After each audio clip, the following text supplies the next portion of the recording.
this is happening on the side of the Haryana border. So, but certainly, when we reported from the Munnak Canal yesterday, Divya, we did see that, it was happening on the Bhavana area where the Munnak Canal is there. Tankers trying to steal the water from the canal, illegally trying to take the water from the canal, after which Lieutenant Governor has also in fact given strict directions to the Delhi police officials to maintain, to do a monitoring around the area. Now, certainly apart from that, as you rightly mentioned, we just heard the, Water Minister Atashi as well. She said, that Delhi needs excess water, especially looking at the heat wave condition that is in fact, going to persist for at least for next 20 days. But the Haryana government on the other side says that it has been releasing water. In fact, it has been releasing more water than what it has been asked to do. So, certainly both of the governments continue to lock horns over this. But one question that we continue to raise here is that Atashi is saying, that the teams have been deployed to look into the water wastage, but we are still reporting over the water wastage, leakages in the pipelines from across the city, and yet no teams that were spotted around the area to come and check on the leakages. So that is something that the questions are going to be raised on the Delhi government and also the officials who are deployed to do that job. Over to you.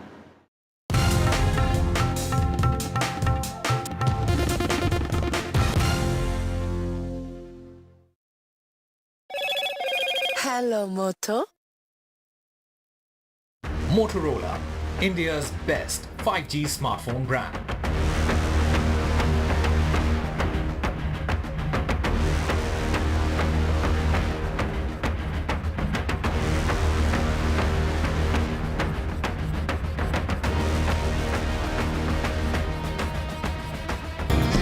Stay informed and entertained with the new and updated NDTV News app. You can watch all our channels live, listen to podcasts, read breaking and exclusive news from around the world and more. Download the NDTV app today and get access to the best journalism and storytelling on your smartphone or tablet. The NDTV app. News that matters to you. In this week's episode of India Sense, watch legendary emerging markets investor Mark Mobius' big India bet. Should G7 become G8 with the addition of India as the 8th country?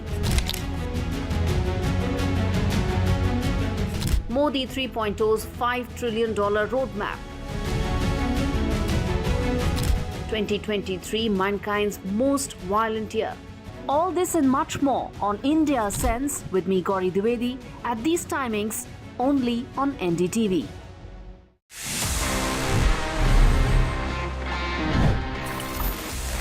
Let me give you a quick recap and let's discuss about how Sony used some brilliant marketing back in the 90s for its PlayStation. See, आज PlayStation बहुत ज़्यादा popular है, ये हम सभी जानते हैं. Almost globally it's very popular. Games हो या consoles हो, काफ़ी ज़्यादा लोग इनको use करते हैं. But back in the days, back in the 90s, while Sony was trying to establish its PlayStation lineup, काफ़ी interesting market.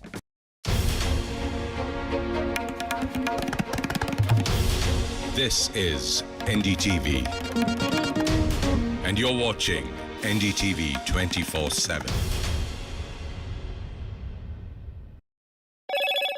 Hello, Moto.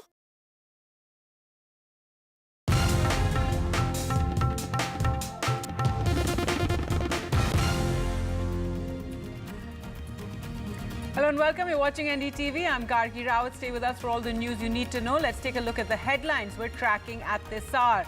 Concern over multiple terror attacks in Jammu with 4 attacks in 4 days. The Prime Minister speaks to NSA and Home Minister. He reviews the security situation in Jammu and Kashmir, tells officials use full counter-terror capabilities.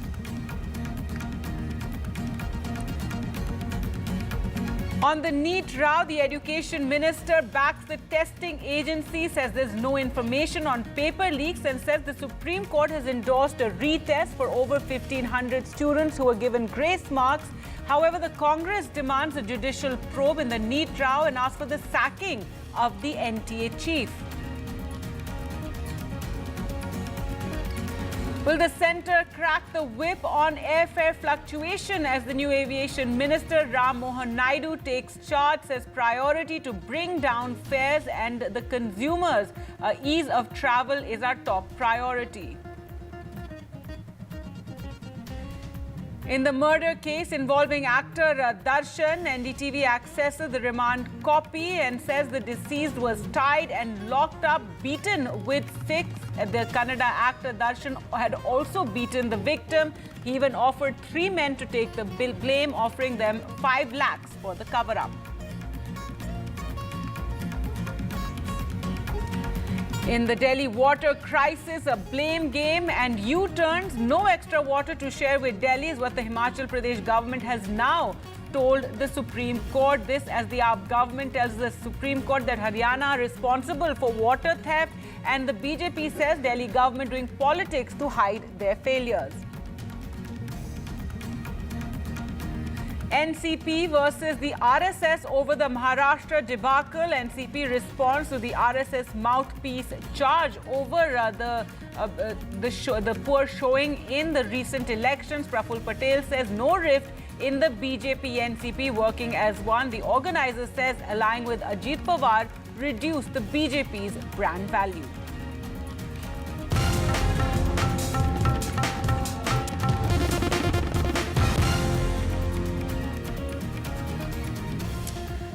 All right, let's get you the latest now on the NEET controversy, the medical entrance examination over which protests have been held in different parts of the country, in Kolkata and in Delhi as well. Now, the opposition has been demanding the sacking of the NTA boss and also the Supreme Court monitored committee to look into the entire controversy surrounding the medical entrance examination as well as a CBI probe. But the education minister Dharmendra Pradhan has backed the testing agency and said that there's no information of paper leaks. That's also one of the allegations that has been made. But the major controversy has been over the issue of the grace marks that were given to over 1,500 students who had missed time during the examination. Now the Supreme Court has ordered a re-exam for those students. So Dharmendra Pradhan saying that with re-examination ordered for those 1,563 students, that there's no more any confusion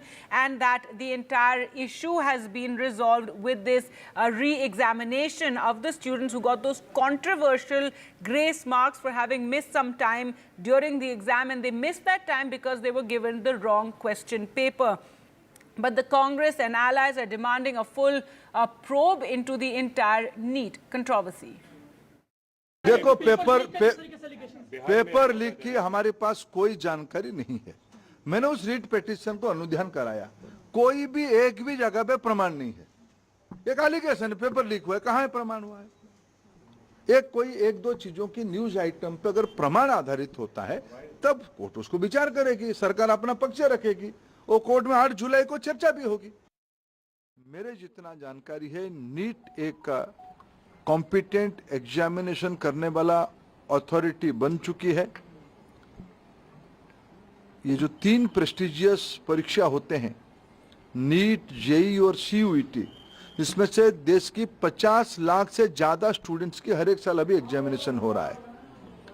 विश्वसनीयता बढ़ी है, इसलिए आने वाले दिनों में सारे प्रकार की शंका संशय को दूर करने के लिए और पारदर्शिता लिया जाएगा, और जो लोग उसमें कहीं ना कहीं एक आधा जगह पे कुछ गड़बड़ी करने का कोशिश कर भी रहे होंगे, उनके ऊपर कार्रवाई भी लिया जाएगा। और सुप्रीम कोर्ट की जो लार्जर प्रश्न सुप्रीम कोर्ट के सामने है, सरकार अपना मत उसमें से स्पष्ट रखेगी। We believe that no inquiry can be a just and fair and comprehensive inquiry if the inquiry is headed by the NTA themselves. The NTA chairperson should be removed from his post The Congress Party believes that the BJP government's attitude towards the ongoing demand for an inquiry into the NEET exam is irresponsible and insensitive. We demand a Supreme Court monitored investigation into this entire scandal which has affected around 24 lakh students.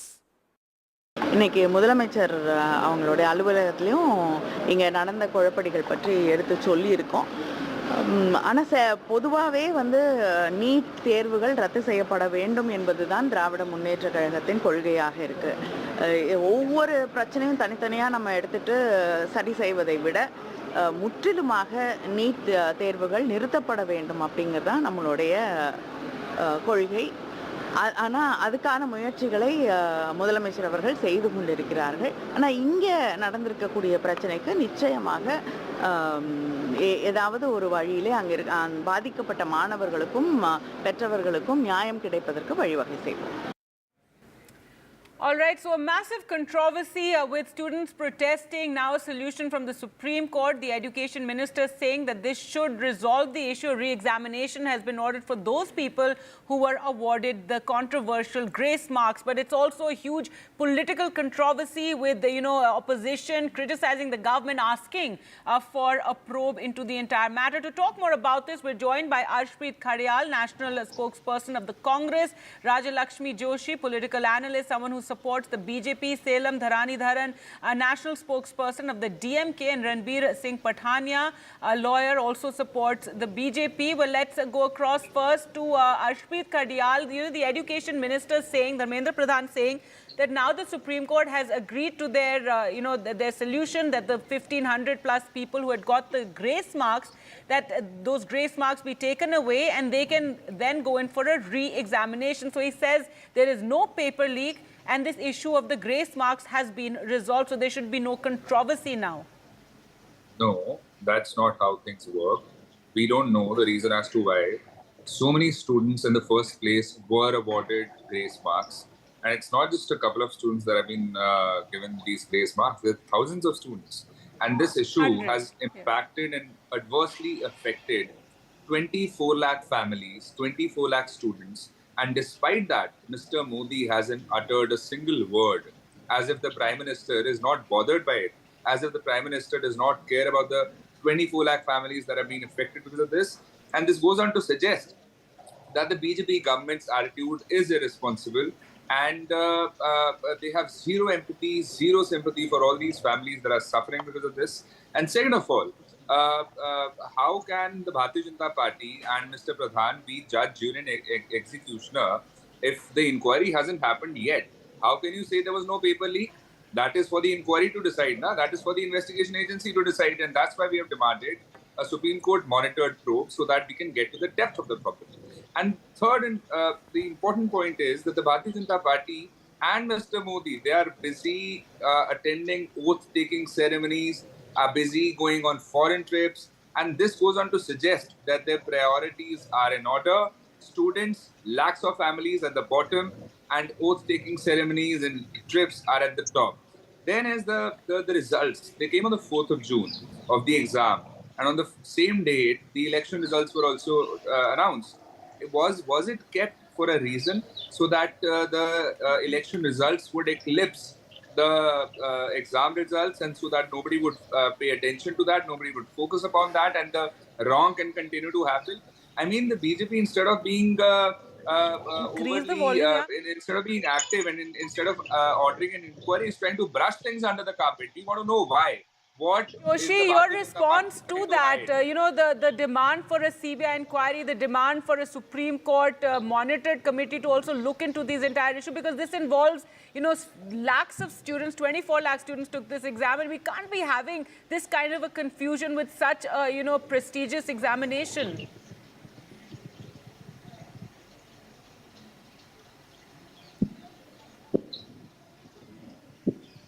Yes, Rajalakshmi, can you hear me? Oh, yeah. Yes. Yes, go Was that ahead. for me? Yes. Can you just repeat what you were asking? I was saying your response to the Congress's demand that that there be the CBI investigation or a Supreme Court monitored committee to look into this entire matter. The Education Minister saying that a re-exam has been ordered for those 1,500 students plus students who got the grace marks. So therefore, for the moment, the issue should be resolved. There was no paper leak.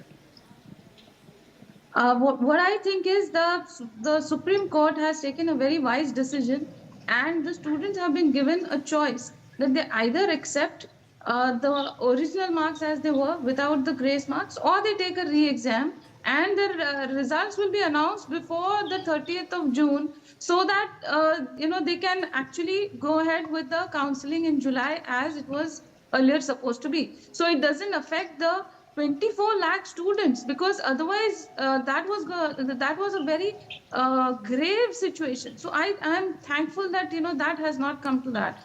But I do agree that there has to be an investigation to see why all of this has happened, and what the minister is saying. He is definitely in charge of matters. So I don't think that the Congress is right in saying that the Prime Minister should be commenting on this and not the minister. So they cannot choose to say that. So he is the minister in charge of all these things, and he has said that till now it has not come to his notice that there was anything fishy about the paper leak. So if it does come to that, if it does come to their notice that way, then they will take suitable action. And I think the Supreme Court is looking into it. So then definitely whatever comes to light, the suitable action will be taken. All right, Selam Dharani Dharan, you want to come in here, I can see. But yes, this issue of paper leak is not something, it's in the Supreme Court as well. There has been no paper leak is what the NTA has said. Yes, the grace mark issue was a huge controversy, and for the moment, a re-examination has been ordered for that. See, firstly, there are few questions for the Education Minister. The first and foremost, the Economics Offences Unit of the Bihar government under DIG has has taken few people on custody, including students, where the students seem to have agreed that they were given the question papers a day before the exam, and the questions and answers from the actual exam were very similar to what was given to them. The DIG has also come and told on record that 35 students were given this question paper. That's point number one. And in Bihar, it's BJP's alliance that's in power. Point number two is 10 minus 5 is 5. 10 minus 4 is 6, right? Numbers don't change, right? So what is funny is many students have got 719 and 717 and 718. How is it possible? Each question carries 4 marks. And if you answer them wrongly, it is -1, which means that if you have answered one question wrongly, then it has to be 715. Or if you have chose to not answer the question, then you don't get that -1 mark, so it has to be 716. How are the scores of 719 and 718 possible? And I think the minister should have given answer for this. This is just not some mere digression, it's just complete lack of capacity. What one understood was because of the grace marks. That is the reason that some of these marks had gone up in this manner. No, but then I think this kind of belies the common sense, no? Because some students have not been given grace marks, which means they must have gotten, and they got only one question wrong, and maybe not attempted that question. They would have gotten 716, and someone was gotten two questions or 3 questions wrong. Let's say they got 700 and let's say 8, and then they were given grace marks of 10. They become 718. I think which is wrong for the students who just got one question wrong, right? Because then they are behind these people who gotten 719, 718, 718, and 716. And conducting an exam is a serious business. More than 24 lakh students have written this exam, and it's life or death for them. And how can they be so careless with it? I think if this is the case, then I think this is, grace marks is fine, but as to be a common formula, people should sit and decide how it should be done. There should be an expert committee. It's not definitely like this needs a relook. I think everybody is agreed that the way this exam is conducted. Which is why, there's one more important point. One more important point, which I want to make. See, which is why my party has always been saying, apart from the anti-merit aspect, which I'll go in a later debate, but which is why we've been saying that is anti-federal. All the state medical colleges, which fills up 90% of the seats, are with the state government. It's our money. In Tamil Nadu, we have been running these exams forever. May be, but many experts that one has spoken of are very against it going back to the states. They feel a lot of issues happen there. No, let me finish. I'm not going. See, sure. Tamil Nadu, we've been having a recruitment process which is flawless. Even now, people from across the country, South Asia, even broader Asia, come to Chennai for medical treatment. Chennai has the best medical college. So my leader has been saying, why should we learn from a system which has no precedent? But our system has proved to the rest of the country that this is the best system to train doctors. So and we pay for the medical colleges in Tamil Nadu, and we have the highest number of medical seats. This issue is raised in Parliament, and across party lines, all get together to look for a way to resolve this. Ranbir Singh Patania, do come in here. The Education Minister denying any paper leak, but yes, as Salem Dharani Dharan there pointed out, there was an issue that happened in Bihar where there was said to be a paper leak. This was fobbed off as a kind of, this was a very local thing that happened, but it is involving the centralized exam. So how do you say that there was no, major paper leak, even if in one area there was one? And clearly this entire, the way this exam is conducted needs a look at. Even those students who got the grace marks, the reason they were given grace marks was because in the exam center they were given the wrong paper. How can that happen? How can the National Testing Agency give the wrong question paper to students? They lose marks, have tension, and then given these grace marks, now again it goes to the court, etc., etc. So it's really, the entire system needs a relook. Gargi, first of all, this new and a novel concept of NEET. This is virtually on a pan-India basis, almost 25 lakh students giving this NEET on one day, on one single time, and one paper in almost 13 to 14 languages. So we should appreciate this. Secondly, first and foremost, prima facie, there is no case, no tangible evidence which has come before the public view, before the Honorable Supreme Court, or in the view of the government, which suggests that there was a paper leak. Now, let us limit this controversy simply with regard to the grace marks. You see, half-truths, hoaxes, and hallucinations don't lead us anywhere. The sincerity of the government, because the government had already enacted the Public Examinations Bill 2024. It was virtually aimed at with a view to pinning and with a view to hitting out these nexuses which were prevailing with regard to paper leak, with regard to affecting, with regard to influencing the transparency and the accountability of the selection and virtually these paper processes. So with regard to these grace marks also, there's a bit of a confusion. As the minister has also admitted in not explicit, but you could say in a but suggestive terms, if anybody is found that he has tried to influence the election process, the law of the land shall find its own course. My respectful submission to each and everybody across the board, first of all, the students, they should be very patient, they should be confident, and they should have faith virtually on the process. This is not, we are not living in anarchy, we are living in a democratic system. We are living in a system which is being analyzed, which is being scrutinized at various layers and various levels, may it be judiciary, may it be media, may it be various specialists and analysts giving podcasts on YouTube also. So we are not living in anarchy. And second submission to the political parties and players across the board, sir, that please be responsible. Our one wrong statement, our one wrong interview, this can spark off a big controversy.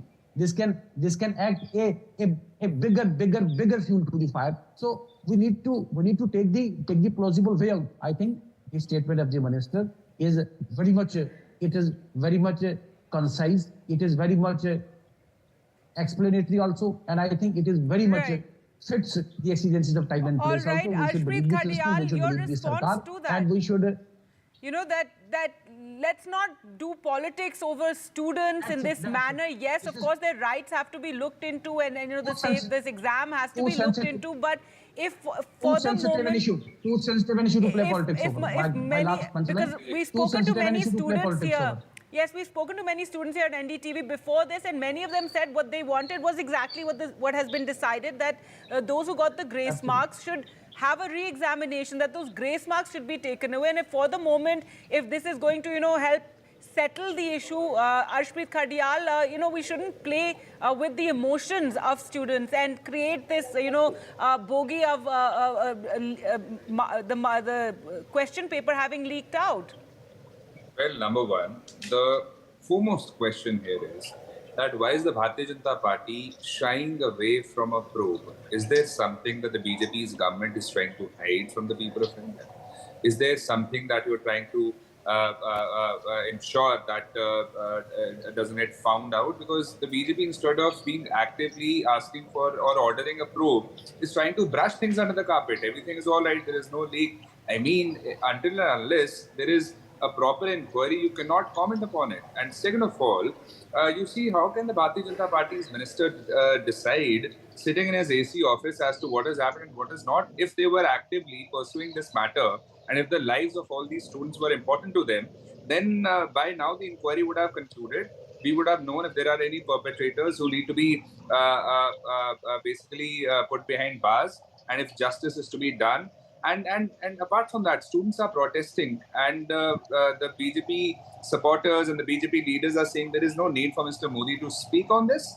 I mean, if this is the attitude of the Bharatiya Janata Party's Modi 3.0, this goes on to suggest that it's very unfortunate, and especially for the students, they cannot expect a fair exam, they cannot expect a fair career, and if they're asking for it and the government is ignorant and the government is unbothered, it goes on to suggest that it's very, very unfortunate. Right. One quick reply to that, Ranveer Singh Pathania, your reply to that. Madam, the maxim goes that democracy dies in darkness. I doubt and I rather dispute that the Bharatiya Janata Party or the ruling government has anything to hide. There's everything which is out in the open. But let me ask my learned friend from Congress, will you come clean your Sarkar with 26 cases of paper leak in Rajasthan? That is the Galot Sarkar. All right, now we know this is the paper leak issue is a larger issue, yes, which also needs to be resolved in this country. Finally, Salem Dharanidharan, your final word to you. See, first and foremost, what is happening is, at the least, the minister should have apologized for the mistake that has happened. And like my friend from the Congress said, they should have ordered a probe. I don't know why they're shying away from it. I think the approach is you make mistakes, but at least you apologize. But this government, BJP, I thought they will learn now, because they've got a drastically reduced majority from the people. I thought they will at least do a course correction, but it looks like that the BJP does not want to do course correction, and they're very brazen about it. This is our way. And whatever we do, whatever mistakes we do, we'll not apologize, and we'll keep doing the same mistakes. The Parliament is going to be meeting at the end of this month, and hopefully all parties, all members of Parliament, they can get together to talk more about this and have a committee on this. For the moment, Supreme Court has said that those students who were given the grace marks, they will take a re-exam. With that, we'll slip into a short break. More news coming up on the other side.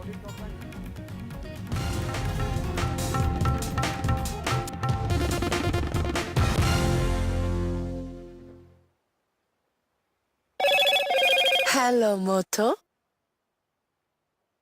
Motorola, India's best 5G smartphone brand.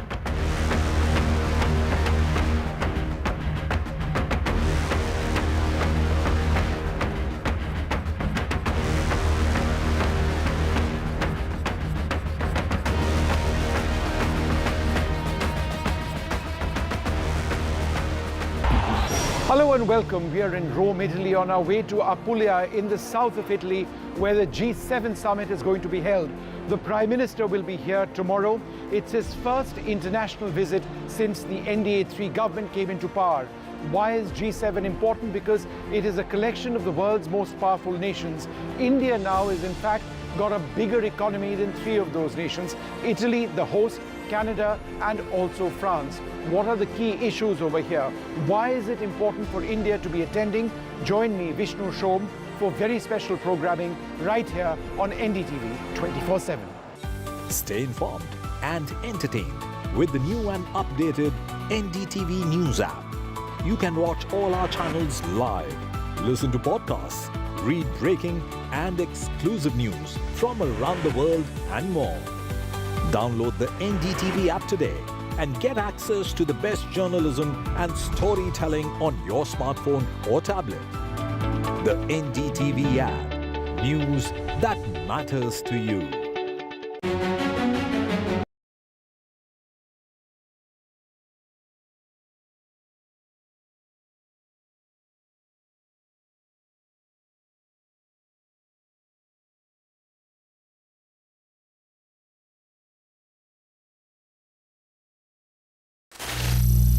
US President Joe Biden, he arrived there on Wednesday night to attend the G7, which in addition to the leaders of Canada, France, Germany, Italy, Japan and the United Kingdom is also being attended by Prime Minister Narendra Modi as a special invitee. So there you can see the leaders of the G7, Gaza, migration, AI is all on the agenda. Let's go across to NDTV's Vishnu Shom, who joins us from Borgo there in Italy. Vishnu, tell us what's on the agenda day one. Well, I'm in Bari, and the reason I'm in Bari and not at the venue is because that's 60 kilometers away and that's a complete red zone. So there is no media which is actually allowed over there at all. So the media is actually allowed over here in Bari, far, far away, but we are monitoring events over there. If I can just ask you to sort of end the feedback into my ear, but to answer your question, it's a very, very important day today as far as the entire G7 process is concerned. Late tonight, the Prime Minister Narendra Modi will be over here. The Prime Minister arriving shortly after 11:30 p.m. this evening, as I understand it. So tomorrow is going to be a very busy day for him. The Prime Minister, this is, remember, his first visit abroad after winning the elections, after coming to power for a third time. Will be focusing on artificial intelligence. He'll be focusing on migration, Africa, the Pacific region and Pacific region security, among other issues, and also the important issue of climate. It remains to be seen now whether there'll be a pull aside or anybody approaching him to actually discuss what's likely to be the major issue over here, which is the issue of the Ukraine war. Remember, Gargi, in just a couple of days from now, the Ukraine War World Peace Summit in Lucerne in Switzerland begins. It's unclear if the Prime Minister will attend that. Chances are that he will not. But that said, there is a big effort now by the United States, by Joe Biden, to actually ensure that there is $50 billion of funding for Ukraine, which comes from seized Russian assets. So that is very much a focus. Now, whether the Prime Minister will be involved in that conversation or not, we don't know. But yes, there will be bilateral meetings as well, certainly with Giorgia Meloni, somebody who's come to India in the past as a guest during the G20 process. She's had a state visit as well. So, you know, it is an important visit, and there'll be further pull-asides and possibly even more bilateral. So details of which are still in the process of being worked out. Gadgi. Right, Vishnu. In fact, that was my next question about what you're hearing regarding bilaterals. There's also talk that Prime Minister Modi could meet with President Biden. If he's over here, I fully expect him to meet President Biden, whether it's a pull-aside or whether it's a proper meeting between the two leaders. I would expect several world leaders over here to congratulate Prime Minister Modi on being re-elected. Interestingly, and this is still unconfirmed, is whether there will be a pull-aside or a meeting between the Canadian Prime Minister Justin Trudeau and Prime Minister Modi. Remember, the India-Canada relationship is particularly testy at this stage, given India's concerns about Khalistani sympathizers in Canada, whether there is some effort at trying to bridge that gap or even to perhaps ensure that the relationship between Canada and India, which has really plummeted of late, is brought back onto an even keel. That's something that we really do need to see. But it's a short visit. You know, I mean, given, let me tell you how it's also short. Normally when the Prime Minister travels abroad, particularly in countries where there's a huge diaspora, there is a big event. It's usually called the Modi event, something that we've all covered and seen in the past, where a stadium is filled with people of Indian origin. This time around, it's just going to be 5 to 6 minutes where the Prime Minister will be meeting people of Indian origin. All right. So it's just a very little get-together which has been organized before he heads to the hotel. Gargi. All right. Thanks so much, Vishnu. They're reporting from Bari in Italy. And And joining us now for an exclusive conversation is Kani Mori, Member of Parliament of the DMK and also the head of the DMK Parliamentary Party. Ma'am, really appreciate your time here on NDTV. Your party has been protesting, and you in particular have been raising the issue since 2017. It has certainly become a political hot button, not just in Tamil Nadu, but all over India. Today, after the Supreme Court's intervention, a much-needed correction has happened. Do you think this is the step in the right direction? Yes, the Supreme Court has given a small respite to the students, around 1,500 students, who lost their marks because of problems with the QR code and because they did not get enough time to finish their answer paper.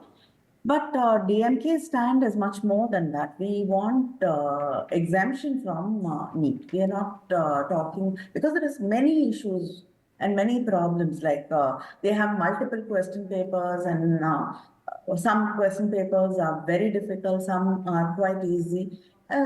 Students from different parts of the country, have to answer these question papers, which are very difficult, and they feel they've lost out because of these multiple question papers, and they feel wronged. Even in my constituency, around 1,500 students are suffering this year because of these multiple question papers. So it's a very complicated and a problem for most of the students. So I think Tamil Nadu government and our Chief Minister has passed a resolution in the Assembly, so with the support of most of the political parties in the Tamil Nadu Assembly, and sent it to the Union government. And I think it is still pending with the President for approval. Okay.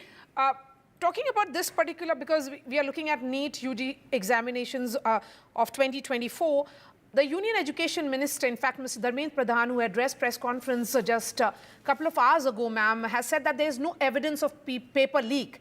And he has also asserted that the Education Ministry will try and ensure transparency going forward. Then why continue to demand scrapping altogether? This is not actually an eligibility test. It is it's more convenient for any eligibility or entrant examinations. I think people who benefit more are students from cities, because they can go to coaching classes, and it is the affluent actually who benefit out of these exams, and students from rural areas, students who cannot afford to go for coaching classes, they find it very difficult to get through these exams, and it is actually filed against them. So it's not fair. So in Tamil Nadu, we've always, the ratio of doctors the population has always been high, and our health sector has always done well. But after the NEET, we are suffering a lot. We don't have doctors in rural areas. The whole health system is suffering because NEET has been brought in. And our doctors are doing very well all over the world and in Tamil Nadu. Because of NEET, so many of our students who should have rightfully got into medical colleges, and especially students from underprivileged families and rural areas, are the worst sufferers. So this is not an this is an eliminating examination. It's not an eligibility examination. Okay. So what is the alternative measure? Because educationists are of the opinion that centralized examination of this nature actually helps students. Because, talking about the sheer number, it's 24 lakh students who appeared for NEET examination this year alone, ma'am.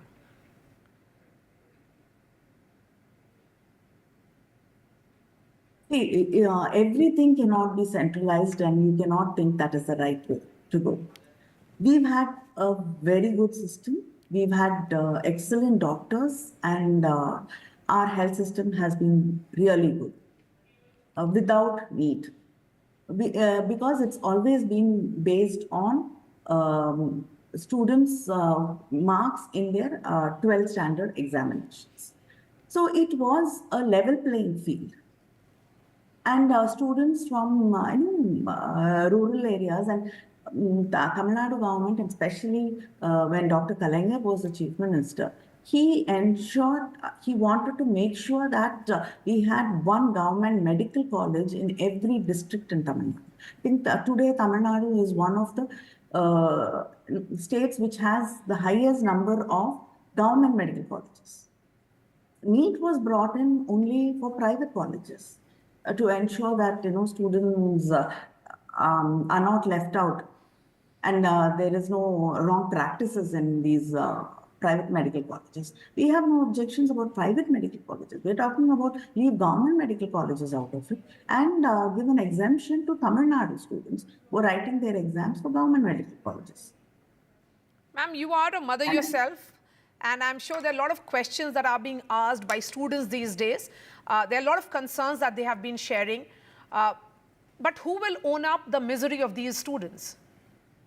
No, that is why our Chief Minister and the Tamil Nadu government is fighting for the need to be, done away with in Tamil Nadu at least. In court, also we've passed resolutions and we've sent it to the union government, and it's still waiting. It was pending with the governor in Tamil Nadu. Now it is pending with the President of India. And I hope justice will be done to the students of Tamil Nadu. You are now the head of parliamentary party of the DMK. You'll be leading them in the Lok Sabha. Is that some issue? Is that an issue which will bring various political parties in opposition together, the India bloc together, in demanding that it should be scrapped altogether, that these examinations should be done away with? Mere corrections is not good enough. Fixing is not good enough. In Tamil Nadu, I think all the political parties in Tamil Nadu, of course, except the BJP, I think all the political parties in Tamil Nadu are, even the partners who are NDA partners, alliance partners, are insisting that NEET has to be done away with and Tamil Nadu has to be exempted from it. My last question, will you be raising this in the upcoming parliament session as well? Definitely, we will be raising it. We have been raising it many times, and we will be raising it, and we will be insisting that justice to be done. All right, Kanimori, really appreciate your time there. DMK MP and head of the parliamentary party in the Lok Sabha, saying that she'll be raising this issue also in the upcoming session of the 18th Lok Sabha.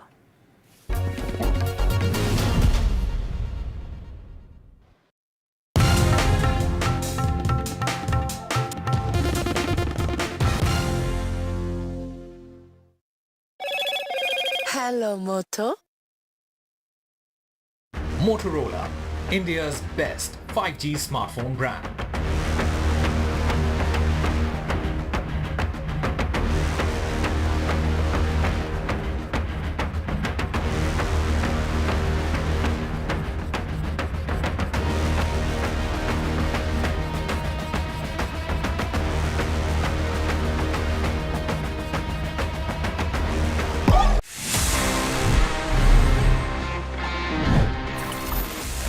Finally, I'm here. Finally, this is the time जहाँ पे मैं आपके सवालों के जवाब देता हूँ in this section, which happens to be my favorite as well, and it's called Ask TG. Let's see इस week हमारे पास में कौन से सवाल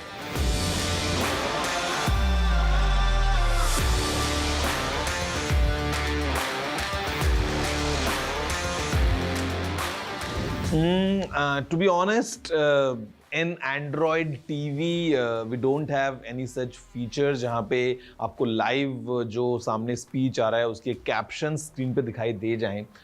We are expecting this feature to come कभी भी जब Google इसको unveil करता है, but as of now we don't have it.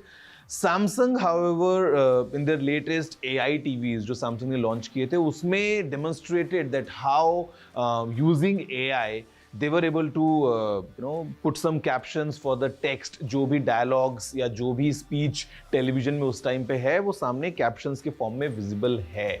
Now I'm not sure कि how exactly this functions. Now मैं आपको एक और recommendation दे सकता हूँ, which is to try these bone conducting headphones or earphones, because sometimes what I have noticed is कि जहाँ पे hearing loss की हम बात करते हैं, because they use the mechanism of bone conduction, आप वहाँ से audio directly अपने inner ear के through सुन सकते हैं. So you can give them a try and then pair the earphones with the TV so that आप directly जो TV में dialogues हैं उनको आप सुन सकते हैं. But sadly, as of now, in Android TV, we don't have any such feature of live captions. Is it safe to leave a pen drive or an SSD in the car?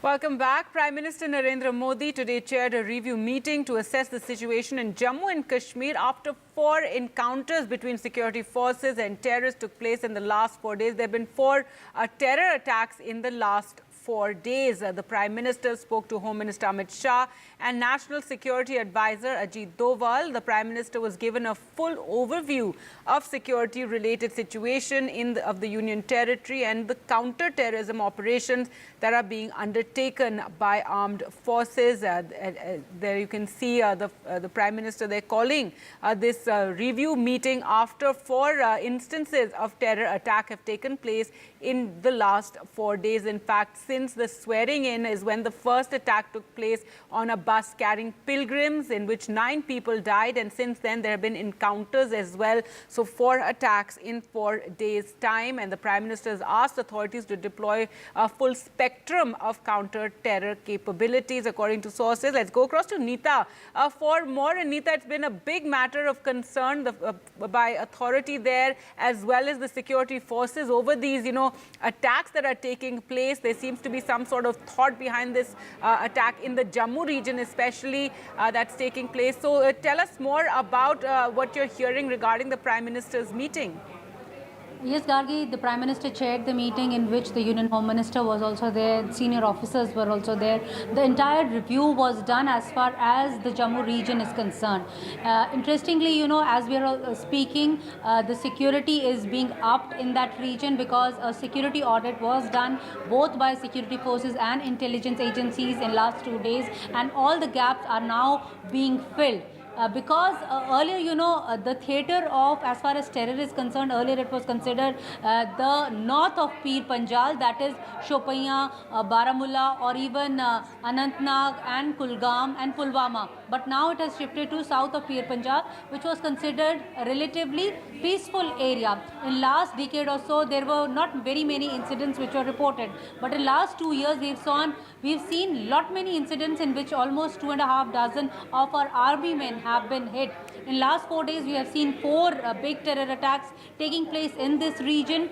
The security forces are of the viewpoint that recently only India conducted peaceful elections in that region. So the narrative which was catching on that everything is peaceful and okay in that region. But Pakistan obviously doesn't want to prove that, and that's why they were pushing militants, and this is the fresh group of militants which have just sneaked in. The input suggests that there are about 12 militants who are carrying out these attacks in small numbers. Gagi? All right, Neeta, we're also joined by Nazir. And Nazir, this comes after a very successful Lok Sabha election in Jammu and Kashmir, where we saw this record turnout and everyone was looking forward to, the elections in Jammu and Kashmir also being held. But tell us more about what you're hearing regarding these attacks, 4 attacks in 4 days. Well, as we heard, Prime Minister asking the security agencies deploy full spectrum of our capabilities, anti-terror capabilities to deal with the situation. This shows the seriousness of the situation with which center has taken its time at the highest level of the government. On the first day of the attack on Yatris, JK Lieutenant Governor said that the Prime Minister himself is monitoring the situation, and so is Home Minister Mr. Amit Shah. Why it is so alarming? Because these are the areas which are very difficult.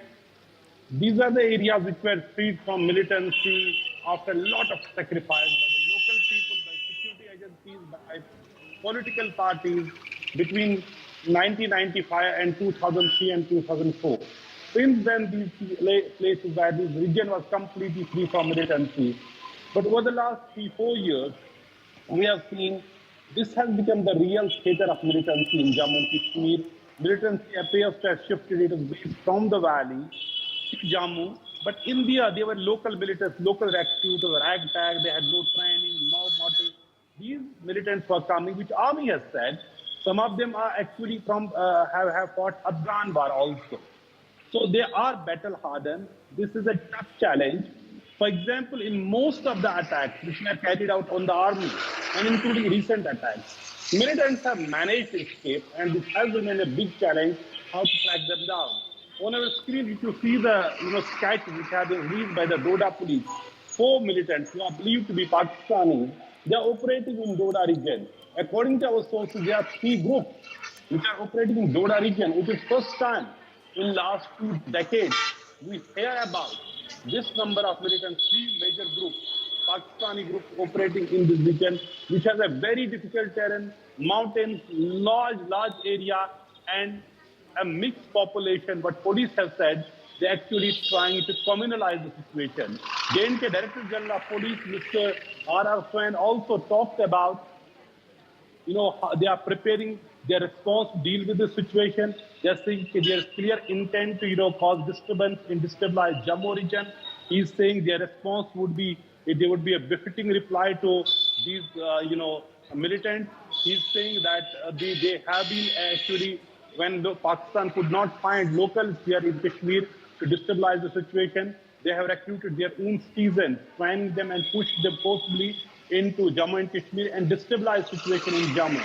This has large consequences, not just on internal security, but because any situation here, when security forces are bogged down in the internal security, particularly the army, it has its ramification on the situation along the line of control and even line of actual control, what we have seen in Galwan. After the Galwan incident, the army had to pull out troops from Pir Panjal, Poonch, Rajouri, and then deploy them in the line of actual control. But because of the series of attacks last year in Poonch and Rajouri, army had to again get troops from different parts of the country and deploy them, almost 1 division of troops in Poonch and Rajouri besides paramilitary forces. So now when you have also militancy spreading to Doda region, Kutwa, entire this national highway becoming vulnerable, it poses lots of challenge. What is the real, there has been gap between the administration and the people. People are not on your side. Winning this war is just not easy. So besides deploying the security spectrum, having people on your side will be the key to deal with this type of challenge. It was the People's Court which actually eliminated militancy, not just militants from Jammu region, Pir Panjal, Doda region in 2003. It would be again people with whose help it can be achieved. But this remains a challenge. The police have said it is now a challenge. There's no denying this fact. These attacks are not a challenge, because 4 major attacks in 4 days is not just an attack, but they are announcing their arrival in Jammu region where they can destabilize the situation. All right, thanks so much, Nazir and Neeta, for joining us there with all the very latest.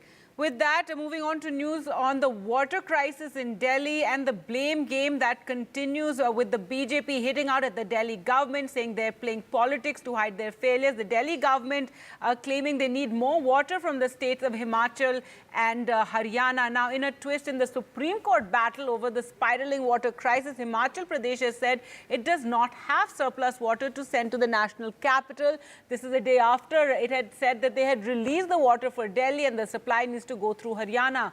The Supreme Court had directed the Himachal Pradesh government to release surplus water and Haryana to facilitate it. The court had said drinking water shortage has become an existential problem in Delhi. Our party's Atishi has appealed for more water. She's also claimed where it's being talked about, pilferage of water. She says that this is taking place on the Haryana side. The BJP is saying that the AAP government is responsible for the crisis and mismanagement.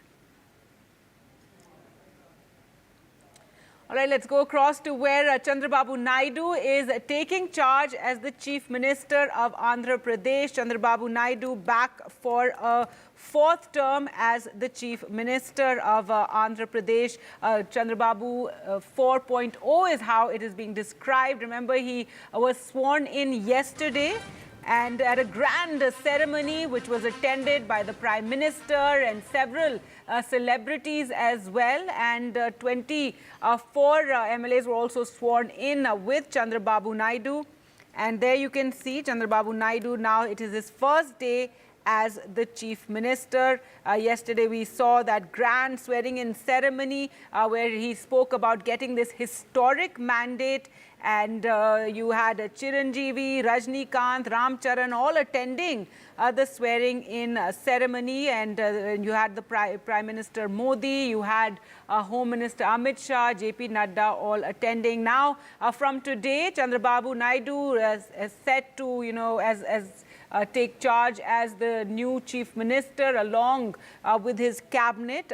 25 strong cabinet is what he has. You have Pawan Kalyan of the Jan Sena party, who it is being speculated will be the deputy Chief Minister, though that hasn't been announced. Chandrababu Naidu's son, Nara Lokesh, were also sworn in yesterday. In fact, if we take a look at the cabinet, it's 3 women ministers, 12 members from other category, 8 backward class, 2 scheduled caste, 1 scheduled tribe, as well as 1 Muslim leader, who were all sworn in yesterday. 17 of them were first timers in the ministry, in the cabinet. So Chandrababu Naidu there taking charge as the Chief Minister. Yet another, one more time. This is the 4th time that he's taking charge. Remember, Chandrababu Naidu back in the day was known as the CEO of Andhra Pradesh. He was considered a very tech-savvy leader and a technocrat, and his emphasis was on converting Hyderabad into a Silicon Valley in Andhra Pradesh, and as a place that can compete with Bengaluru, and to that he did somewhat succeed, but many felt it was a reason for his alienation also from some of the rural parts of Andhra Pradesh that eventually led to his downfall. He was seen as too savvy, too technologically savvy, and it somehow did not gel with some of the other leaders, with other parts of the state that were more rural. So there you can see back and forth with the media also taking place as Chandrababu Naidu takes charge. Uma joins us on the phone line for more. And Uma, so Chandrababu Naidu back in the Chief Minister's chair. Yes, indeed. This is Chandrababu Naidu 4.0, and this time it's a coalition government that he's running. Of course, in 2014 as well, he had BJP ministers in his cabinet. But this time round, the difference is that he does not require the numbers from his alliance partners, whether it's the Janasena or the BJP. He has numbers on his own, but in the pre-alliance dharma, and therefore having them and taking all care, in fact, that they should be given the equal stature and respect that they deserve as alliance partners. So Chandrababu Naidu, in fact, visited Tirumala temple today in the morning along with his family members, and subsequently returned to Vijayawada and then went to the Kanakadurga temple as well. And then he has now come to take charge at this time, the anointed kind of a Muhurat time that he has chosen to take charge. Of course, big challenges lie ahead for Chandrababu Naidu, and the top among them, as he has said, is of course the building of Amravati. But he has also said that as soon as he takes charge, he will be signing on certain files that are considered very critical, and they are pre-poll promises, and he has promised a mega DSC, which really means about the jobs and opening up the examinations for jobs to happen, appointments to happen. That is something that was a very hot election issue as well. The aspirations of the youth who felt that they were missing out on employment opportunities because investment, industry, etc. was not happening. This is also in the government sector that we are talking about, that DSC, mega DSC as it was called, he was going to sign on that file. That was supposed to be his first file. The other promises that he has made, of course, includes also increase in pensions for the elderly. He has prioritized, the welfare measures that he has done for farmers as well. But the larger picture is, yes, Andhra Pradesh has been a revenue deficit state, and he has repeatedly said that the historic mandate that the people of Andhra Pradesh have given him is something that he puts a responsibility on every member in the Andhra Pradesh Legislative Assembly. And now that he has his cabinet already, of course, only one short of the full majority or full size of the cabinet that may be allowed. It's a 25-member cabinet that we are talking about, including the chief minister. And he has, of course, 3 Janasena ministers, including his deputy, Mr. Pawan Kalyan, and, of course, a BJP member as well, Satyakumar Yadav, is also part of the cabinet. His son, Nara Lokesh, also expected to be given, he's given the responsibility as one of the senior most ministers, because there are as many as 17 new faces. In fact, 17 people have newly become ministers in his cabinet. The regional and the caste equations all taken care of, but this new cabinet is something that requires a briefing, and that's what Chandrababu Naidu in fact had done, sitting down his team and explaining to them the intricacies of administration and governance, because he realized the last time round that the files that had been signed, that had led to also trouble. And therefore, we are told that he has in fact called in all the ministers and given them a briefing on what to do and what not to do and how to handle issues that could get sensitive as well while pushing forward with the agenda of the government. All right, Uma, thanks so much for joining us there. So Chandrababu Naidu back in the Chief Minister's chair for a 4th time with his new cabinet. We'll slip into a short break now. More news coming up on the other side. Do stay with us.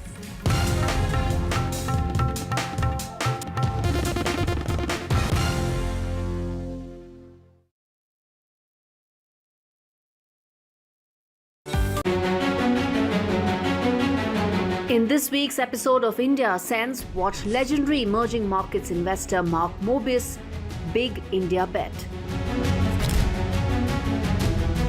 Should G7 become G8 with the addition of India as the 8th country? Modi 3.0's $5 trillion roadmap. 2023, mankind's most violent year. All this and much more on India Sense with me, Gauri Dwivedi, at these timings only on NDTV. Stay informed and entertained with the new and updated NDTV News app. You can watch all our channels live, listen to podcasts, read breaking and exclusive news from around the world and more. Download the NDTV app today and get access to the best journalism and storytelling on your smartphone or tablet. The NDTV app. News that matters to you. Some people say the metaverse will only be virtual. One day this lecture hall will be made of code, and driverless cars would be trapped in intersections. But even in this maze of the future, you can't wish away health. It's time to become more resilient.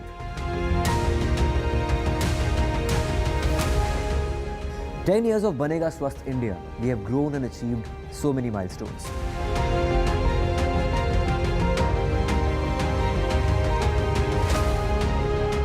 And now I have a plan to beat the urgency, to stop breathing with difficulty, to relieve getting choked with inactivity.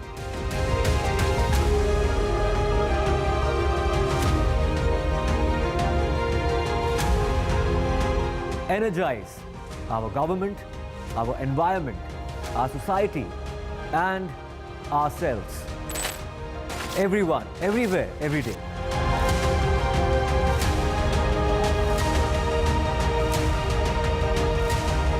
Banega Swasth India. One world hygiene.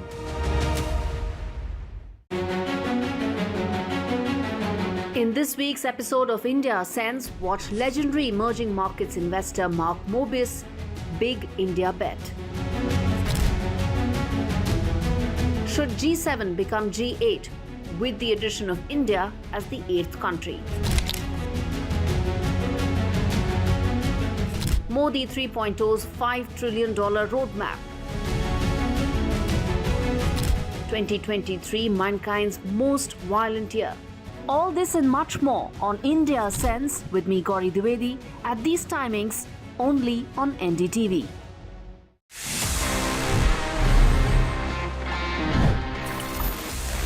Our life is anyway quite easy these days because हमको वो cash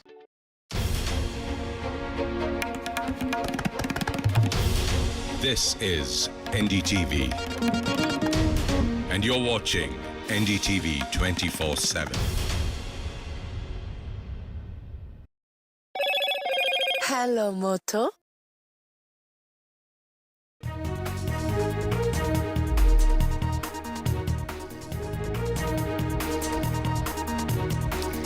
NDTV exclusive with Kanimoi. DMK MP Kanimoi speaks on the NEET controversy, says NEET has skewed doctor-patient ratio in Tamil Nadu.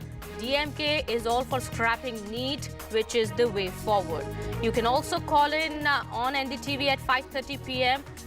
The experts on our panel will respond to your questions.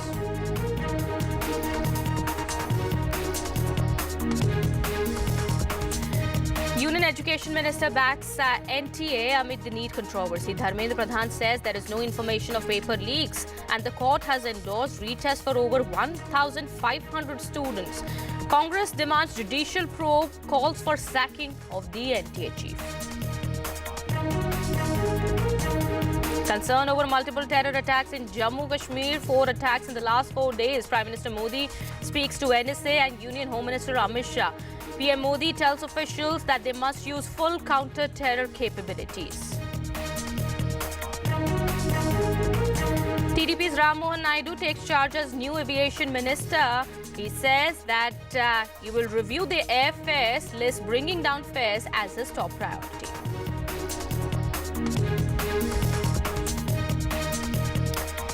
It's NCP versus RSS over Maharashtra debacle. The NCP has responded to RSS mouthpiece charge. Praful Patel says there is no rift in the BJP NCP. We are working as one.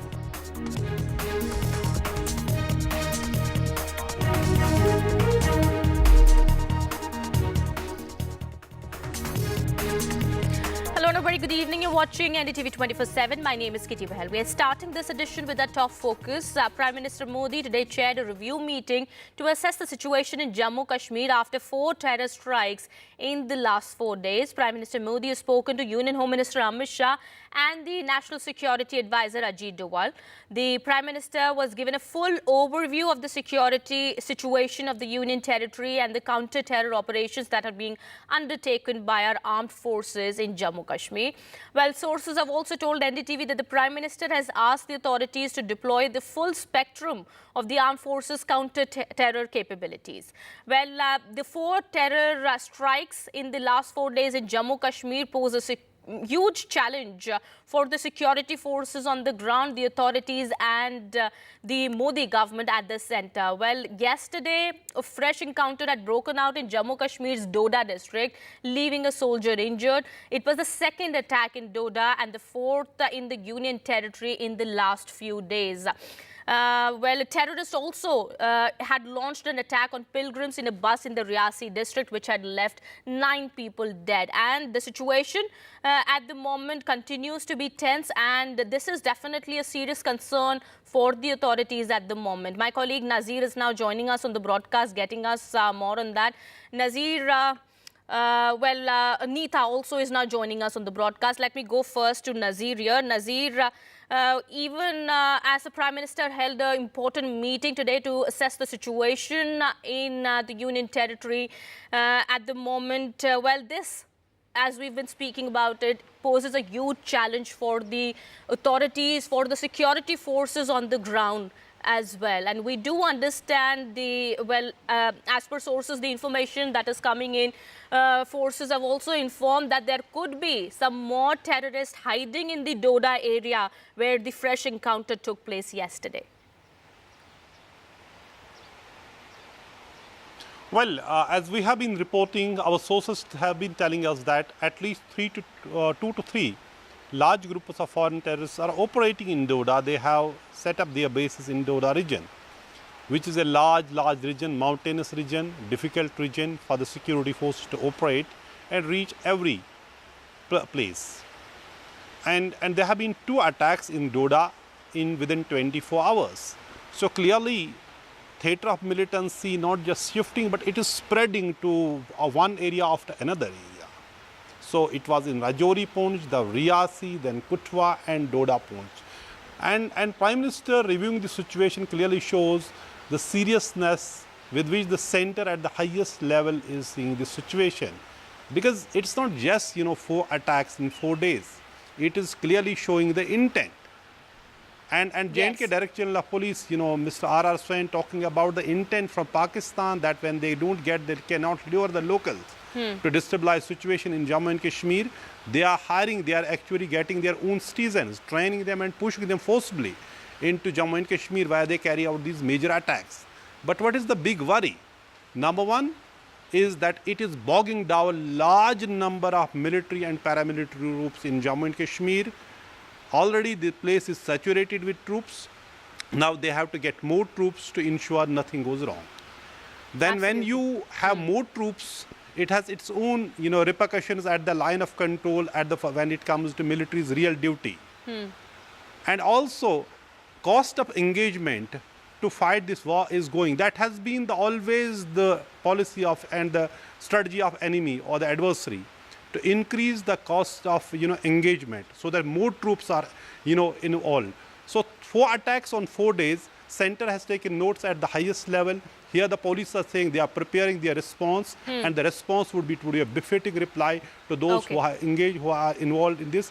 But clearly, the task is very, very difficult. It is easier said than done. That's certain. Yes, Nazir. Let me go across to Neeta also here. Neeta, as we've been speaking about it, this definitely becomes a huge challenge for the security forces as well as the authorities. Prime Minister Modi also chairing an important review meeting here in New Delhi to assess the situation on the ground in Jammu Kashmir. What more details are coming out? What instructions have been given to the authorities? See, as far as the meeting was concerned, the instructions given to the security forces is to enhance their presence, because in last couple of years we have seen the presence of security forces had thinned down in that region, more so because it was relatively peaceful. This area was relatively peaceful, but in last 2 years it has again gained momentum, because mind you, the international border is just across, it's just few kilometers across, and you can just walk across from Pakistan. Although the army till last year, they were saying that there are zero infiltration, no infiltration is taking place. But now with these 4 attacks, now they are, saying that all these terrorists who participated in these acts, about 12 of them are fresh infiltration. So this is a huge admission as far as the security agencies are concerned, security forces are concerned. An audit was also done, after these attacks. An audit was conducted, a security audit was conducted in the entire region. And that's the reason why the security capabilities are being enhanced, because now terror has got a new address, that is south of Pir Panjal. Earlier it was north of Pir Panjal, whether it was Pulwama, Shopian or Anantnag, but now it's Kathua, it's Riyasi, and it's also... So the address has changed, and that's the reason why... Jammu Kathua region that we're talking about here, where it is believed that these terror groups are operating, and these are different, at least 2 to 3 terror groups that are operating from this region. And that is, of course, a major cause of concern for the authorities here. Of course, Neeta, thank you so much. Nazir, thanks so much for getting us all those details. We have some breaking news now coming in at the moment. We are learning the Criminal Investigation Department, which is probing the POCSO case against former Karnataka Chief Minister Yediyurappa, has issued a non-bailable warrant against the leader. Well, the CID has already summoned Yediyurappa and has asked him to appear before it for questioning in the case. Well, the former Chief Minister, we believe, is in Delhi at the moment and is likely to return to Bengaluru. My colleague Nehal now joins us on the broadcast, getting us more on that. Nehal, a non-bailable warrant has been issued against Mr. Yediyurappa. Looks like more trouble seems to be brewing for the senior BJP leader. Indeed, the arrest warrant has been issued by the Additional Chief Metropolitan Magistrate, and at the same time, the moment Yediyurappa and his team came to know that the public prosecutor has moved for the arrest warrant, immediately his team approached the Karnataka High Court and filed an anticipatory bail petition. A little before that, Yediyurappa had a couple of days back filed a petition in the Karnataka High Court to get this FIR quashed. So both the matter, means his anticipatory bail petition as well as the matter to be the FIR to be quashed, both will be heard tomorrow at the Karnataka High Court. This is what Yediyurappa's advocate, Mr. Patil, has told us. And at the moment, Yediyurappa is in Delhi, and he had approached the CID through approached the CID and had requested the CID, the agency that is investigating the POCSO case, that he should, instead of 12th of June, he should be allowed to appear before the agency on 17th of June. But the CID has to file the charge sheet within 90 days, and this 90 days period is getting over on 15th of June, 15th of this month, and therefore CID wanted him to appear much before that date. Okay. But so far Yediyurappa has not appeared before the CID, so now the arrest warrant has been issued against him because it is a cognizable offense, so it is a non-bailable arrest warrant. Okay. So now we have to see what is going to happen tomorrow in the Karnataka High Court. Okay. All right, thank you so much, Nihal, for getting us all those details there. Well, those are the latest details that we are picking up at the moment. We'll keep an eye on the developments on this big story that we continue to track and get you more.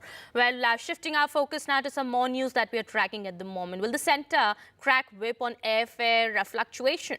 Union Aviation Minister Ram Mohan Naidu has said that he will review the airfare issue. Well, TDP's Ram Mohan Naidu has taken charge as the new aviation minister. He's the youngest minister in the Modi 3.0 government, and after taking charge, he said that the government focus will be on the ease of travel of the commuters, and the comfort of passengers is going to be our top priority. He's asserted that the government's goal is to make air travel accessible to everybody, and this can only be achieved if it becomes more affordable. Listen in. Well, definitely, I really can't decide on one decision to bring down the prices. But like I'm saying, it is a very important issue today. My whole intention is to make air travel reach to the common man. And it has happened over 10 years. There have been Udan scheme that has come up. Modi ji has also said, Hawai chappal se Hawai jahaz tak. So I want to make it a reality for that. For that, prices have to be affordable.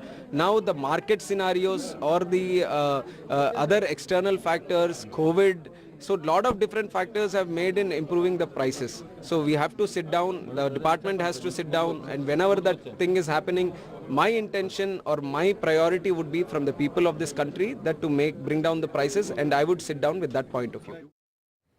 All right, my colleague Sunil Prabhu is also now joining us on the broadcast, getting us more on that. Sunil, we believe, well, there have been a lot of complaints coming in from the passengers in the recent past regarding inconvenience during air travel as well as the airfare fluctuations. And after that, this is a big statement coming in from the newly sworn-in Union Aviation Minister Ram Mohan Naidu, saying that he is going to review the issue, and it is the government's, it's going to be the government's topmost priority that air travel becomes accessible to everybody. That's right. As he, to use his own words, Hawai chappal, using the Prime Minister to Hawai judge. So that is something definitely that is uppermost in his mind. And let's hope he succeeds, because definitely a revolution is expected in the aviation sector. It has to become more affordable for more people. We are a country of 1.3 billion.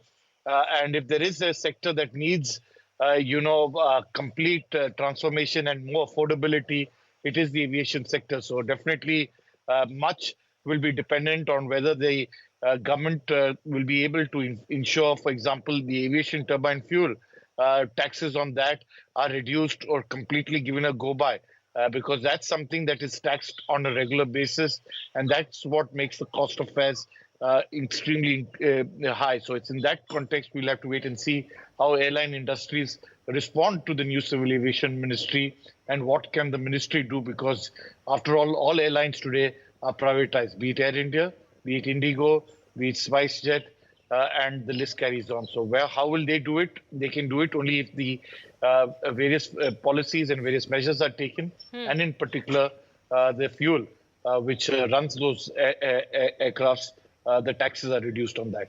Absolutely. Thank you so much, Sunil, for getting us all those details there. Well, that is the latest we're getting at the moment. We'll keep an eye as to how this really plays out, what decisions are taken in the coming future, with Union Aviation Minister promising to bring in ease of travel for the passengers traveling through airlines. All right. Some more news now that we're tracking.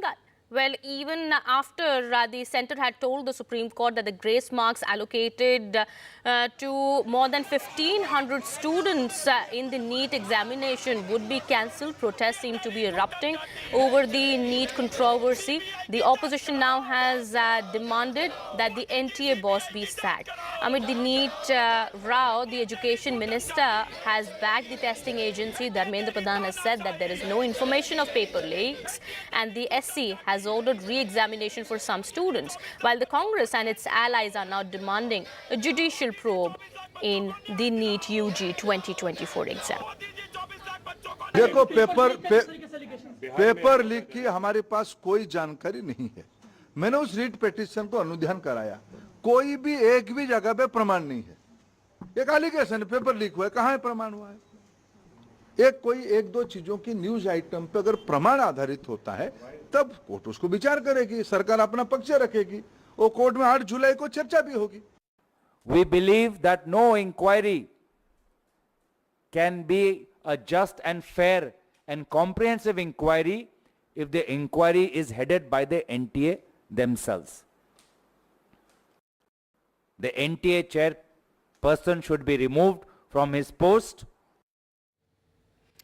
Well, the DMK so far has been demanding to ban NEET. Let's listen into what DMK MP Kanimoy has to say on the NEET controversy. Your party has been protesting, and you in particular have been raising the issue since 2017. It has certainly become a political hot button, not just in Tamil Nadu but all over India.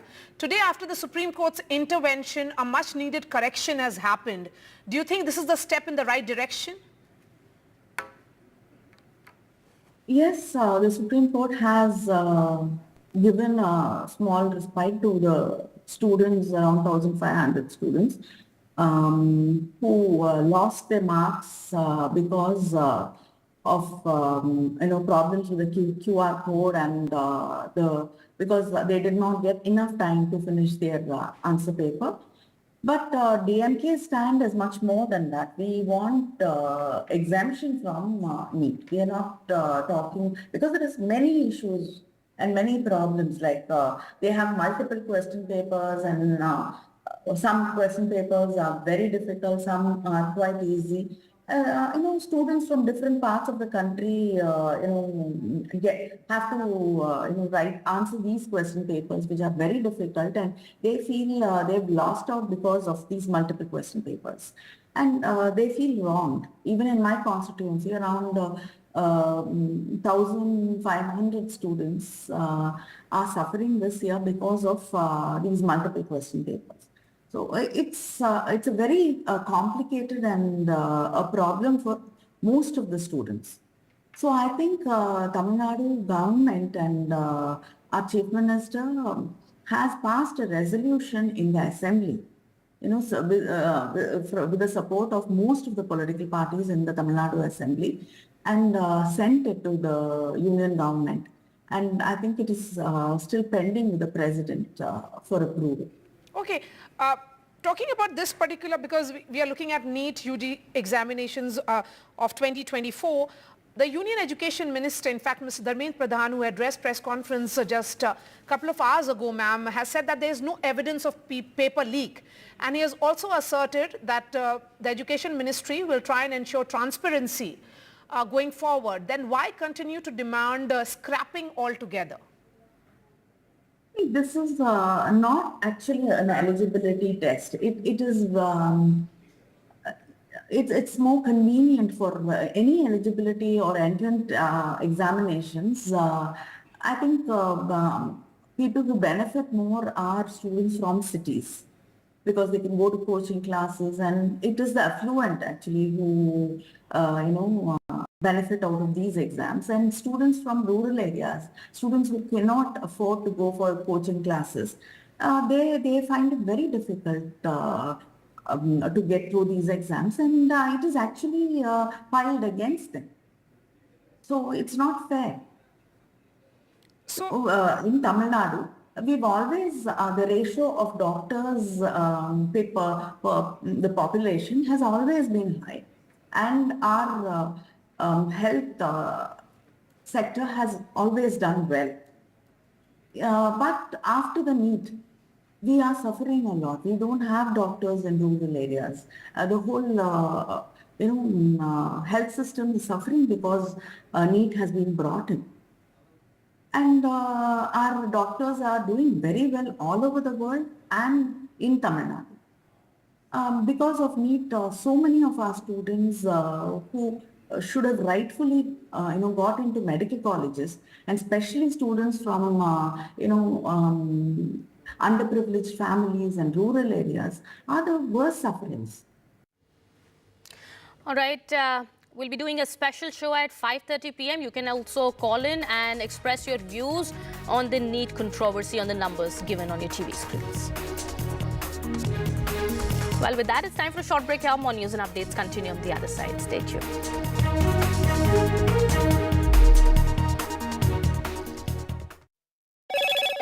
Hello, Moto. Motorola, India's best 5G smartphone brand.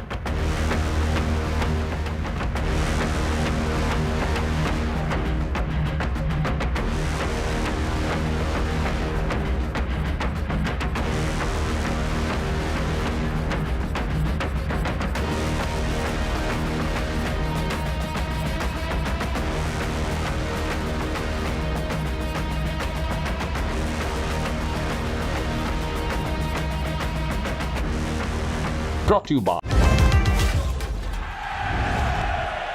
Get the magic of the best working for you now. Link your payment cards once, collect rewards forever.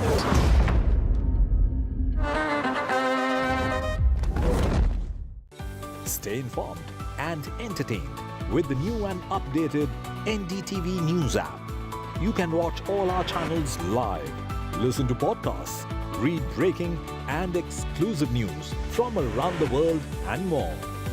Download the NDTV app today and get access to the best journalism and storytelling on your smartphone or tablet. The NDTV app. News that matters to you. In this week's episode of India Sense, watch legendary emerging markets investor Mark Mobius' big India bet. Should G7 become G8 with the addition of India as the 8th country? Modi 3.0's $5 trillion roadmap.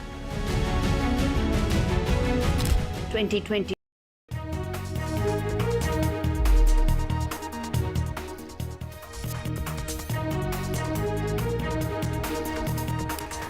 Welcome back after the break. Just days after being sworn in for the third term, Prime Minister Modi will be in Italy to attend the G7 outreach meet. Apart from leaders of other G7 countries and the European Union leadership, PM Modi will be among leaders of 12 countries who've been invited to the outreach. All eyes will be on a possible meeting with Ukrainian President Zelensky, who's also expected to be present. PM Modi will be meeting his Italian counterpart Giorgia Meloni as he reaches Italy. PM Modi is likely to have a possible interaction with Mr. Zelensky as well as the Canadian Prime Minister Justin Trudeau. Well, it's the 11th time that India has been invited to the G7 outreach and the 5th that Prime Minister Modi will be attending. He will also likely take part in a special session for discussions on artificial intelligence, energy and the Mediterranean. All right. Well, my colleague Vishnu is also now joining us from Bari in Italy. He is tracking the developments on the ground. Vishnu, what is likely to be on the agenda of the G7 countries as well as India, which is also participating in the outreach meet here? Well, you've summarized what the Indian position is. In fact, all of the points that you've mentioned. So further to all of the points that you have mentioned, let me add just a couple of details. There will be important talks that the Prime Minister will be having on the entire issue of artificial intelligence, on the issue of climate, on Africa, on migration, and clean energy and a green transition, as it were. These are the themes which the Prime Minister will be talking about. Whether or not he gets drawn into a lot of conversation on Ukraine is unclear at this stage. There is an expectation that given the fact that he is seen to be a voice of the global south, he would be drawn in for his advice on how to deal with the Ukraine issue is something that we'll have to wait and see. But Ukraine very much is the dominant theme over here. Remember, the US President is trying to push through assistance for Ukraine to the amount of $50 billion on the basis of what has been seized from Russia. And so that would be a loan to Ukraine, which would be guaranteed by the amount of $50 billion from seized Russian assets. So that's something that's happening independently. Apart from that, in a couple of days from now, there is the World Peace Summit in Lucerne in Switzerland. The focus is very much on Ukraine. So that being said, it's also important to remember that India and Italy have a very close relationship. It's a strategic relationship. Giorgia Meloni and the Prime Minister have had excellent exchanges in the past, and therefore there is very much going to be talk on how the relationship between India and Italy might actually expand, go up. Remember, there are 2 lakh Indians, people of Indian origin in Italy, so there is a large diaspora over here. But given the fact that the Prime Minister is here for just about 24 hours, there's not going to be a massive diaspora outreach. In fact, that would be limited to about 5 to 6 minutes, as I understand it. Could you also show us around, Vishnu? We see it looks like a very beautiful location around, well, behind you there. And when are we expecting Prime Minister Modi to be reaching the venue? Well, the Prime Minister is going to be over here late at night. He's not going to be over here. This is Bari. This is where the international media setup is, 60 kilometers away from the high security resort where the Prime Minister will be holding his meetings with various leaders. I was actually in that area, but you cannot get beyond a particular stage. So he'll be over here at about 11:30 p.m. local time. He departs at 11:30 p.m. Tomorrow. There's not much to show here other than the fact that this is a media center, but be that as it may, this is where the international media is getting its information on this all-important meeting. Just a few words about the G7 itself. The G7 began as an economic grouping of the most powerful nations around the world, but over a period of time, the agenda of the G7 has grown, it's evolved. It's now very much an area where the world's leading countries talk about a host of issues.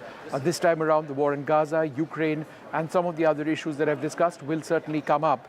But India is now the 5th largest economy in the world. In fact, India's economy is larger than 3 members of the G7, Italy, the host nation, France, and also Canada. So India is looked at in light of our economic growth as well. Absolutely. All right. Thank you so much, Vishnu, for getting us all those details there. Well, of course, there are going to be, well, very specific issues relating to Russia-Ukraine conflict as well as the Israel's war in Gaza that are going to be on the top agenda here in the meeting. But as India is also participating among those 12 countries who are participating in the outreach meet, well, defense and maritime cooperation is going to be something that is going to be India's focus here. All right. Well, with that, it's time for a short break here. More continues on the other side.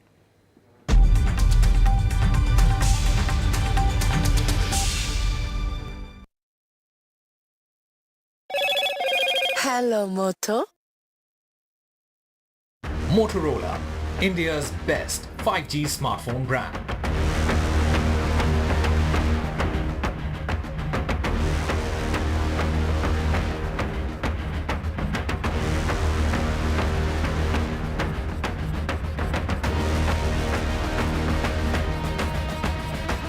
Brought to you.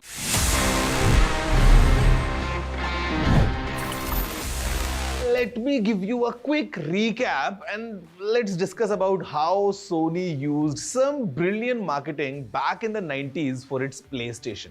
See, आज PlayStation बहुत ज़्यादा popular है, ये हम सभी जानते हैं. Almost globally it's very popular. Games हों या consoles हों, काफ़ी ज़्यादा लोग इनको use करते हैं. But back in the days, back in the 90s, while Sony was trying to establish its PlayStation lineup, काफ़ी interesting marketing को Sony ने use किया था. जी हाँ, I'm talking about the very special scratch and sniff labels from the real driving simulator और FIFA game. और ये जो गेम की डिस्क्स मिलती थी, इनके ऊपर एक लेबल हुआ करता था जिसको जब आप स्क्रैच करके स्निफ करेंगे, you would feel yourself to be in that action. मतलब जो रियल ड्राइविंग सिमुलेटर गेम था, उसमें जब आप स्क्रैच करके स्निफ करते थे, you would experience the scent of a pit stop. और फीफा में you would experience the scent of a football field. क्या क्रेजी मार्केटिंग थी, बट ज़्यादा डिटेल में इसको नहीं किया गया था. But then again you know, within a few years of its launch, finally अभी ग्लोबल स्केल पे PlayStation is really popular.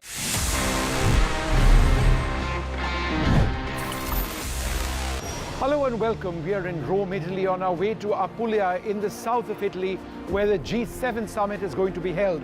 The Prime Minister will be here tomorrow. It's his first international visit since the NDA-3 government came into power. Why is G7 important? Because it is a collection of the world's most powerful nations. India now is in fact got a bigger economy than 3 of those nations. Italy, the host, Canada and also France. What are the key issues over here? Why is it important for India to be attending? Join me, Vishnu Shom, for very special programming right here on NDTV 24/7. Stay informed and entertained with the new and updated NDTV News app. You can watch all our channels live, listen to podcasts, read breaking and exclusive news from around the world and more. Download the NDTV app today and get access to the best journalism and storytelling on your smartphone or tablet. The NDTV app. News that matters to you. In this week's episode of India Sense, watch legendary emerging markets investor Mark Mobius' big India bet. Should G7 become G8 with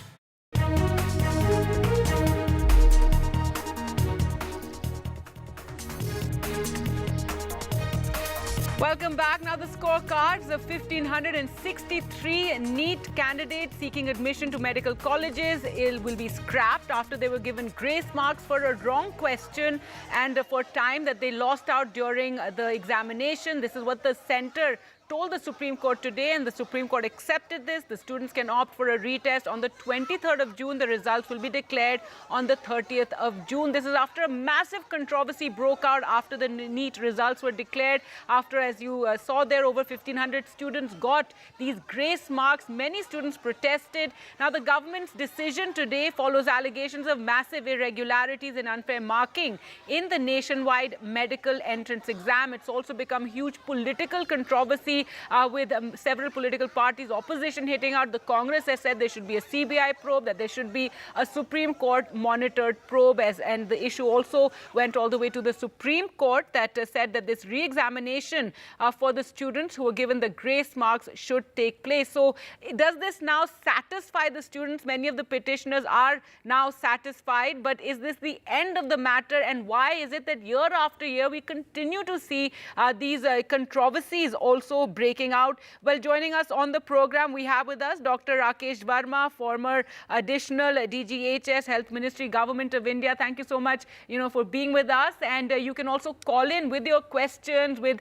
anything that you want to comment regarding this controversy, this row over NEET. But first to you, Dr. Verma, do you think that for the moment that this, settles the entire issue, that, with this re-examination for those who got the grace marks? See, Ms. Rawat, you must understand there is a huge examination which was conducted. India is a very vast country and several lakh of the candidates appeared for the NEET examination. Their aspirations were there for a fair selection. And out of those several lakhs, only 1,600 or some odd candidates got some unfair or fair grace marks which other fields are not proper. So for those, the Honorable Supreme Court of the country has taken a righteous step and has approved that yes, for those candidates, the examination will be reheld. Either they can remove the grace marks and be ready for being shown as selected or unselected based on the marks without the grace marks, the actual which they have got. Or they have got the option to forget the earlier examination and undergo the fresh test on 23rd of June, which is very close by, and within 7 days the results will be declared.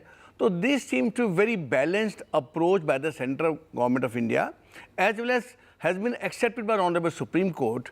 So in my personal opinion, I feel considering the huge number of the NEET aspirants, we should agree for this kind of a proposition, which seems fairly balanced, because the dispute is narrowed down to those 1,600 odd students, is not All extended. right. Well, we have a caller, Ramlal calling from Mangalore. Go ahead. Ramlal speaking. One minute. Madam? Yes. This revaluation of OMR sheets, not only for the 1,500 candidates, it should be for the 24 lakh candidates.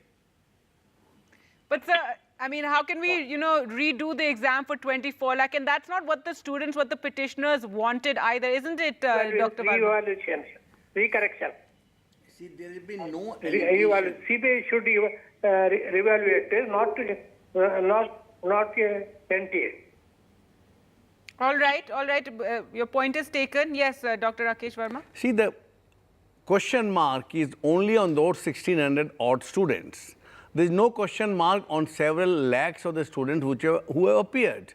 They have worked day and night, toiled the midnight oil, and appeared in examination, and they are satisfied with their result. All they want is a race, that nobody else should come from the side track and overtake them. It's a competitive examination. Every mark will matter. So a grace mark, when being removed, should be at par, a fair field, equal level field for everybody. And those who have got a grace mark, their allegation or contention was that we got lesser time to appear in this examination. So they were given the grace mark. Now the grace mark is removed. So either those 1,700 students should be agreeing for the evaluation on the basis of and even the petition was not to do with, re-examination for all 24 lakh students. So we have another caller, Ranjana Subramaniam. Go ahead. Hello. Yes. Hello. As per today's decision, it is good to write only for that candidate. That is 1,563. But before that, and from the next time, it should be an online exam like JEE. So there will be no problem. So everybody will have online means there will be no problem. System will take care. There is no chance for leaking the paper. There is a rumor there, but it cannot happen in online exam. So may conduct next time onwards online exam, and also NTA should improve more number of test centers, because that is another problem. And checking in the test center also the problem for the people. That's why they are angry towards any problem in need comes from the media. That's the reason, sir. Thank you. See, right, I'll take one more caller. Just a moment, Dr. Verma. We also have Sandhya Singh calling from Delhi. Go ahead with your question. Yeah, actually, what I feel is it's not just about the 1,563 students that the NTA is talking about, or the Supreme Court has given directions. But what I feel is there have been multiple, centers and many students who have lost time, but they did not have any opportunity or any idea that if they go to court or they could, approach the court. So they didn't have the avenues to approach the court. So what about those students, first thing? Second is, if you're giving opportunities to these students, I will not say it's an opportunity. Basically, these students would be, again, after 1 week or something, they will be again doing the exam. Then isn't it unfair for students again that they will spend less time, and on that their new mark sheet will sheet could be prepared or could be prepared? So my view is all right, Sandhya, thank you so much for calling in. And Dr. Rakesh Verma, so you know, there you can see a mixed reaction. Some saying it's a welcome decision, but also some saying it's unfair on those particular students, given, you know, how enormous this exam is. You had one caller saying that we must take it online completely to, you know, rule out all this issue regarding paper leak. Ms. Gayatri is a vast country with vast distribution of students, rural areas to urban area, and it will be impossible to satisfy. Now, the highest court of the country, the highest authority of the country has taken a view and taken a decision. I and you and everybody should abide by the decisions of Honorable Supreme Court. We cannot defy the Honorable Supreme Court, and nobody should try to think. And in own wisdom, Supreme Court has passed a judgment, an elaborate judgment, considering the grievances of those who have approached, considering the pros and cons, and then I don't think there should be any reason of questioning the judgment or decision or the path that Supreme Court has shown, and we must abide by that. All right. We also have another caller, Abdul Latif, calling in from Tamil Nadu. Go ahead, Abdul. Need is not a social justice for rural students and poor students who doesn't know what is need, and they are intelligent. And it's a poor, it's only a dream. Doctor is only a dream. Poor cannot become a doctor under need, number one. Number two, NEET has become a business. A student who has taken 160 marks in NEET is getting MBBS seats in private medical colleges. And private medical colleges increase a lot more than the government medical colleges. And thus the standard of doctors has become worse than any other doctor, those who are intelligent. Okay, therefore, NEET doesn't serve the purpose of what examination has been conducted. NEET is completely a social justice. It's a business run by private medical colleges and coaching centers, and by only richest can become a doctor. And it's impossible for a middle class and poor families, people who cannot complete the examination, but very, very interested to become a doctor. For example, Tamil Nadu government those days have been conducted at the mark list. The topmost people have become doctors. The topmost will become mark list wise. I tell you, the three chief surgeons of America from India, from Tamil Nadu, have become the chief justice in America. They are not studied in NEET. They studied in Madras Medical College. How they are studied? All right. Thank you so much, Abdul Latif, for your point. And yes, this is something that, you know, we've seen, Dr. Verma, again and again. This is what all parties across, you know, party lines from Tamil Nadu have been demanding. They say that NEET is a system that is, you know, it's against the rural students, that there is this unfair advantage that urban students have, city students have. They've also been asking, in fact, they go as far as to ask for scrapping of NEET. They wanted to revert to what it was earlier, that each state should have its examination, saying that, you know, Tamil Nadu has done so much. They've opened so many medical colleges in every district, and it's unfair on their students. So what would your response be to that? See, Abdul Latif Saab, whatever your suggestions and comments are there, I can only say that please write them, jot it down, and make a small petition to Government of India, Ministry of Health, as well as to the NTA, National Testing Authority, who will consider all these things, considering the whole impact for across the country, from Kashmir to Kanyakumari and from Gujarat to Leh Ladakh, as well as in the far northeast. Right. It cannot be But Dr. Verma, also this, you know, point between the, you know, rural and urban and this coaching, how much it's become, you know, part and parcel of preparation for NEET, which makes it unfair for poor students. Is this something that we can even get around, or is this something that is the reality of what, you know, all these competitive exams have now become? I'm very sure government is aware of this slight discrepancies and this unfair impact, but it has to be brought down through a petition or an application or a simple paper to the NTA as well as Ministry of Health, Government of India. I'm sure they will be examining this. Right. Not everybody can, you know, go all the way to the Supreme Court with their petitions. We have another caller, Professor Surender from Telangana. Yes, go ahead, Professor. Good evening, everybody. Good evening. The Supreme Court decision is absolutely right. Yes. In this regard, I want to tell the National Testing Agency must be very, very careful while conducting the national level examination. In an examination, awarding grace marks is very bad for the nation and for the health of the education.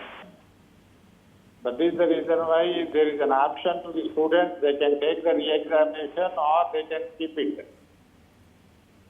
Examination is an examination, but the awarding grace marks is very bad for the health of this medical education. All right. This is my okay. Right. Your point is well taken, and that is the reason there was such an uproar over these grace marks being given to students. And, for our viewers also, Dr. Verma, to, explain to them that the reason these 1,500 plus students got grace marks is because at the time that they were taking the exam at their center, they realized they had got the wrong question paper. And there, I think the responsibility of the National Testing Agency is there. Imagine a student being so, worried, they're taking this all-important exam, and then to realize you've got the wrong question paper.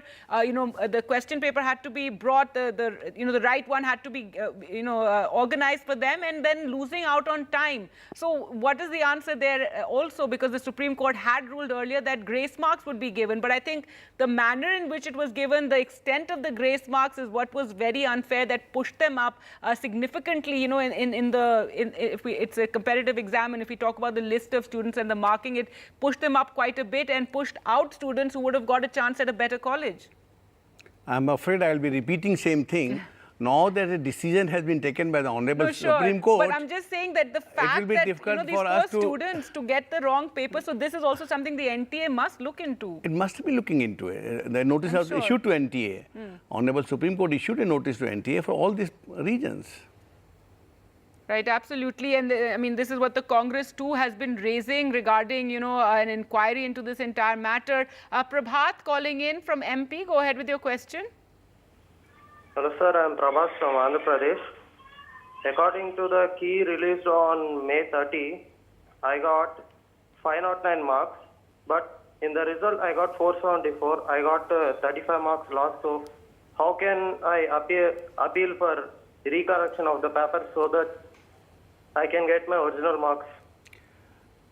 Sir, your doubt is very obvious, but this is not the forum to remove a doubt. The only best option is to make an appeal to National Testing Authority, which I am very sure will consider your grievance. So he should approach the authority for getting his, previous marks counted rather than the As your choice. The decision will lie with the National Testing Authority.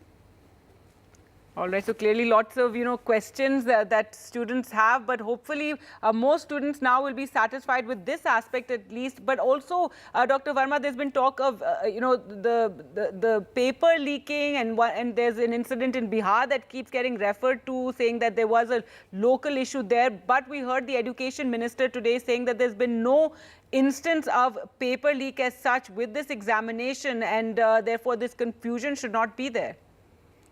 See, sitting at Delhi, we cannot say what happened in Gujarat or Bihar. And there have been sporadic news from the news channels, there's been some newspapers. So let the police and other authorities examine that and find out whether there has been any genuine leak or not, or is only a false alarm. Right, because this doubt was there.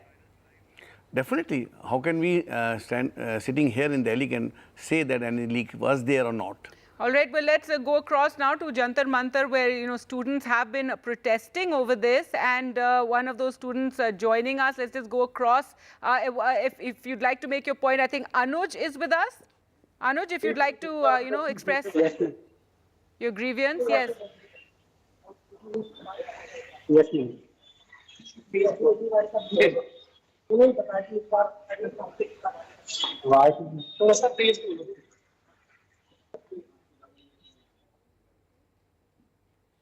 Right.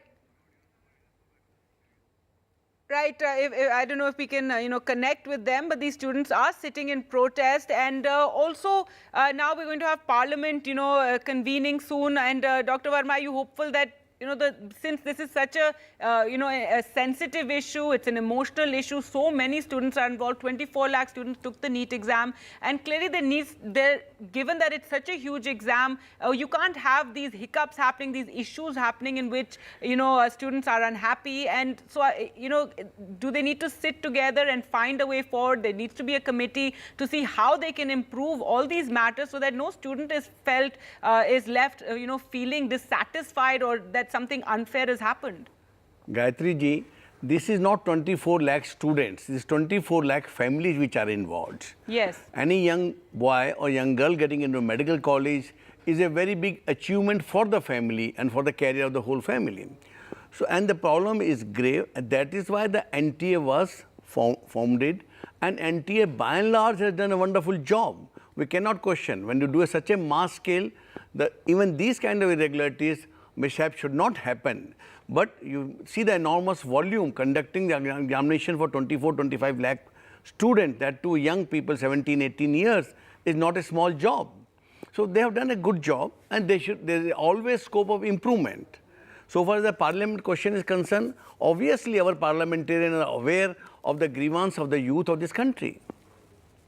That's right. No, the Congress has been asking for a Supreme Court appointed committee to look into this entire issue, especially since there are these doubts over paper leak and, this anguish among students. Also asking for a CBI probe. Then you have the DMK asking that the exam be scrapped and it should revert to the system that was there earlier of, the states conducting the exam. So clearly a lot of issues with the NEET exam, and, and year after year we can't continue to have these sort of doubts and sort of anxiety among students. Definitely. It's a very serious situation. Right, and you also have the education minister, however, saying that there is no leak that has taken place, asking that people be satisfied with the Supreme Court decision on the re-examination for just those students who got the grace marks. See, only those students got benefited by the grace marks. And grace mark, as you have told yourself earlier in the part of this show, that Supreme Court itself had allowed. And I must tell you, even UPSC does some grace mark considering the overall question and answers. Right. We have one of the protesting students, Anuj. Anuj, are you satisfied with what the Supreme Court has said today, that those students who got the grace marks, they will have a re-examination? जो supreme court ने कहा है कि मतलब 1500 का री exam होगा, सिर्फ 1500 का री एग्जाम कराने से कुछ नहीं होगा, लगभग 24 लाख बच्चों का दोबारा रीनीट होना चाहिए। 1500 में तो मतलब जहां 30-40 हजार रैंक का अंतर आ रहा है, 1500 का रीनीट करा के तो 1500 ही रैंक जाएगी, उससे कुछ नहीं होगा। जो बिहार पुलिस ने भी इन्वेस्टिगेशन करी है, पकड़ा है, मतलब उन्होंने भी कहा कि उन्हें पेपर दिया गया था और मतलब फोटोकॉपी करा के पेपर दिया गया था और फिर भेजा गया था, मतलब पेपर लीक हुआ है। यूपी में भी न्यूज आई थी पेपर लीक की, तो मतलब सरकार को मतलब एनटीए को इस पे इंक्वायरी करनी चाहिए कि पेपर लीक के बारे में, और फिर देना चाहिए, और काउंसलिंग भी रोकनी चाहिए इन्हें, क्योंकि अगर काउंसलिंग होगी तो बच्चे एडमिशन ले लेंगे, उसके बाद तो फिर मुश्किल हो जाएगा रीनीट कराना। All right, Anuj, thanks for your question. And, the Supreme Court has allowed the counselling to go forward as it was dealing with this issue. It's going to be taking up the matter again later. But, again, those reports about the paper leak, doubts in students' mind, I don't think the students, many of them want that all 24 lakhs should take the exam again, because we've been speaking to, cross-section of students. Some are very satisfied with this. So, final word from you, Dr. Verma. Once the issue has been decided by the apex court of the country, I don't think there is any scope for any contrary opinion or any other thing. We all must salute, abide by the dictum and directions given by the Honorable Supreme Court. And there is no higher court than that. And Honorable Supreme Court, in own wisdom, after seeing the pros and cons, hearing all the parties, has passed such a detailed order. So we must abide and be happy with that. All right. Well, this discussion will continue, and these, various opinions will continue. Thank you so much for joining us on the program, Dr. Rakesh Verma, and, very patiently taking all those questions from NDTV viewers. With that, we'll slip into a short break. But the NEET row remains the big story on NDTV. Later today at 8:30 p.m., my colleague Maria Shakil will discuss whether the solution is in sight to this big mess.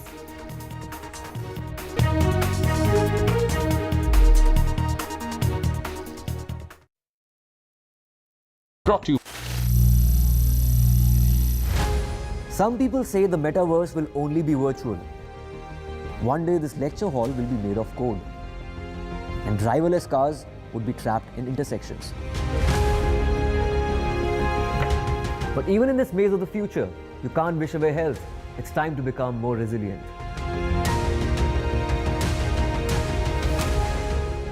10 years of Banega Swasth India, we have grown and achieved so many milestones.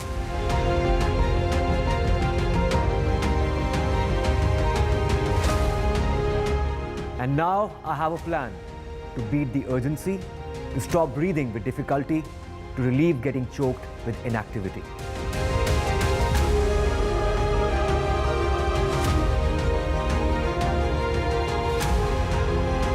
Energize our government, our environment, our society, and ourselves. Everyone, everywhere, every day.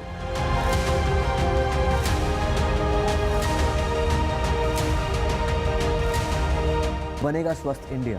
One world hygiene.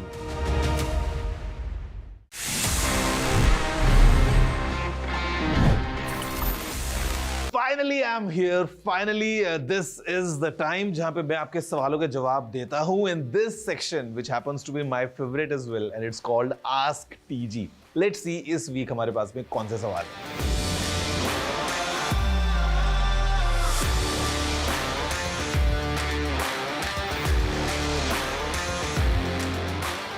हैं. To be honest, in Android TV, we don't have any such features जहाँ पे आपको live जो सामने speech आ रहा है उसके captions screen पे दिखाई दे जाएं. We are expecting this feature to come कभी भी जब Google इसको unveil करता है, but as of now we don't have it. Samsung, however, in their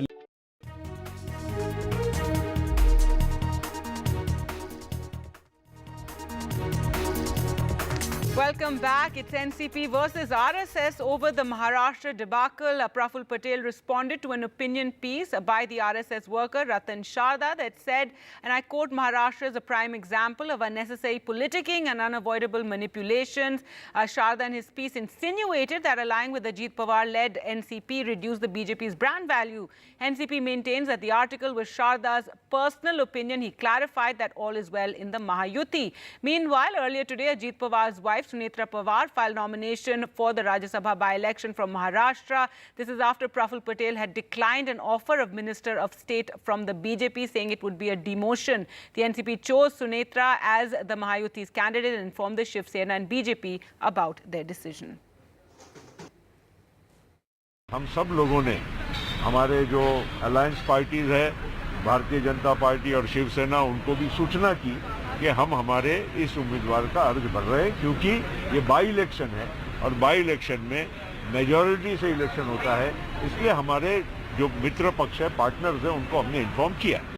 any article appearing from a gentleman who may have some reason to be a post holder does not make that person the ultimate responsible person to decide on the politics of the alliance in Maharashtra or anywhere else for that matter. If by that same yardstick, if the RSS chief has spoken something, does that mean that applies to whatever is happening in the government of India today? It is not the question. Some issues can be raised by people in their individual capacity. That does not make any difference in the alliance. Our alliance is here to stay. मैं बिल्कुल नाराज नहीं हूँ. मुंह पे दिखता है क्या मैं नाराज हूँ? सब ठीक है. देखिए, फडणवीस साहब जो है नासिक गए थे और हमारे जो सीएम साहब भी ऐसे ठाणे में कुछ प्रोग्राम अटके हुए थे. कोई बात नहीं है.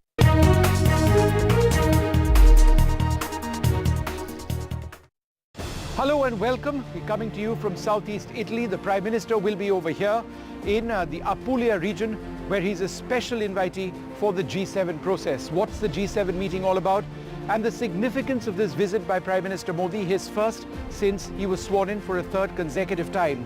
We'll be bringing you the very latest details of what exactly the Prime Minister will be doing, the meetings, the important engagements, and the message of foreign policy that India is trying to send. Brought to you. In this week's episode of India Sense, watch legendary emerging markets investor Mark Mobius' big India bet. Should G7 become G8 with the addition of India as the 8th country? Modi 3.0's $5 trillion roadmap. 2023, mankind's most violent year. All this and much more on India Sense with me, Gauri Dwivedi, at these timings only on NDTV. Stay informed and entertained with the new and updated NDTV News app. You can watch all our channels live, listen to podcasts, read breaking and exclusive news from around the world and more. Download the NDTV app today and get access to the best journalism and storytelling on your smartphone or tablet. The NDTV app. News that matters to you. Some people say the metaverse will only be virtual. One day this lecture hall will be made of code, and driverless cars would be trapped in intersections. But even in this maze of the future, you can't wish away health. It's time to become more resilient.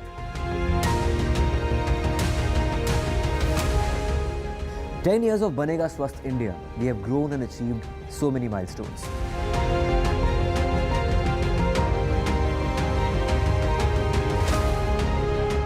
And now I have a plan to beat the urgency.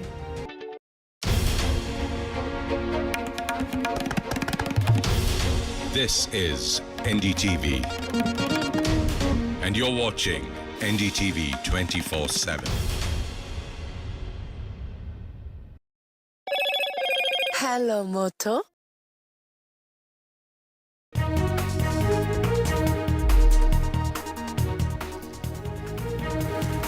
Good evening and welcome to NDTV. I'm Ankit Tyagi. Let's take you to the headlines we're tracking at 6 p.m. In an NTV exclusive, DMK MP Kanimoy speaks on the NEET controversy, says NEET has skewed doctor-patient ratio in Tamil Nadu, scrapping the only way forward.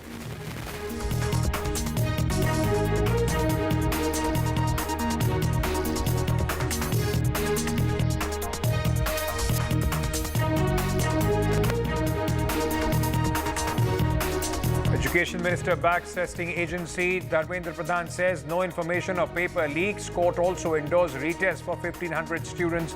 Congress meanwhile demands judicial probe and sacking of the NTA chief. Concerns over the multiple terror attacks in Jammu and Kashmir. 4 attacks in 4 days. Prime Minister speaks to National Security Advisor and the Home Minister. Security reviewed in the state.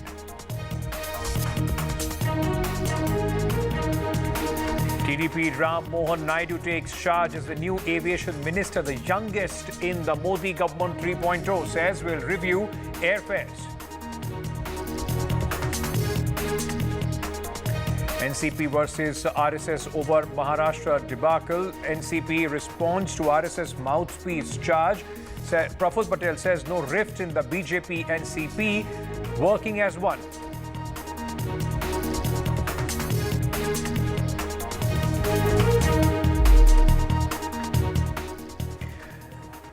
We're getting some breaking news right at the top of the bulletin at this moment from Jammu. In fact, in the Riyasi terror attack, 50 people have been detained for questioning by the security forces. This is the latest on the investigation which is taking place in this audacious, dastardly attack that took place in Riyasi a few days back, in which pilgrims were, in fact, targeted by the militants. It was the attack left 9 people dead and more than 30 injured.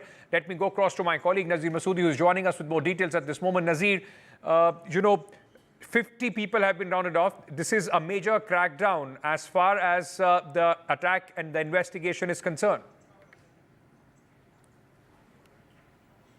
Well, exactly. A major crackdown has been launched. According to police, 50 people have been detained for questioning.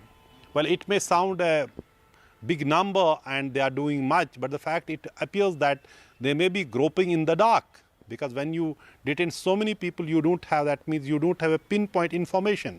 Having said that, over the last 3-4 days, police and the security agencies have launched massive searches, cordon search operation, detaining people for questioning, activating all the resources in their command to ensure that those who are behind these attacks are tracked down. But in the past, we have seen, for example, when there were happening attacks, major attacks took place against the army in Rajouri and Poonch. In one case, more than 200 people were detained, but no attacker could be tracked down. So the fact is that in such operation, what is more important is that get a pinpoint information, actionable information, and carry out the operation. This has become the biggest challenge for the security agencies to track down the attackers after the attack, because in most of the attackers, they have managed to escape. For example, in this attack, Riyasi attack, after terrorists killed 9 pilgrims, injured 33 when they targeted the bus plunged into gorge, and they managed to escape. Since then, all the efforts are being made, including this major crackdown in which police are saying 50 people have been detained who they suspect may be knowing something. They are not suspected in the attack, but they may be knowing about the presence of militants or the terrorists who may be operating there, who may be behind that attack.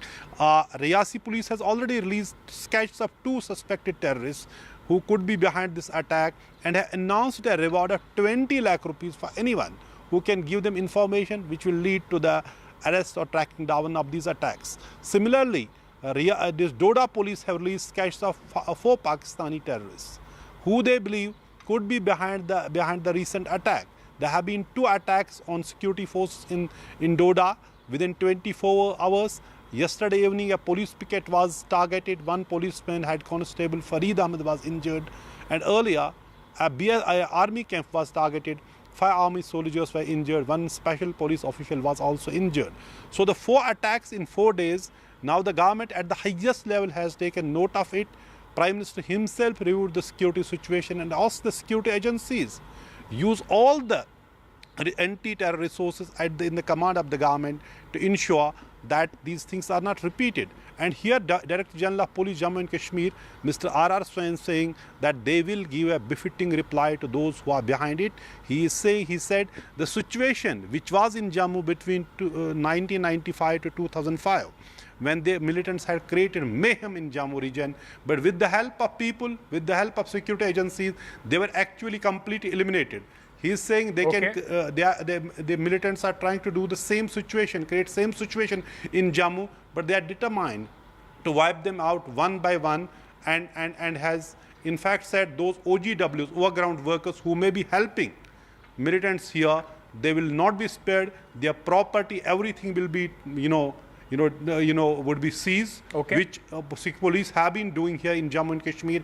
Anyone found involved in helping militants, their property is being seized and tough action is being taken against them. DGP also said it is not, nobody denies that it is a major security challenge. And when Pakistan has not been able to get locals here to create disturbances, they have recruited their own citizens, giving them training and pushing them forcibly into Jammu and Kashmir to destabilize situation in Jammu region. Thank you so much for joining us with all those details. Nazir Masoodi reporting there from Jammu and Kashmir. Moving on now, the Criminal Investigation Department, the CID, which is probing the POXO case against former Karnataka Chief Minister Yedurappa, has issued a non-bailable warrant against the leader. The CID has already summoned Yedurappa and has asked him to appear for questioning in the case. The former Chief Minister, who is in Delhi right now, is likely to return to Bengaluru for further questioning. Going across to my colleague Nihal Kidwai, who's joining us with more details at this moment. Nihal, just bring our viewers, this is trouble for Mr. Yedurappa. What is this case and, under which the investigation is going on at this moment? See, one FIR was lodged on the 14th of March this year. One lady had approached the police station, Rashid Nagar police station, and she had alleged that when she had approached Yedurappa in a 2015 case, then Yedurappa had taken her 17-year-old daughter to one room, and then he had inappropriately touched her. This was the case when the lady approached the police station. Immediately the FIR was lodged. So now, within 90 days, the charge sheet has to be filed, and this 90 days will be completed on 14th of June. Much before that, the CID that is investigating this case had issued summon and asked Yedurappa to turn up for questioning on 12th of this month, means day before, means yesterday. But Yedurappa on 11th had said that he won't be able to come because he had some prior commitment and he will be available only on 17th. So he had requested to grant permission to appear before the agency on 17th. But yesterday, the brother of the victim approached the High Court for speedy investigation. Meanwhile, the lady who had accused Yedurappa died on 26th of May, means the previous month. So the brother of the victim had approached the High Court, and now the case has come up for hearing in the High Court. Meanwhile, when Yedurappa's advocates came to know that the prosecution has approached the AC, Additional Chief Metropolitan Magistrate Court for a warrant against Yedurappa, at the same time they approached the High Court for the anticipatory bail. And a little before that, Yedurappa had also approached the High Court to quash the FIR against him, because he has alleged that the same lady had filed FIR against 54 other people, that includes judges, senior police officers, several politicians of various political parties. Right. In that case, he had requested that the FIR should be quashed. So the quashing of the FIR plea as well as the anticipatory bail plea, both will be heard tomorrow at the High Court post-lunch. This is what we have come to know. Thank you so much for joining us with all those details. Nehal Kidwai reporting there from Bengaluru. Moving on to the NEET, in fact, story where the protests have now erupted over the controversy. Allegations of paper leak, foul play has emerged, and the opposition has demanded sacking of the National Testing Agency boss. Now, Education Minister has backed the agency. Dharmendra Pradhan has said that there is no information of paper leak. He has also said the Supreme Court has ordered re-examination for some students. Meanwhile, the Congress and the allies have demanded a judicial probe into this entire matter, along with the sacking of the National Testing Agency chief. Listen. All right, meanwhile, we also spoke exclusively to DMK MP-elect and former telecom minister, has reiterated Tamil Nadu's demand for exemption from NEET amid the controversy over shoddy results. The state had no entrance test for nearly a decade for its medical admissions.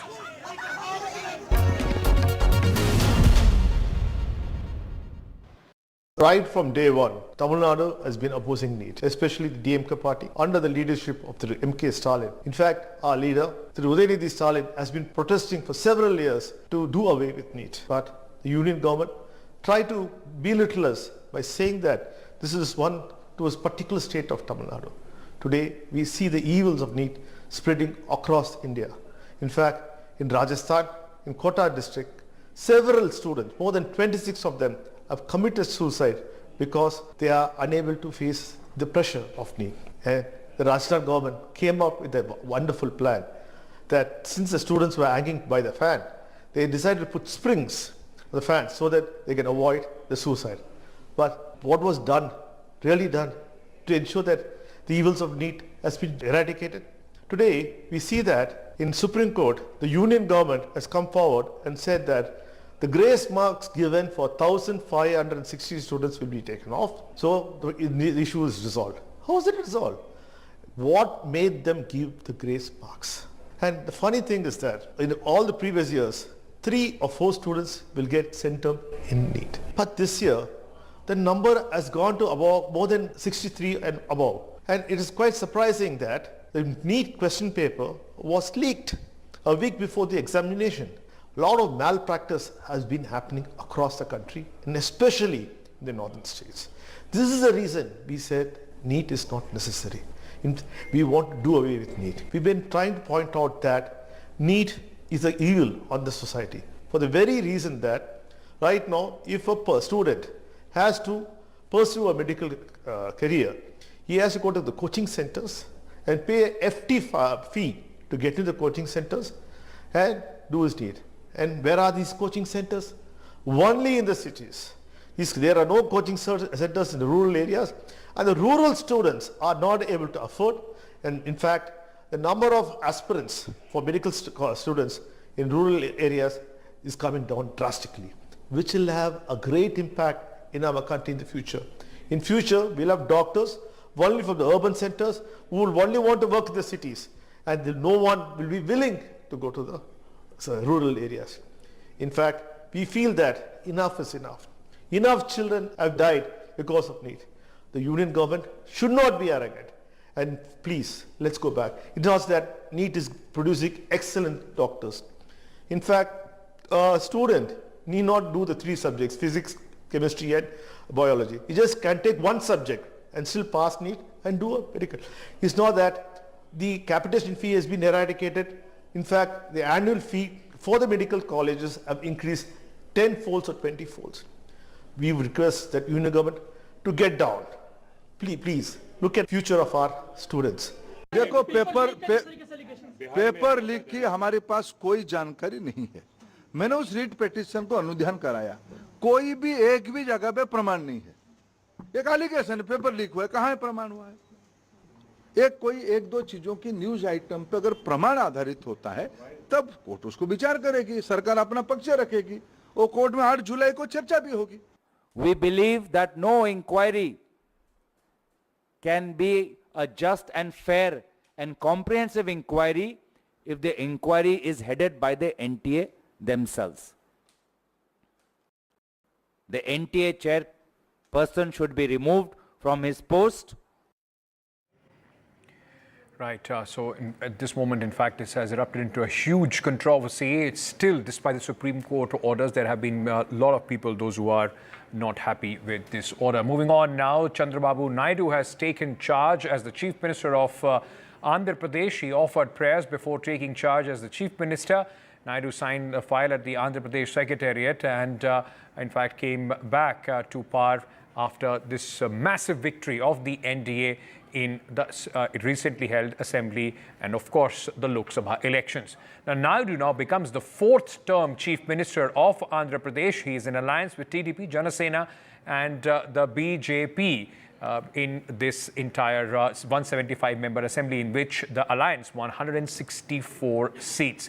My colleague Uma Sudhir now joining us with more details at this moment. Uma, of course, big day for Chandrababu Naidu, a change of government, and how has he set forward his agenda, the priorities that he is going to focus on in the next few days? Yes, indeed. He started the day with a darshan at Tirumala, where he had in fact gone last night itself along with his family.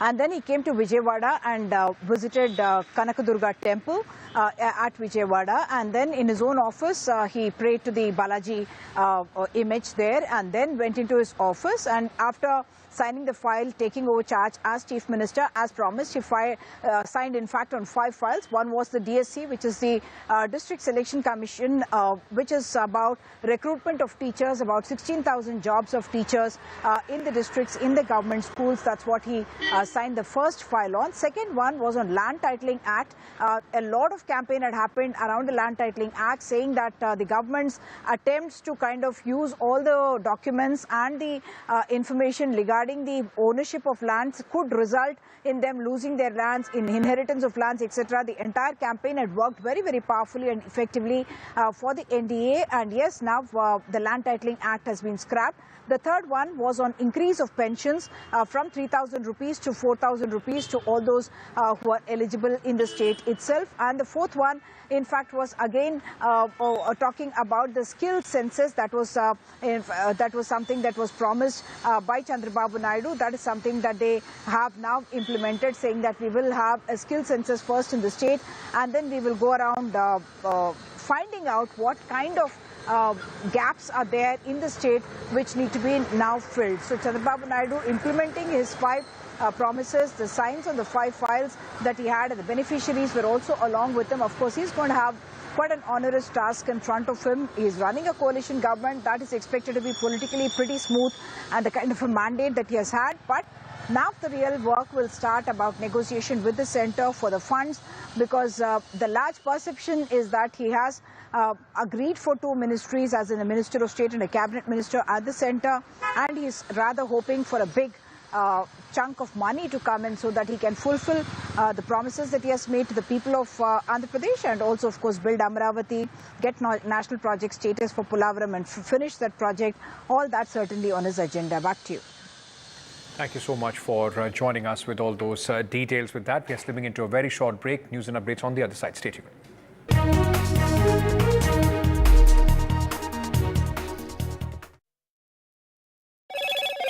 Hello, Moto.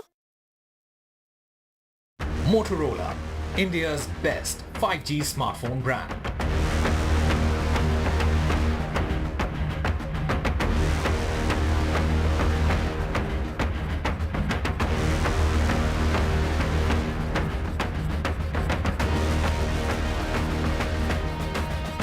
Brought to you by. Get the magic of the best working for you now. Link your payment cards once, collect rewards forever.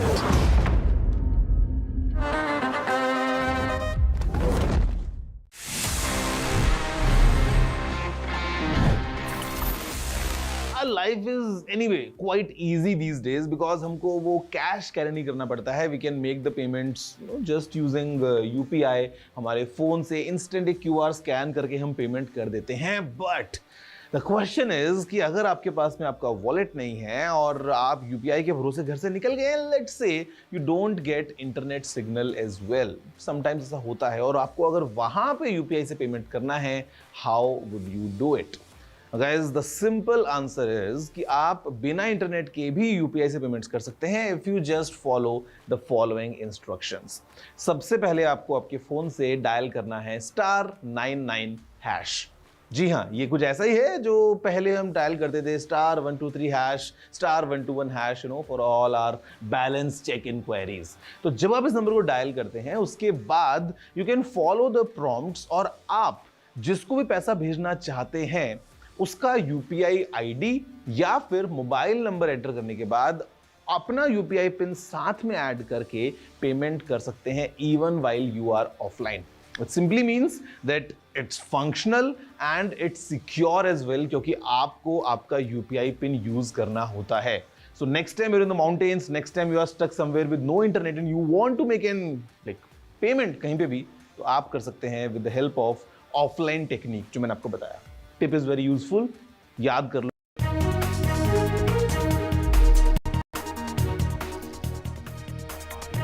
Is the centre looking to crack the whip on airfare fluctuation? Well, that's the indication that the new aviation minister has given. Union Aviation Minister Ram Mohan Naidu has said that he's going to review the airfare issue. TDP's Ram Mohan Naidu took charge today of the aviation ministry. He's the youngest minister in the Modi cabinet 3.0. He has said that the government will focus on the ease of travel and for the comfort of the passengers. Let's listen in. Well, definitely, I really can't decide on one decision to bring down the prices. But like I'm saying, it is a very important issue today. My whole intention is to make air travel reach to the common man. And it has happened over 10 years. There have been Udan scheme that has come up. Modi ji has also said, Hawai Chappal se Hawai Jahaj tak. So I want to make it a reality for that. For that, prices have to be affordable. Now the market scenarios or the other external factors, COVID, so a lot of different factors have made in improving the prices. So we have to sit down, the department has to sit down, and whenever that thing is happening, my intention or my priority would be from the people of this country that to bring down the prices, and I would sit down with that point of view. Let's hope he succeeds because definitely a revolution is expected in the aviation sector. It has to become more affordable for more people. We are a country of 1.3 billion and if there is a sector that needs complete transformation and more affordability, it is the aviation sector. So definitely much will be dependent on whether the government will be able to ensure, for example, the aviation turbine fuel taxes on that are reduced or completely given a go by because that's something that is taxed on a regular basis, and that's what makes the cost of fares extremely high. So it's in that context we'll have to wait and see how airline industries respond to the new Civil Aviation Ministry and what can the ministry do, because after all airlines today are privatized, be it Air India, be it Indigo, be it SpiceJet, and the list carries on. So how will they do it? They can do it only if the various policies and various measures are taken, and in particular the fuel which runs those aircrafts, the taxes are reduced on that. Moving on to Karnataka, where the sensational murder case has completely shaken the Kannada film industry with the arrest of leading actor Darshan and his partner Pavitra Gaura in this murder case. Now, interrogation of actor Darshan is underway. Chilling details have now emerged from the murder investigation against the actor. Now, the remand copy details how deceased Renuka Swamy, who allegedly had sent some lewd messages to actor Pavitra Gaura, was tied up and beaten with wooden sticks by Darshan and his associates.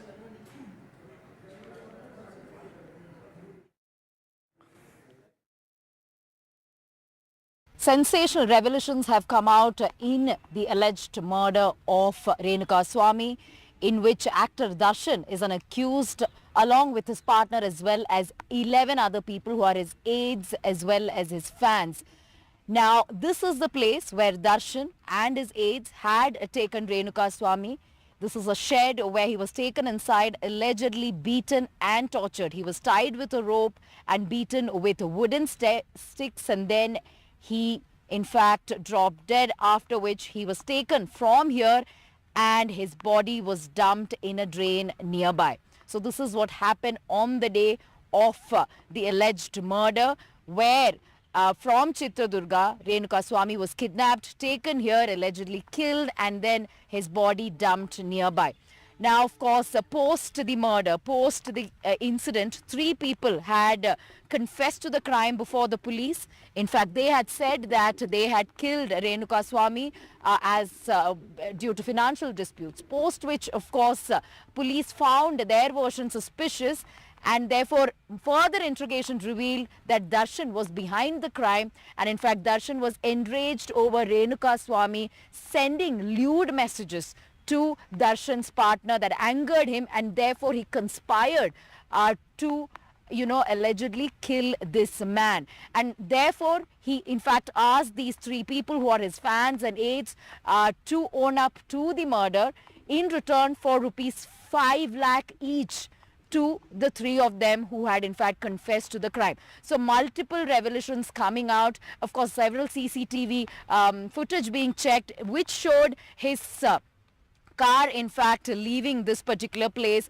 Another CCTV footage taken days before the incident, which also had Renuka Swamy working in his pharmacy in Chitradurga. It was just a couple of days before the murder, and therefore police at this point looking at all the angles, trying to understand the circumstances leading to the death, the sequence of events. Were there more people involved, and is there any more reason, or rather a stronger motive for him to commit this act? So at this point, of course, CCTV is being examined, phone records being checked, all the financial transactions are also being looked into, and multiple people, including friends and family members of Darshan, his female friends and other aides, are being questioned. Of course, they are being interrogated at this point. 6 days of police custody, post which they will be presented before the court once again.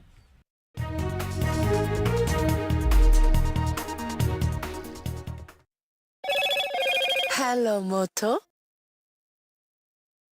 Motorola, India's best 5G smartphone brand.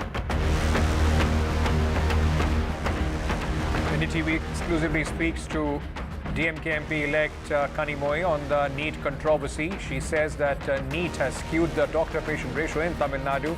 Advocates scrapping of the policy. Education Minister reacts to the Supreme Court's decision, backs the National Testing Agency. Dharmendra Pradhan says no information of paper leaks.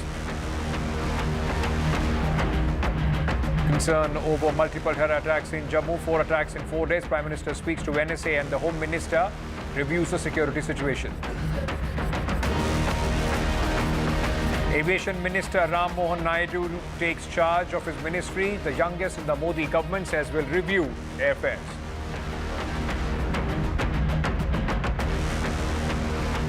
Brought to you. Stay informed and entertained with the new and updated NDTV News app. You can watch all our channels live, listen to podcasts, read breaking and exclusive news from around the world and more. Download the NDTV app today and get access to the best journalism and storytelling on your smartphone or tablet. The NDTV app. News that matters to you. In this week's episode of India Sense, watch legendary emerging markets investor Mark Mobius' big India bet. Should G7 become G8 with the addition of India as the 8th country? Modi 3.0's $5 trillion roadmap. 2023, mankind's most violent year. All this and much more on India Sense with me, Gauri Dwivedi, at these timings only on NDTV.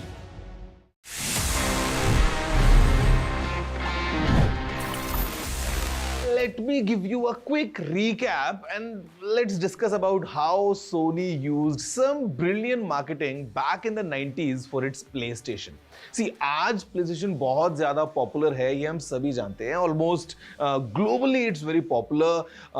Games हों या consoles हों, काफ़ी ज़्यादा लोग इनको use करते हैं. But back in the days, back in the 90s, while Sony was trying to establish its PlayStation lineup, काफ़ी interesting marketing को Sony ने use किया था. जी हाँ, I'm talking about the very special scratch and sniff labels from the real driving simulator और FIFA game. और ये जो गेम की डिस्क्स मिलती थी, इनके ऊपर एक लेबल हुआ करता था, जिसको जब आप स्क्रैच करके स्निफ करेंगे, you would feel your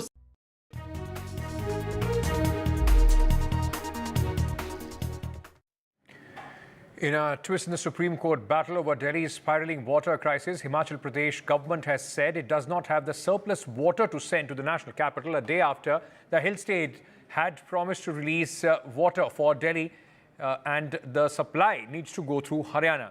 Supreme Court had directed the Himachal Pradesh government to release 137 cusecs of surplus water to the national capital and had asked Himachal Pradesh government to facilitate the flow. The court today had said that the drinking water shortage has become the existential problem in the national capital. Meanwhile, the Aam Aadmi Party's Minister Atishi has appealed for more water from Haryana and Himachal Pradesh. She has said that even though multiple teams are involved in making sure water is not wasted, but she has gone on to also say, however, these steps are not enough as the water is being stolen in Haryana. Rising Mains जो main pipeline है, उसका मैंने personally जाकर अक्षरधाम मंदिर के पास के area में उसका इंस्पेक्शन किया. 1.5 किलोमीटर की पानी की पाइपलाइन में एक बूंद भी पानी नहीं बह रहा था. ये मैं आपको क्लियर कर दूं कि बहुत जगह ऐसी अफवाहें फैलाई जा रही हैं कि बहुत बड़े स्केल पे लीकेज हो रहा है. ऐसा बिल्कुल भी नहीं है. Ma'am, today the Delhi government has filed a status report and there they have said that they cannot take action on the water mafia because it is happening on the side of Haryana. What do you have to say? Mere absolute excuses. I say this with tremendous amount of responsibility. It appears that from what Atishi ji said today in the press, it seems as if she was justifying the presence of the illegal tanker mafia in Delhi.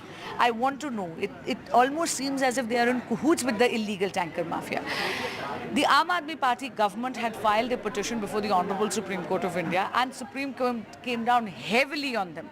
Supreme Court asked them, what are they doing about the water wastage in Delhi? They are doing nothing. 40% of water in Delhi gets wasted because of desiccating infrastructure of the Delhi Jal Board. The Aam Aadmi Party government has been governing Delhi for now a decade, but they have not paid attention to the infrastructure of Delhi Jal Board at all. Supreme Court also scolded them on the operation of the illegal tanker mafia, and the Aam Aadmi Party only had a string of excuses and nothing more. Right. Let's just discuss this a little bit more because, it needs to go beyond the war of words. People of Delhi are suffering. Harish Khurana of the Bharatiya Janata Party is joining me at this moment. I'm also being joined very quickly by Priyanka Kakkar, Aam Aadmi Party spokesperson. Thank you to both of you for being with us. Priyanka, let me ask you this. The court was very harsh yesterday on the government. It said that, give us a list of what you have done as far as the water wastage is concerned. Beyond the, blame game, what is happening at this moment so that the people of Delhi do get some relief? Hi, Nitin. Hello to you and all your viewers. Nitin, Ankit. Ankit, one thing I must clarify. You talk about yesterday's order. We submitted a detailed report of what all measures we have taken in Delhi.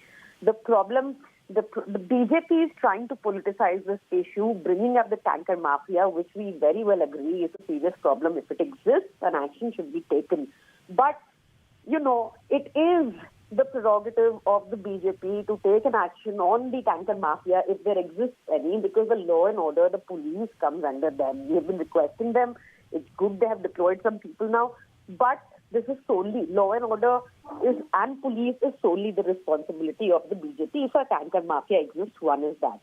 Secondly, what happens is that even if this theory of tanker mafia is taken on face value, at best, there are 10,000 tankers deployed by the Delhi government, which includes the private and the government tankers, and 10,000 tankers together can carry, say, about 4-5 cusecs of water.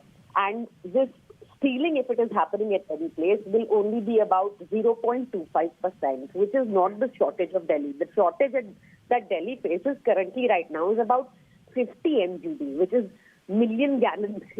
That's a lot of water. It cannot be stolen. So this water, the Himachal Pradesh government has also consented, is ready to give to Delhi this 137 cusecs of water, which was previously... But today they have taken a U-turn. They are saying that we don't have surplus water to give. No, so there is another catch to this, Ankit. What has happened is that they are giving from their existing share.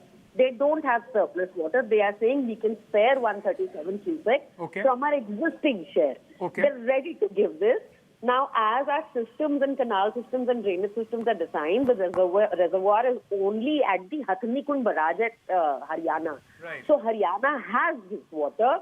They have to release it to Delhi, and BJP should stop doing this dirty politics. Just the monsoon is delayed. This is only a stop. I must also mention this is only a stopgap arrangement, because the monsoons are delayed. Right. Just hold on to that thought. Let me get in Mr. Khurana on this. Mr. Khurana, respond to what Priyanka Kakkar is saying. She says that, there is too much being made of the pilferage and, of course, the water tanker mafia. And even if that exists, it is a duty of the police, which comes under the Home Ministry, to, in fact, check on this water mafia. Ankit, two things. I think Priyanka Kakkar don't know what the actual fact is.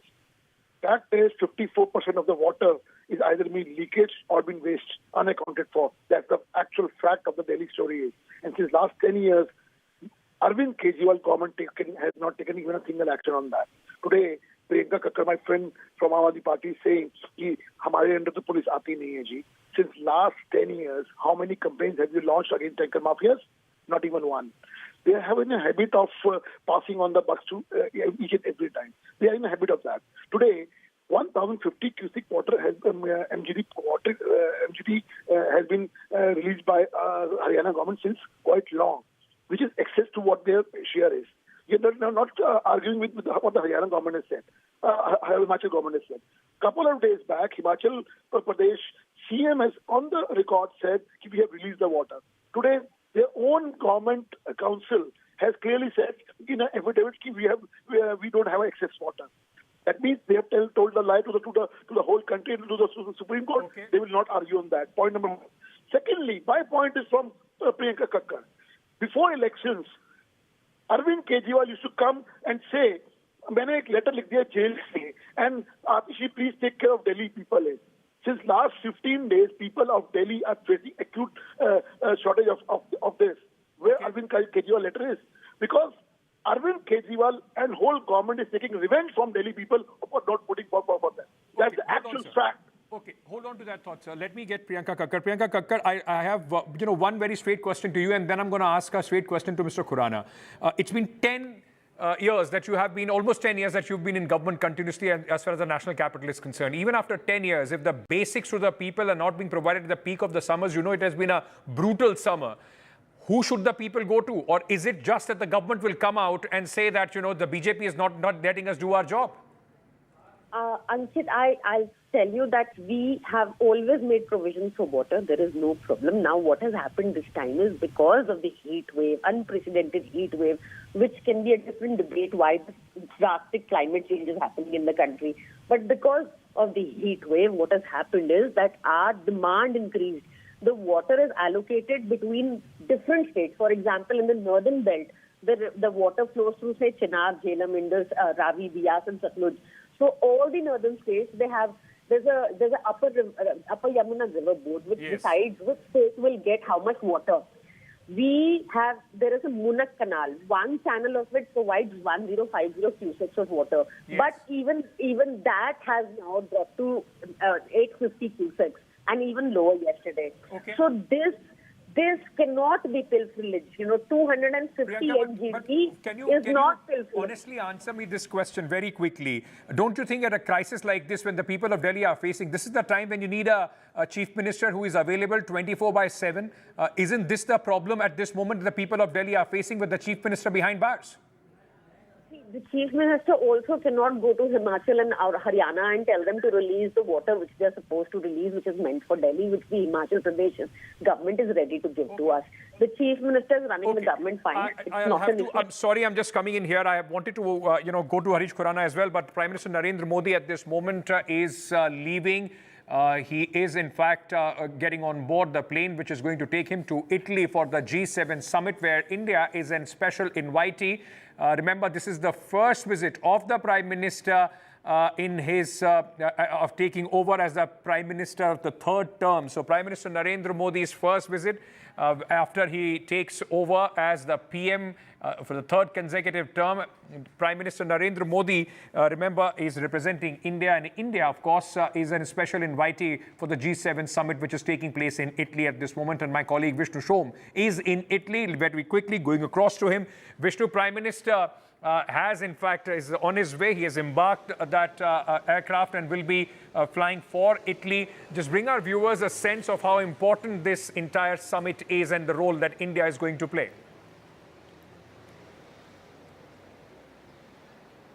Well, the Prime Minister now about to depart for Italy. It'll be about an 8-hour flight or so. About 11:30 p.m. Tonight is when he's expected to land over here. He's going to have one full day of hard work over here. That's tomorrow, before he returns to India day after tomorrow. India's presence, this G7, is very, very important. India has been invited over here for the 11th time as a special invitee. India is otherwise not a part of the G7 group. But remember, India is seen to be increasingly the voice of the global south. Also, India as an economy is now the world's 5th largest. India's economy is larger than Canada. It's larger than the hosts, Italy and also France. And this is significant because remember, Ankit, the G7 was formed initially as an economic grouping. But of course, since then speaks about several issues. This time around, the big one will be the Ukraine war. Right. Vishnu, as you were speaking about the Ukraine war, India has played a very crucial, in fact, role as far as balancing their act is concerned, with initially a lot of pressure from the West for India to take sides. How do you see, India fitting into the largest discussions as far as the Ukraine war is concerned, and also on Gaza?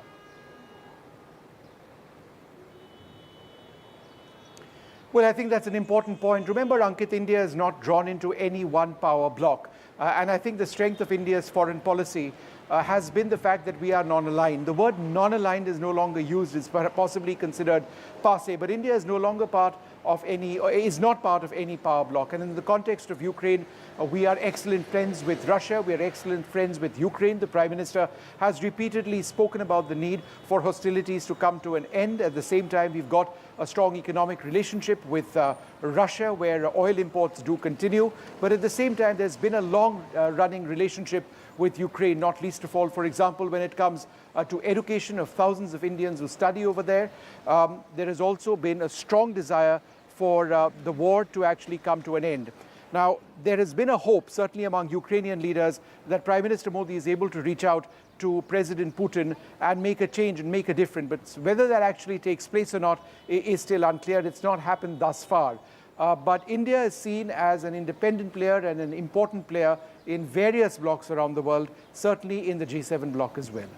You know, Vishnu, before we let you go, there will be, of course, important business agenda also for the Prime Minister. What are the bilaterals that you are expecting on the sidelines of the G7 summit of Prime Minister with other world leaders?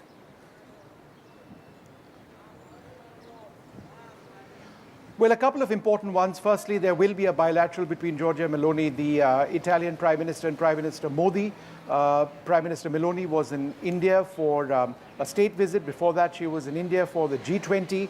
The two leaders have a strong working relationship, and I think there is a sense that the India-Italy strategic relationship needs to be enhanced in many ways, certainly economic. So that's number one. But there is a great deal of speculation on what may or may not happen should Justin Trudeau, the Canadian Prime Minister, come across Narendra Modi, our Prime Minister. Remember, India's New Delhi's relationship with Ottawa is at a historic low, given our concerns about Khalistani separatist activities on Canadian soil. But whether there is an effort to actually bring that relationship up to a right keel, India and Canada, both strong democracies, is something that needs to be seen, for us to be sure of. But will this be at that starting point? We'll have to wait and see. I fully expect Prime Minister Modi to meet the US President Joe Biden as well. Many of the G7 leaders would be congratulating the Prime Minister on coming to power for a third time, being sworn in as Prime Minister on the third occasion. Vishnu Shom reporting there for NDTV from Italy on this big summit. Thank you so much for joining us with all those details.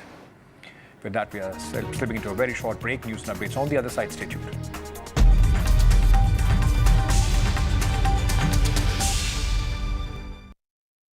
Hello and welcome. We're coming to you from southeast Italy. The Prime Minister will be over here in the Apulia region, where he's a special invitee for the G7 process. What's the G7 meeting all about? And the significance of this visit by Prime Minister Modi, his first since he was sworn in for a third consecutive time. We'll be bringing you the very latest details of what exactly the Prime Minister will be doing, the meetings, the important engagements, and the message of foreign policy that India is trying to send. Hello, Moto. Motorola, India's best 5G smartphone brand.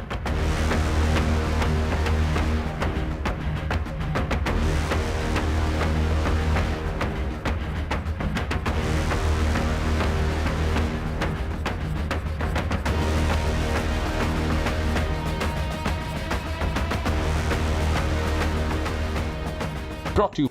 Stay informed and entertained with the new and updated NDTV News app. You can watch all our channels live, listen to podcasts, read breaking and exclusive news from around the world and more.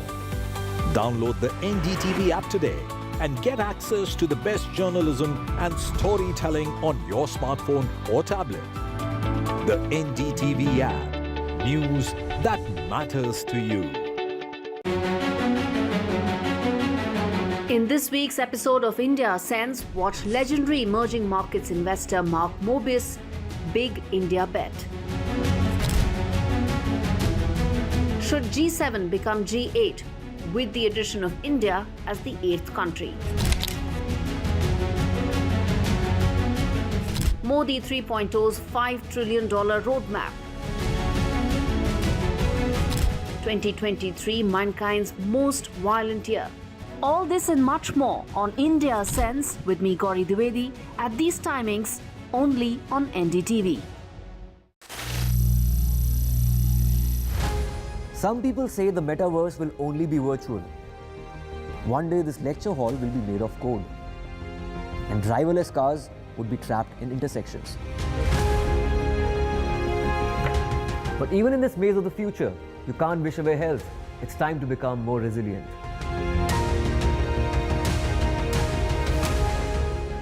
10 years of Banega Swasth India, we have grown and achieved so many milestones.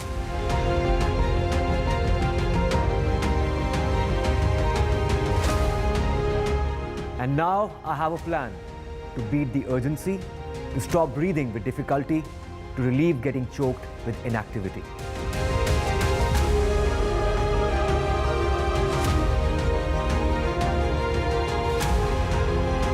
Energize.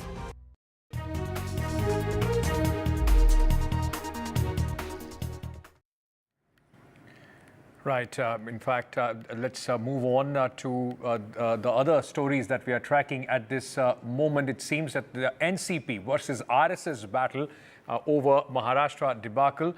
Praful Patel has responded to an opinion piece by RSS leader Ratan Sharda in Organizer, which is largely seen as the mouthpiece of the RSS. In this, he has said, and I quote, Maharashtra is example of unnecessary politicking and avoidable manipulations. Sharda, in his piece, has insinuated that ally Ajit Pawar-led BJP's reduced tally and also the reduced brand value. NCP maintains that the article by Mr. Sharda is personal opinion. He clarified that all is well in Mahayuti and the two partners are in sync. Today, Ajit Pawar's wife Sunitra Pawar filed her nomination for the Rajya Sabha by-election from Maharashtra. This after Praful Patel declined an MOS offer from the BJP. The NCP chose Sunitra as Mahayuti's candidate and informed Shiv Sena and the BJP about their decision. Both Chief Minister Shinde and Deputy Chief Minister Devendra Fadnavis were not present at the meeting when the decision was taken. Remember, Sunitra Pawar lost the election from Baramati, the prestigious battle that took place in which Supriya Sule, Sharad Pawar's daughter, defeated her in the Lok Sabha elections.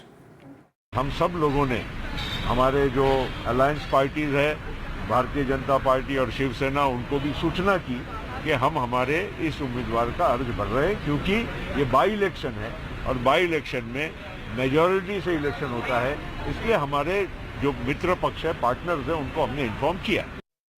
Any article appearing from a gentleman who may have some reason to be a post holder does not make that person the ultimate responsible person to decide on the politics of the alliance in Maharashtra or anywhere else for that matter.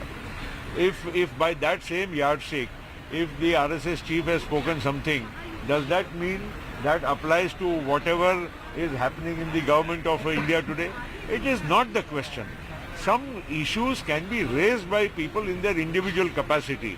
That does not make any difference in the alliance. Our alliance is here to stay. मैं बिल्कुल नाराज नहीं हूँ.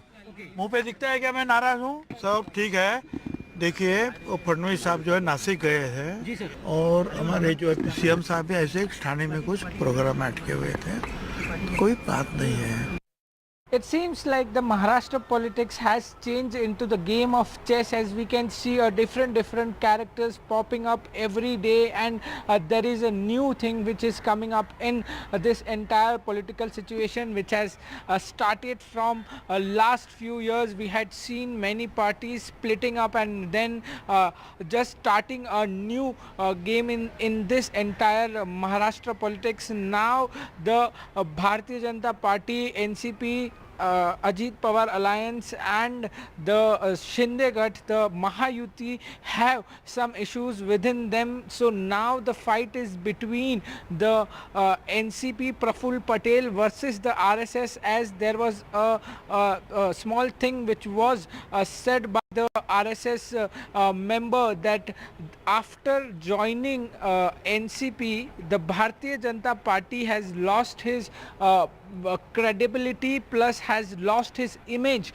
due to merging with NCP Ajit Pawar group. But Praful Patel right now is saying that there is nothing like that. It's their personal views, and that's why there is nothing which has happened with inside the Mahayuti, but there are certain things which is happening inside Mahayuti. There has been a particularly major thing which has popped up from last few days is something wrong with Mahayuti, because looking at the Lok Sabha election results, there are many things which was not according to the Bharatiya Janata Party or Mahayuti which they wanted in Maharashtra. There were many loopholes which has came out, and still we are also seeing many things which are popping out. But in this entire situation today, Vidhan Sabha nomination has been also filed by the Sunetra Pawar, the wife of Ajit Pawar. In this also there are many things which has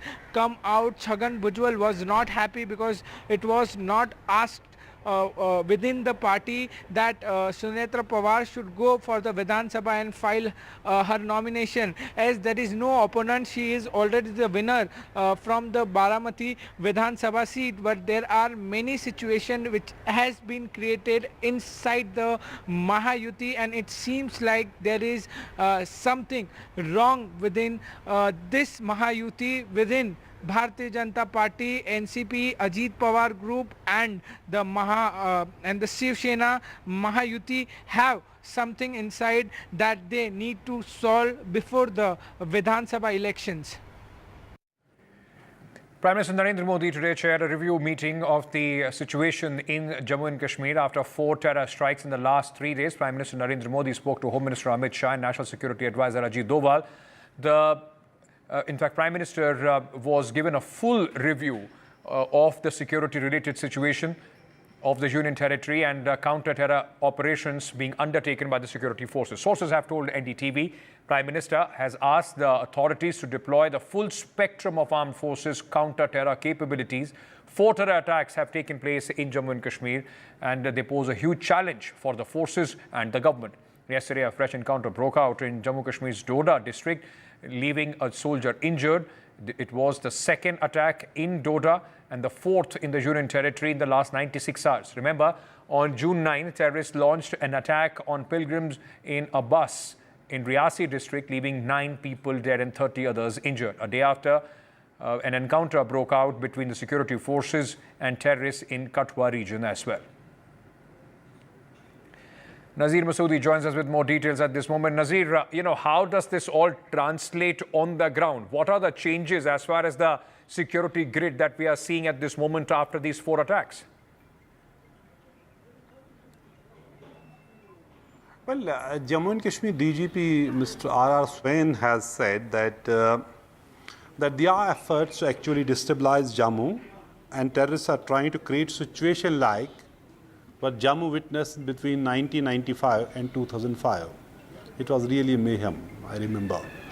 So he said that these efforts are to create that situation, but they are preparing their response to give befitting reply, and they said they will kill these militants one by one and finish them the way people in the security force with the help of people have done when Jammu was completely destabilized for 10 years. But over the last 20 years, 2 decades, this region remained peaceful.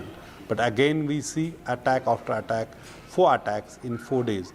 It is not just these 4 days, but for last now almost 3 years, Jammu is increasingly high on terror radar.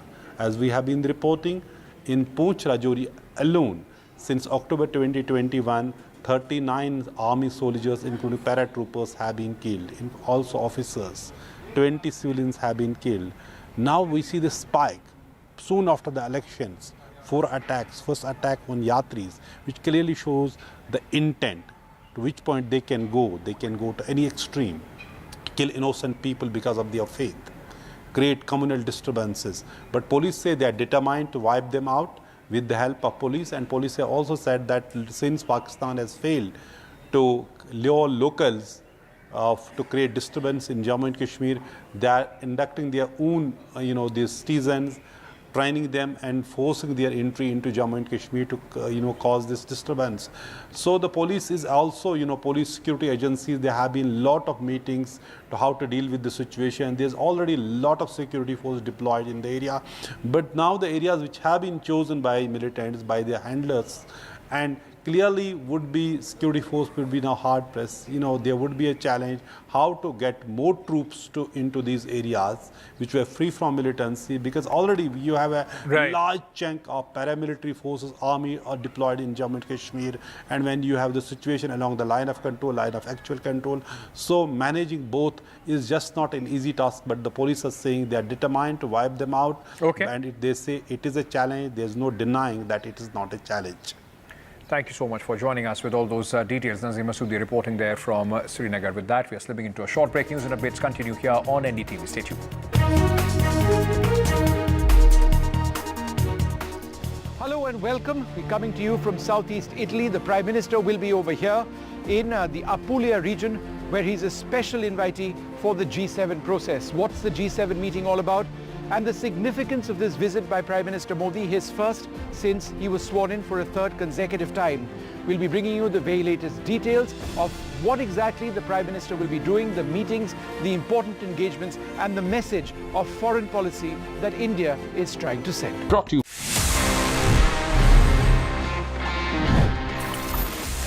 Finally, I'm here. Finally, this is the time जहाँ पे मैं आपके सवालों के जवाब देता हूँ in this section, which happens to be my favorite as well, and it's called Ask TG. Let's see इस week हमारे पास में कौन से सवाल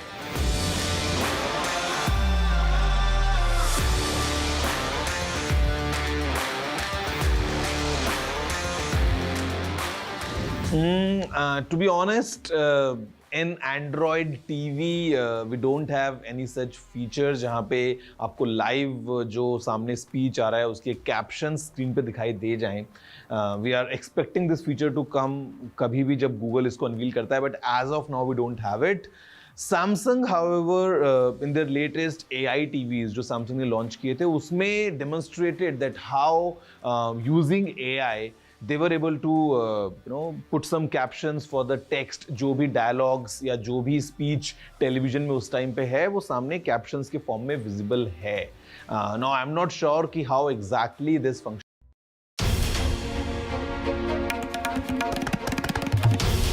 This is NDTV and you're watching NDTV 24/7. Hello, Moto.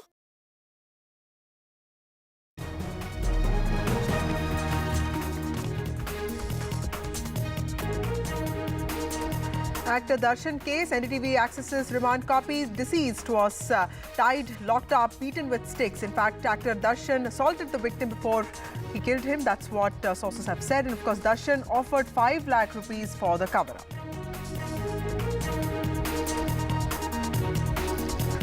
Supreme Court cancels scorecards of 1,536 students who took the NEET on the 5th of May. Politics peaks over NEET mess. Union Education Ministry has backed testing agency. Dharmendra Pradhan, the Minister of Education, has said that there is no information of paper leak. NDTV exclusive with Kanimoi, DMK MP. Kanimoi on NEET Rao has spoken to NDTV. She has said that NEET has skewed doctor-patient ratio in Tamil Nadu. DMK has said that scrapping NEET is the only way forward. Prime Minister Narendra Modi leaves for Italy to attend the G7 summit. Most powerful leaders roundtable to be held in Italy. Concerns over multiple terror attacks in Jammu, 4 attacks in 4 days. Prime Minister speaks to NSA and also Home Minister. Prime Minister Narendra Modi has also reviewed the security situation in Jammu and Kashmir. The Prime Minister has told officials to use full counter-terror capabilities.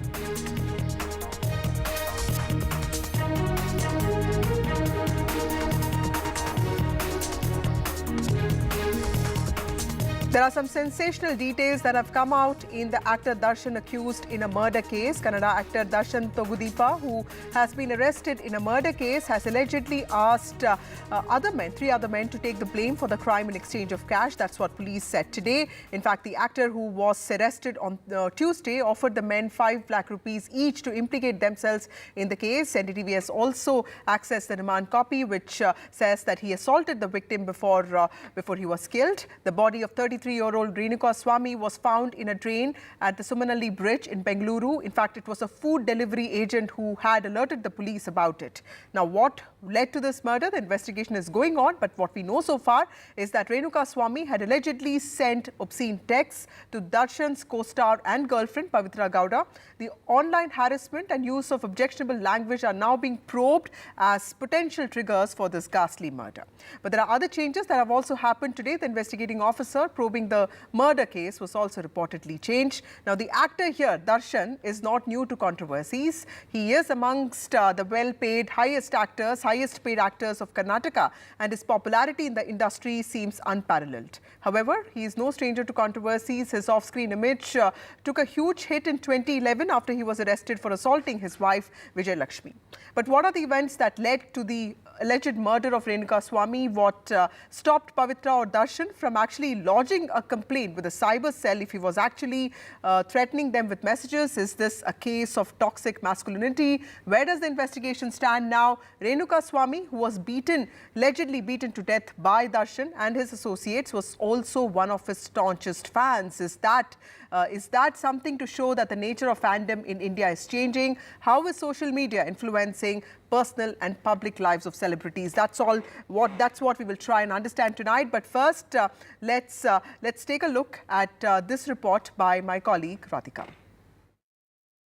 Sensational revelations have come out in the alleged murder of Renuka Swamy, in which actor Darshan is an accused, along with his partner as well as 11 other people who are his aides as well as his fans. Now, this is the place where Darshan and his aides had taken Renuka Swamy.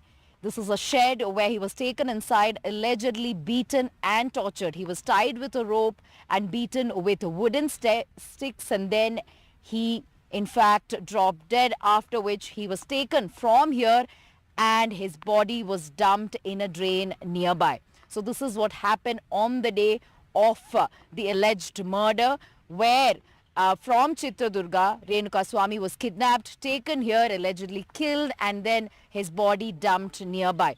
Now, of course, post the murder, post the incident, 3 people had confessed to the crime before the police. In fact, they had said that they had killed Renuka Swamy due to financial disputes, post which, of course, police found their version suspicious, and therefore further interrogation revealed that Darshan was behind the crime, and in fact Darshan was enraged over Renuka Swamy sending lewd messages to Darshan's partner that angered him, and therefore he conspired to allegedly kill this man. And therefore he in fact asked these 3 people who are his fans and aides to own up to the murder in return for rupees 5 lakh each to the 3 of them who had in fact confessed to the crime. So multiple revelations coming out. Of course, several CCTV footage being checked, which showed his car in fact leaving this particular place.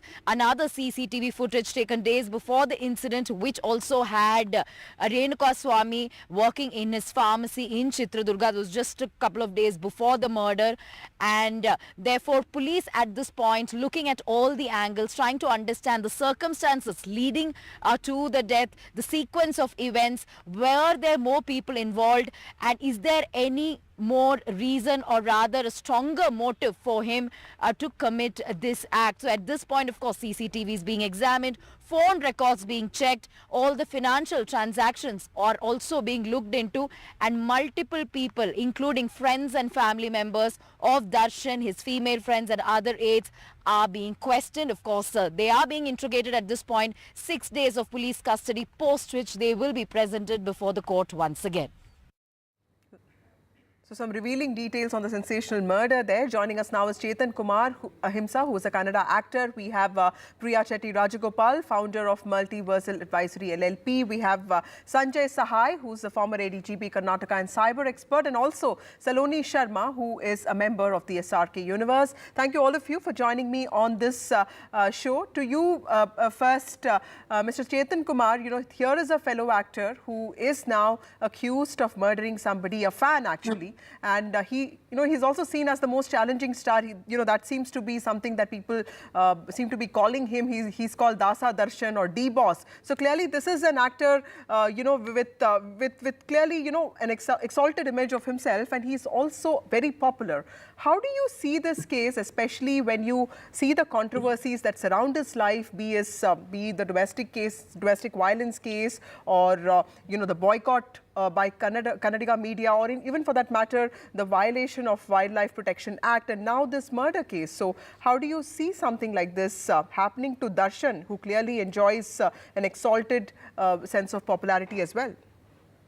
Darshan is a very big film star in Karnataka, but over the past 10 to 15 years, he has had consistent run-ins with the law, and ever since 2011, he's even gone to jail, and consistently he has been beating up people either on the set, in a hotel, sending dogs, various issues. But this issue, this murder accusation, is by far the most grave and the most serious allegations against Darshan.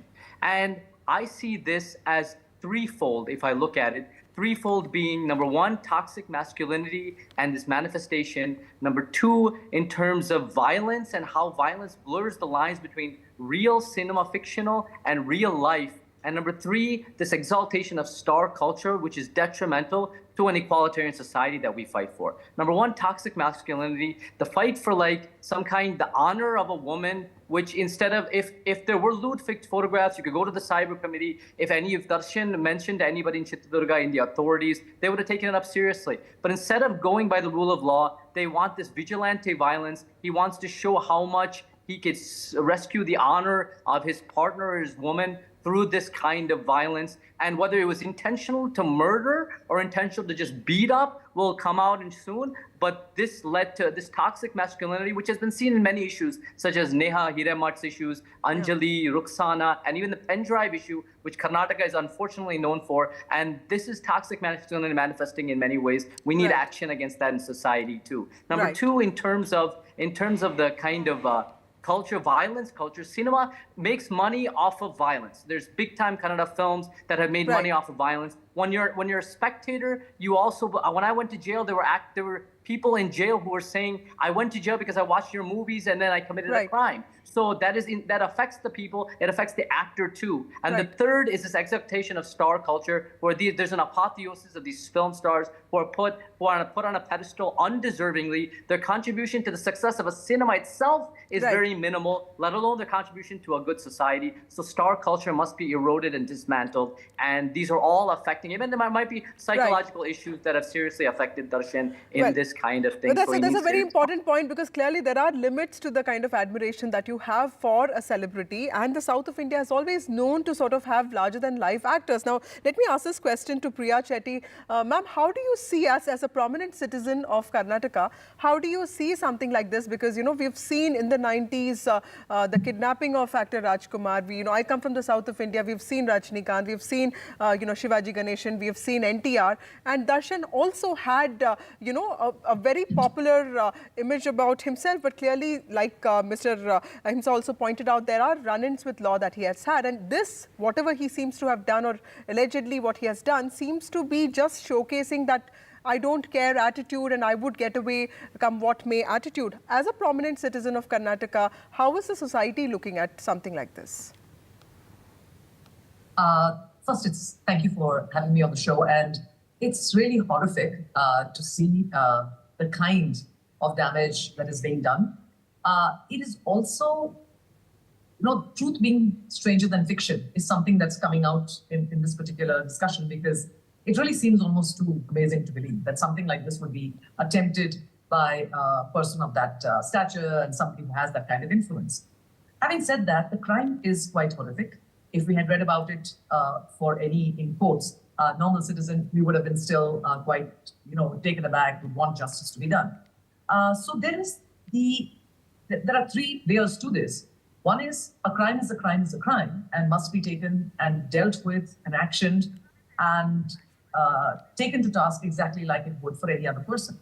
The second element is that as a person of such influence and such a large fan following, there is a large amount of self-belief that actually seeps into certain kinds of celebrities, that they are above anything which is, what is meant for normal people. And that, I think, is a big fear. I mean, you look what happened to, if you look at Salman Khan, if you look at anyone else, I mean, these are things that you understand what fandom can do and twist the minds of people who are actors or celebrities. Right. And the third thing, that as a message that goes out, I think just like has been done in the Prajwal case, there has to be an absolutely clear system of law that is applied. And I think as details are coming out, it's very clear that this is a premeditated, while it's a crime of anger, it's a premeditated, very clearly planned out crime and very detailedly done. And such arrogance to assume that it would, somebody would be able to get away with it. Having said all these things, it is so important for fans to understand that the persons that they respect and admire so much, and all of us have people like that in our lives that we really look up to, are also fallible human beings, and you can appreciate their art without appreciating their, who they are in their real lives. What is worrying me now is the fact that many people are saying that, regardless of what he's done, we will defend him and so on and so forth. So that's a concern. Now that's very important. Let me ask this question to Saloni. I'll come back to you, Priya. Saloni, how do you see Priya's this very important point that while it is essential that fans also feel that they are part of an actor's life, in terms of admiration, in terms of really praising their art form or just being fans, but many fans also end up maybe thinking that they're actually a part of their lives and they can actually take decisions for them. They can reprimand them for personal decisions that they take. And in some ways, social media also plays a role in this, because if you look at this case, it is Ms. Pavitra who posted something with, her picture with, of course, Darshan, and then his wife responded to that. And then this deceased person, the victim, started sending messages, derogatory messages to Pavitra. So clearly, social media has a role to play. But this is also, there is a problem with the thinking that certain fans have that they actually can be a part of the lives of their heroes and celebrities, isn't it? Yeah, so not commenting on that, but talking about fans' life and how much they relate themselves with the star, the icon they follow. Yes, you said it right. When they follow the icon, they feel they are part of it and they completely follow them, blindly follow them, and they feel bad if something bad happens. They feel good if something good happens. And whenever there are some followers or believers which will go as you said, on social media, they'll just start trolling or just taking out negative trends or something like that in trashing, and they'll also start trolling to the ones who are their stars are against. So they'll just completely put them into bad lights and do this. But talking about as being a member of SRK universe, talking about this, we are a group of n number of people and we are globally connected. And as our star Shah Rukh Khan is, he's a big icon. He's pride of India, and we follow him blindly. So following him blindly means doesn't mean that with wrong views will stand up or something. But as he says and as he teaches, he has one mantra that my fights are my fights and my doings are my doings. You are completely there with entertainment part. So you fans never. He always says to fans, never get into trolling, never put anyone down.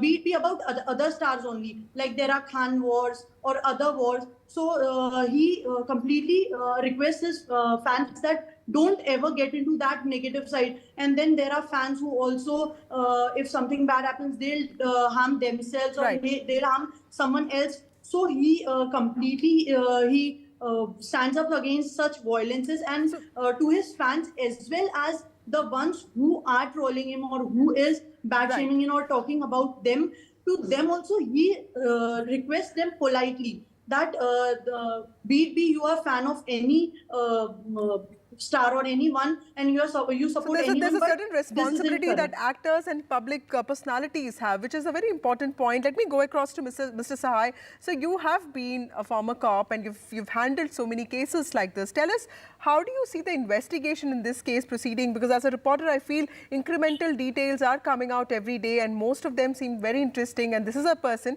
who has been in controversies in the past, but he also enjoys popularity. I was reading up on some of his movies, watching, some of the clips. He plays this mass leader. His father was famous for negative roles. He comes from a certain, family which is known to, understand films. So clearly, he has legacy and of course family on his side, but he's not new to controversy. So how does the police handle cases like this? Because he also has influence. He seems to have used that. So we will come to the investigation part of it, but primarily a celebrity who is not able to handle his celebrity status between real life hypnotism and social media echo chamber and creating a very bizarre cocktail which most of the celebrities don't know how to handle. So that's point number one. The second point is that having landed in such sort of a situation, how does the law and order mechanism and the ecosystem interact and react to it? So one is inside the film industry, his intemperate behavior is known. From 2011 till 2024, whatever is available in the public domain, at least around 5 cases are very neatly cut out and placed before us. But that has been ignored, and when lots of other co-stars are talking about him, they talk about his very good behavior. Right. So certainly there is some duplicity involved somewhere or the other. Right. Now this dark side of fan culture, which we talk south of the Vindhyas, where it is very iconic and we worship them like gods, we make temples, literally we do anything and everything which is unimaginable in Bollywood, in Hollywood, or in any part of the world. That being as it stands, so one particular statement which has really enamored me today, that has come from Ram Gopal Verma. I'm not a very avid follower of film stars and directors and producers and have a very little idea of the film industry. But his thing is worth quoting. A star using one diehard fan to kill another diehard fan who was interfering in his personal life is a fit example of the bizarreness of the star worship syndrome. Fan wanting to order how their stars should run their lives is an unavoidable side effect of the same syndrome. Let me ask a question to the actor here. Sir, you talked about toxic masculinity, which I really like because that I think is very essential to understand here. Sometimes as an actor, do you feel that the roles that you play, the roles that you portray on the big screen or even for that matter, small screen, does that also put a lot of pressure on you? Because, I was looking at the roles that Mr. Darshan has played all these years, even in Katera, and there is a certain sense of playing roles which make him the savior of people, but also give him a lot of importance that I can get away with anything that I do. Is that something that you face? And also this social media scrutiny, because all of this seems to have really happened because there were pictures that were put up, which there's nothing wrong in that, but clearly is there a certain amount, are there any boundaries that actors and celebrities need to have for themselves so that not really, for their own safety? No, you bring up a very good point, because when you play certain roles, those roles, without you even realizing it, psychologically also affects you. See, I've played certain roles that have been extremely good, kind-hearted, compassionate roles, which have made me a better person. If Darshan is playing roles that do toxic masculinity, beat up hundreds of people, cover up their murders, and do vigilante violence, that will affect him in different ways psychologically, or he feels he could get away with that in real life too. There is a blurring of lines between fiction and reality. And the idea that star culture, like everybody spoke about, star culture is very problematic because to me, I hold that film stars are undeserving of even having a fan following because their contributions are so little. So in that way, this exalted status creates its own problems. It goes to the head, and this inability to handle stardom. And the problem is the film industry, in Kannada film industry, for example, has been essentially mum on this issue.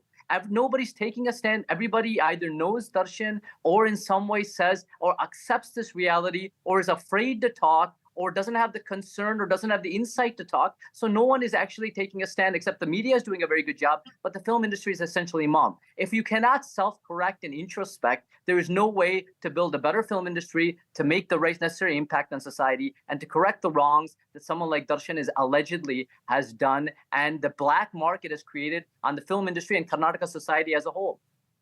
Right. Priya, also tell us, there was a lot of thing about objectification of women because, I fail to understand when Pavitra and Darshan were facing these messages, we were getting these messages, they did not think that it was actually right to go to the police. Maybe is there a sense of, lack of belief in our authorities because online harassment is something that women face across the country. But the fact that they could think, allegedly, that murdering a person is probably better than, going and lodging a complaint. How do you see that? A bit extreme, don't you think? I want to get rid of my problems. So one of the things that I can do is just beat somebody to death. So definitely a bit extreme. But it also is a sort of an indication of how fictional and how,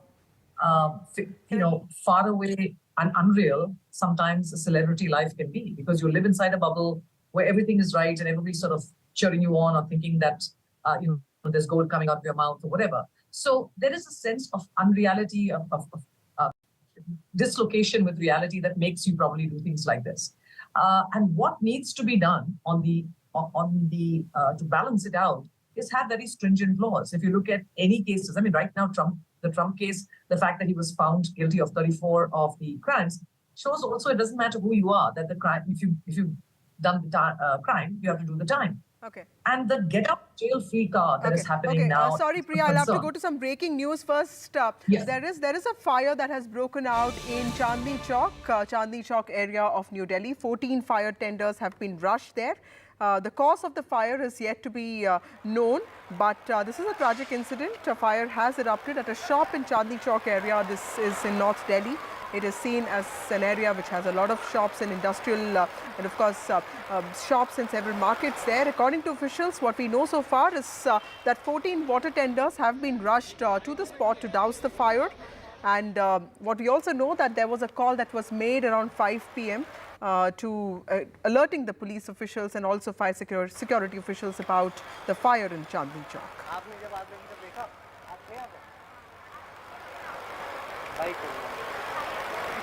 कैमरे पे बात नहीं करोगे?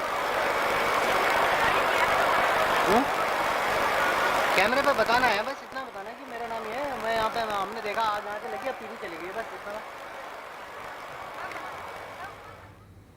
Also moving on, Adani Group owned Ambuja Cements has announced acquisition of Penna Cement Industries Limited at a value of rupees 10,422 crore. Ambuja is a cement and building company of Adani Cement and a part of the Adani Group. The company stated in an exchange filing, and I quote, Ambuja will acquire 100% shares of PCIL from its existing promoter group, P. Pratap Reddy and family. The acquisition will be fully funded through internal accruals.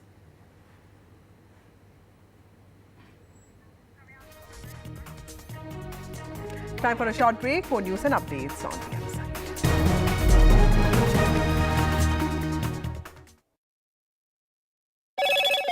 Hello, Moto. Motorola, India's best 5G smartphone brand.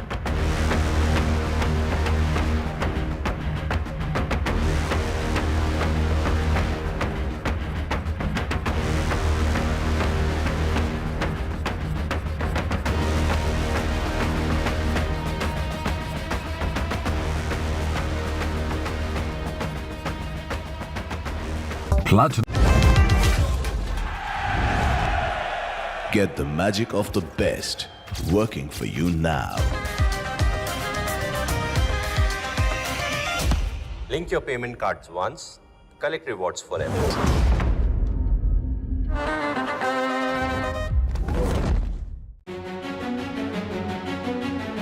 In this week's episode of India Sense, watch legendary emerging markets investor Mark Mobius' big India bet.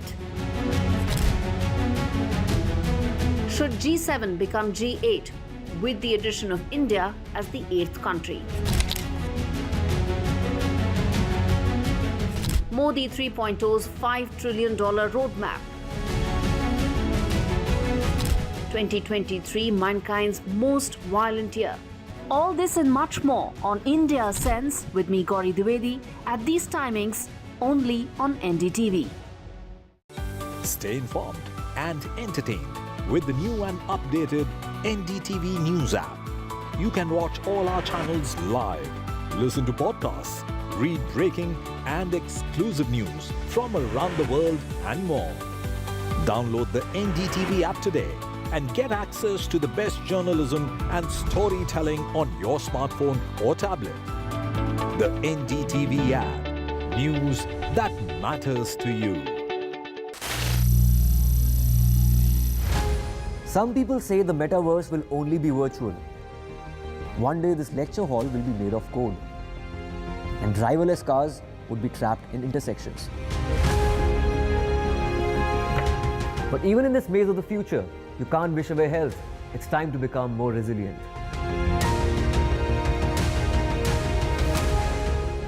"10 years of Banega Swasth India, we have grown and achieved so many milestones.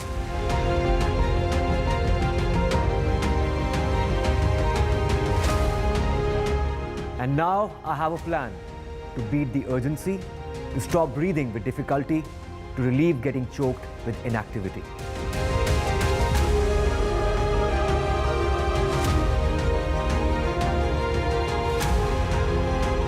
Energize our government, our environment, our society, and ourselves. Everyone, everywhere, every day.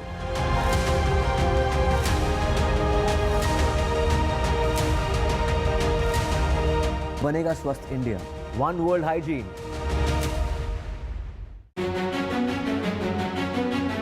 In this week's episode of India Sense, watch legendary emerging markets investor Mark Mobius' big India bet.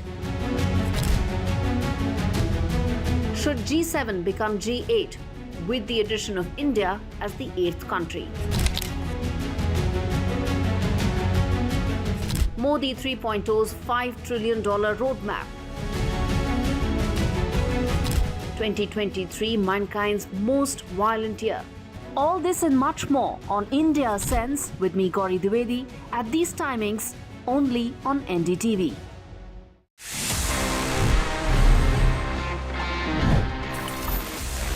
Our life is anyway quite easy these days because हमको वो cash carry नहीं करना पड़ता है. We can make the payments just using UPI. हमारे phone से instant एक QR scan करके हम payment कर देते हैं. But the question is कि अगर आपके पास में आपका wallet नहीं है और आप UPI के भरोसे घर से निकल गए, let's say you don't get internet signal as well. Sometimes ऐसा होता है और आपको अगर वहाँ पे UPI से payment करना है, how would you do it?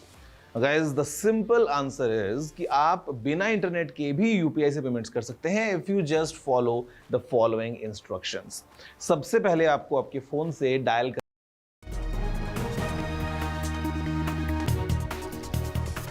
Welcome back. The National Testing Agency, NDA, today announced a retest for the 1,563 candidates who were awarded grace marks due to loss of exam time in the midst of a controversy over NEET UG results that were declared on the 4th of June, including allegations of a paper leak. Education Minister Dhamna Pradhan has sought to have clarified some of these allegations. He said that there was no evidence of a paper leak. In fact, the minister's remarks came even as NTA announced that a NEET retest would be conducted for the 1,563 candidates who were given grace marks for loss of time on the exam day.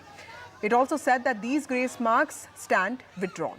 As per the decision announced by NTA, the affected candidates will now be given two options, either to accept the score that were originally awarded to them, which is without the grace marks, or reappear for the exam that would be held on the 23rd of June.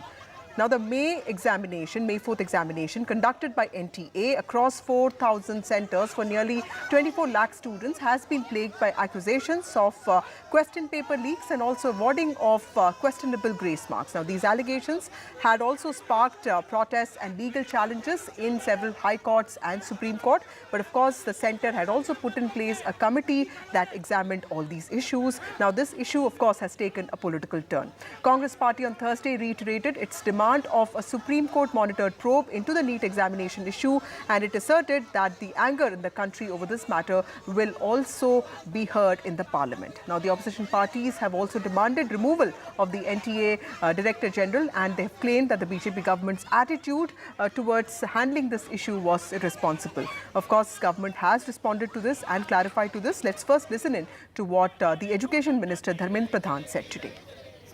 देखो paper leak की हमारे पास कोई जानकारी नहीं है।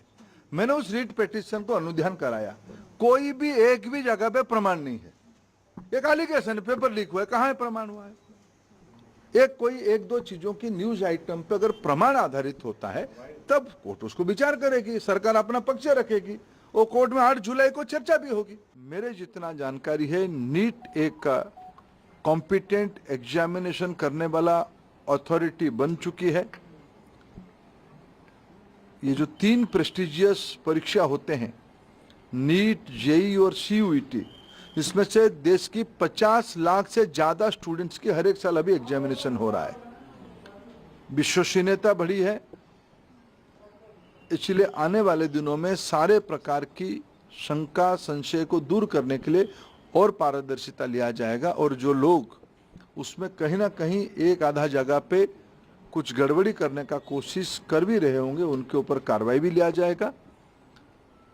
और supreme court की जो लार्जर प्रश्न सुप्रीम कोर्ट के सामने है, सरकार अपना मत उसमें से स्पष्ट रखेगी। Congress MP Gaurav Gogoi is joining us on NDTV to speak about the opposition party, especially the Congress party's concerns with regard to NEET. Thank you, Mr. Gogoi, for speaking to NDTV. You addressed a press conference today in which you said that the way in which the government is addressing the NEET issue is insensitive and irresponsible. Now, the government actually put in place a committee, a high-level committee, which probed this issue. Many people would also say that there has been an option of retest that has been given to students. Why would you say that this approach would be insensitive and irresponsible? What form of inquiry has the government done before they gave a clean check to itself? What kind of independent inquiry was done? Because the inquiry was done by the NTA, the very same body which has completely misled 24 lakh students who have given up valuable years of the youth to prepare for this all-important NEET exam. There has been lakhs of money which has traded hands. There have been a nexus of exam centers, coaching centers, and definitely officials in the NTA who have leaked these questions. And the education minister, having taken oath only a few days ago, has given them a clean check. I want to know how many parents has he met? How many students has he met? What cognizance has he taken of the issue? What are the findings that this committee has got, and can they make it public? So they are trying to shoot and scoot. They're trying to avoid this issue. I'm glad Rahul Gandhi ji and the Congress party has taken up the issue of NEET exam, because this affects 24 lakh students. It affects the future of the Indian medical fraternity and the lives of our young people, the hard-earned money of their parents, the mental anxiety of these young students cannot be trifled with. They are not simply taking it seriously. And therefore, the Congress party demands that we want a Supreme Court monitor investigation, because this government is not serious about the lives of these students. The Prime Minister gives examination-related advice on the eve of board examinations. Where is he? Why is he quiet? So we felt that this is an important issue. This issue will resonate the chambers of the parliament when the session convenes in a few weeks from now. So, Mr. Gogoi, you would be raising the issue in the parliament, that's what you're saying, but would you also be meeting protesters and family members? And what kind of work has the party done to understand the scale and the gravity of this problem? Absolutely. Our representatives have been meeting parents across the country. Over the last few days, our frontal organizations have been organizing even protests across the length and breadth of the country. We are with the students. No other major national parties' students are with the student fraternity, the undergraduate fraternity, as the Congress NSUI is, the National Students Wing is. And I'm glad that Rahul Gandhi ji has raised this issue.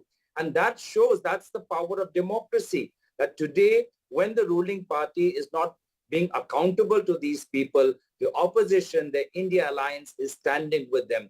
The ruling party think that they can browbeat these students. The education minister, by giving the NTA a clean chit, is literally calling these students and the parents liars. We've got those audio clips where lakhs of money, 30 lakhs of money is being asked for leaking the paper.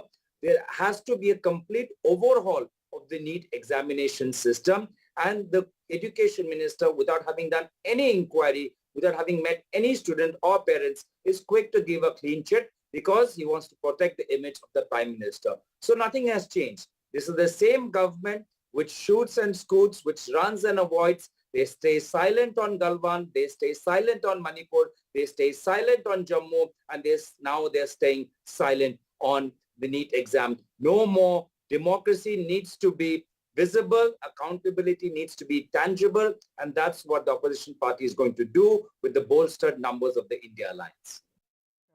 Mr. Gogoi, also the NTA has said that this matter concerns only 1,536 students, especially in 6 centres.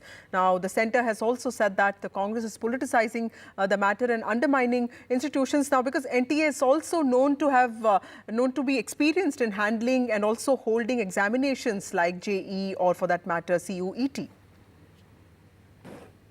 In a democratic country, Vasudha, the opposition party needs to hold the government accountable and needs to raise the issue of the people. If this is politics, this is what a democratic country has. It has parties speaking up on behalf of the people, especially when the NTA is trying to shoot and scoot and trying to pull wool over our eyes. This is not a matter of simply 1,563 students who got grace marks. This is a matter of how there has been major discrepancies in the entire examination process, with around 67 students scoring 720 out of 720.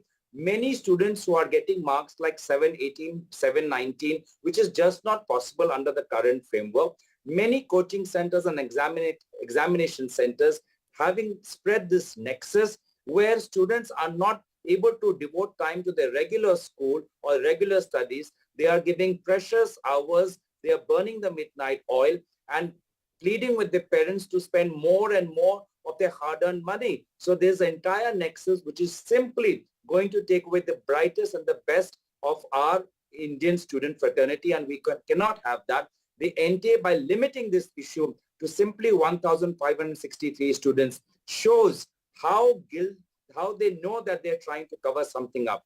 Why were the results declared on 4th June? Only because there should be no brouhaha. We should not hear the outcry and the anguish of the students. Everything should be drowned out in the results of the election. That is why the NTA deliberately released the results on 4th June. There has been mismanagement from the bottom to the top. There has been a criminal nexus operating.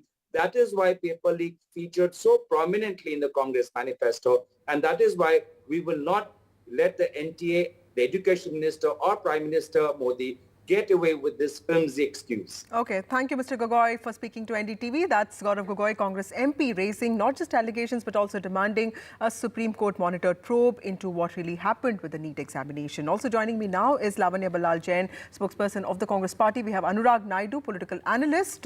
We also have Advocate Pugal Gandhi, who's a spokesperson of the DMK, and Ashutosh Srivastava, who's a Supreme Court advocate. To you, Anurag Naidu, first, how do you see the NEET controversy play out, sir? Because, you know, at the end of the day, this concerns 24 lakh students, and NTA is an agency that has been holding examinations like JEE and also CUET.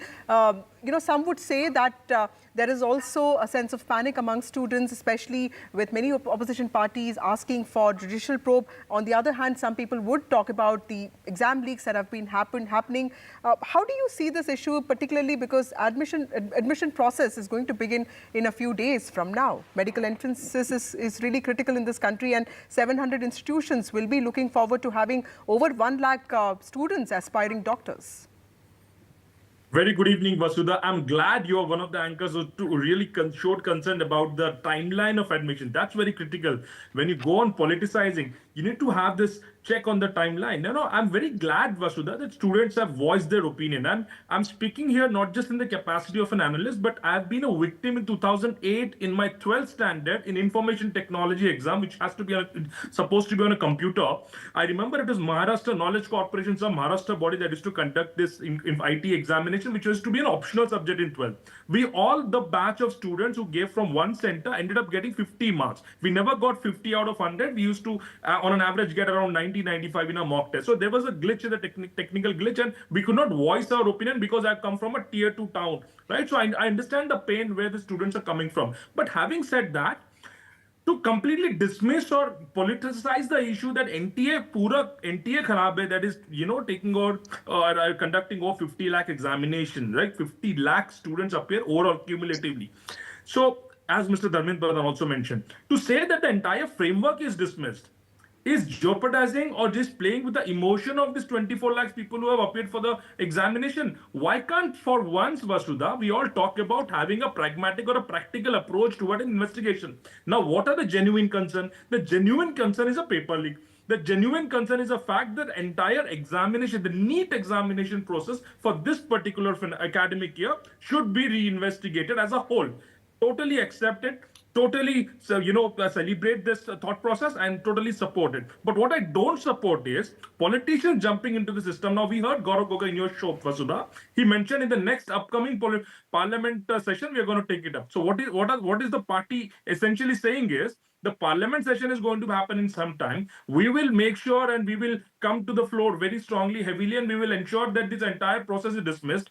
As a matter of fact, all these 24 lakh students who have appeared, who are waiting for a verdict or waiting for an answer in this entire matter, would think twice before getting into the admission season, because they need to take admission somewhere so that they can start their academic session starting August. Why can't these political parties represent through the lawyers in the Supreme Court, have some activists really do some good discussions, end up getting investigation achieved from the Supreme Court, a holistic investigation, which is in mutual interest? So I don't see there is a comprehensive, really genuine interest people are showing towards the student. I really hate this politicizing this entire issue. Okay, let me go across to Lavanya. Lavanya, this is not just the question of need, because in the last 2 years, we have seen at least 40 exam leaks.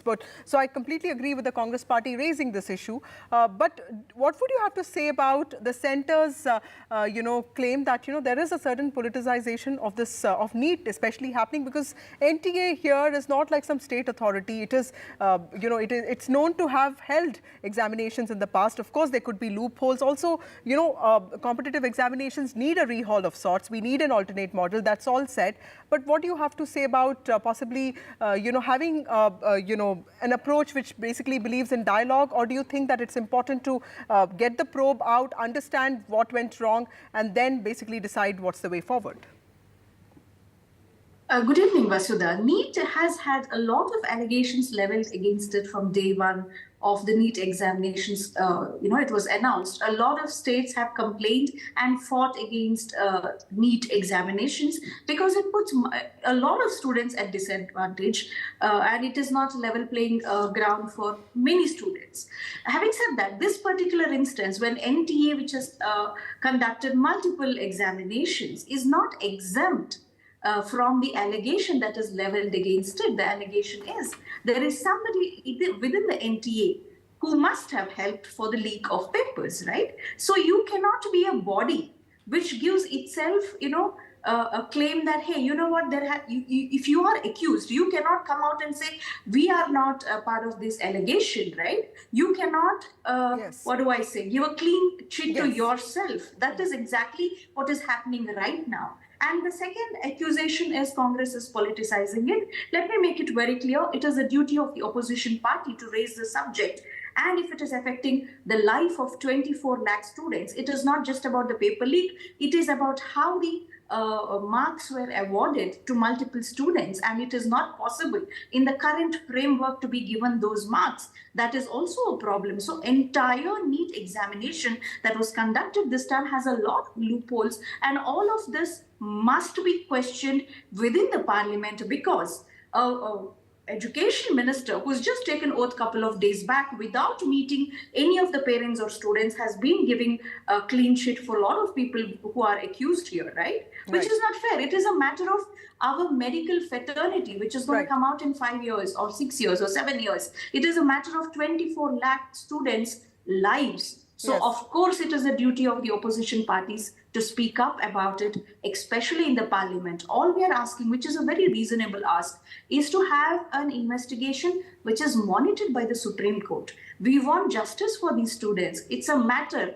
of their lives. It is not a matter of one single exam. It's a matter of this one single exam dictating the entire life of these students, Vasudha. Right. Mr. Gandhi, we all know Mr. Ananth Krishnan's report. I've reported on education in Chennai, and I agree with parts of it, the emphasis on coaching centers, which needs to be sort of really addressed. But, so this is a national level examination. While DMK has always been opposed to NEET, and also to national competitive examinations, we need some of these examinations, right, to at least ensure that national institutions, government medical colleges have some sense of, parity in terms of questions. And all of that cannot be dependent on state board examinations, which are really focused on, like memorizing and, root theories. So clearly there is some merit to NEET, which, I'm sure you will not agree with that. But what do you have to say about all this controversy that's playing out right now?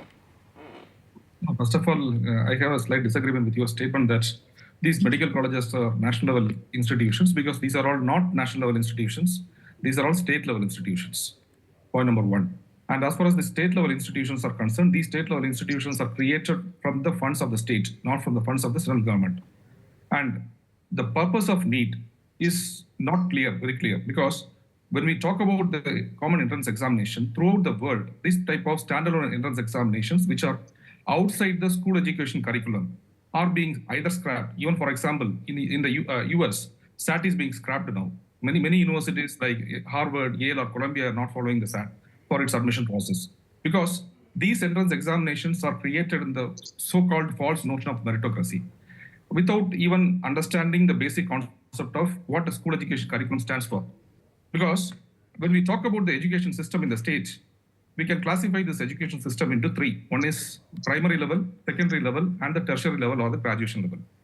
The primary level and the secondary level are taught at the school level, and the tertiary level or the graduation level or the college level.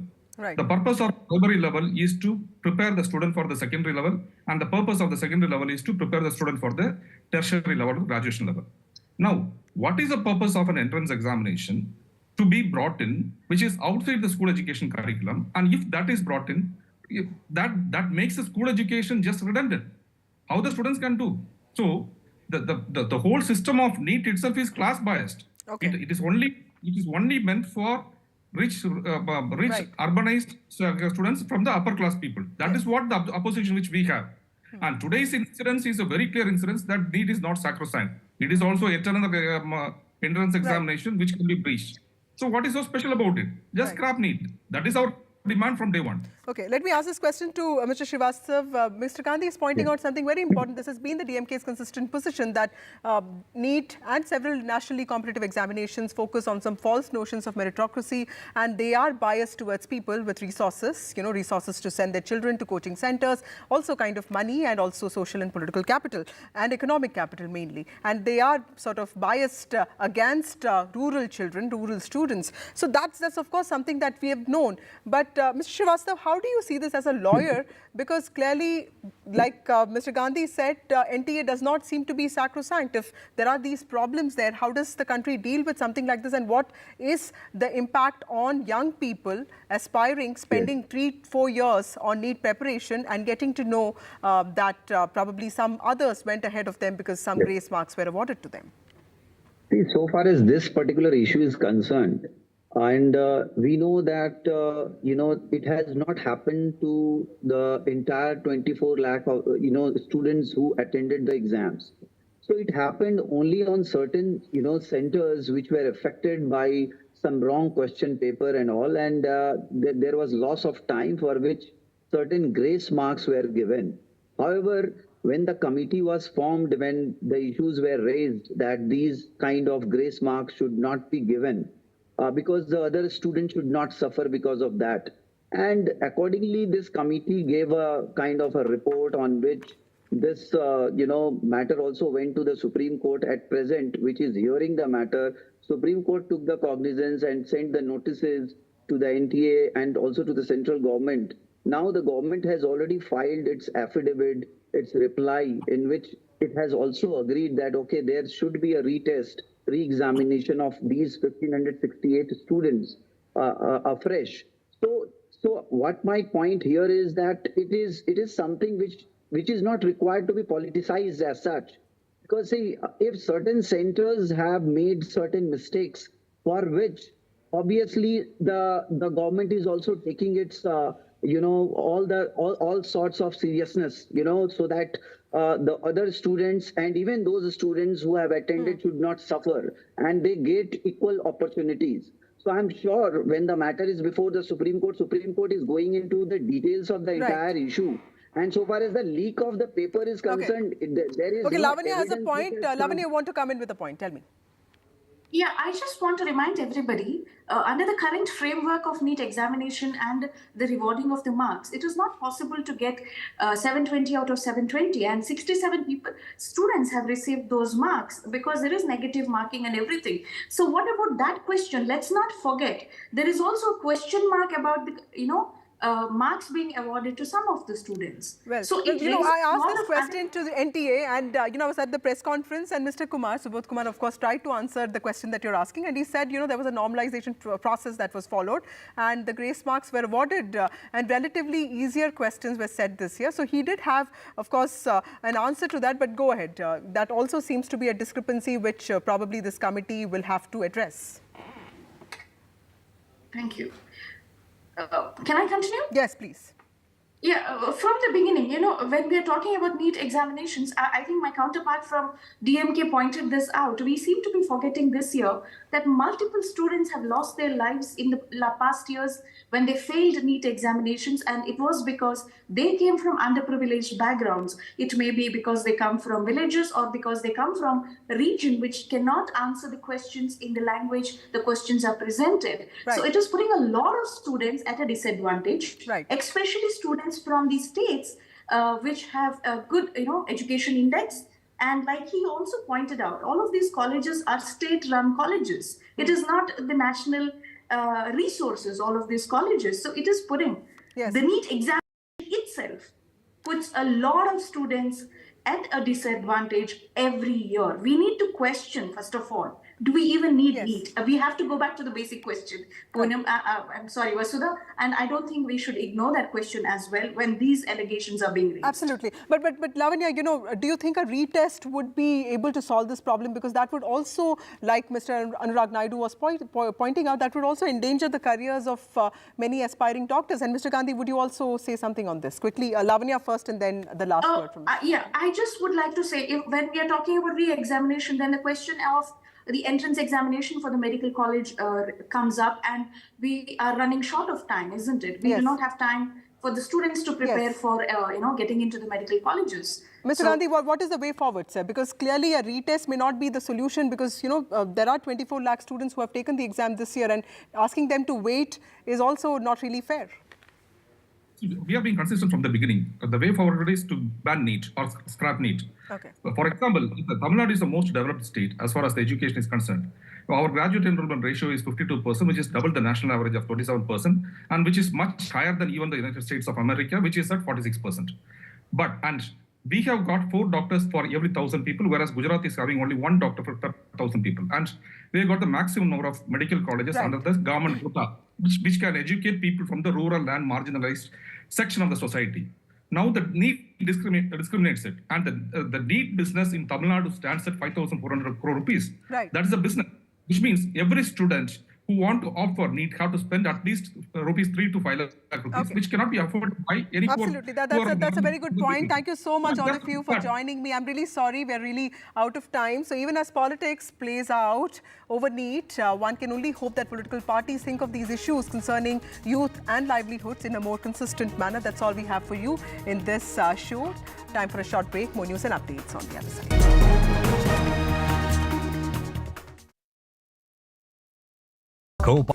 Stay informed and entertained with the new and updated NDTV News app.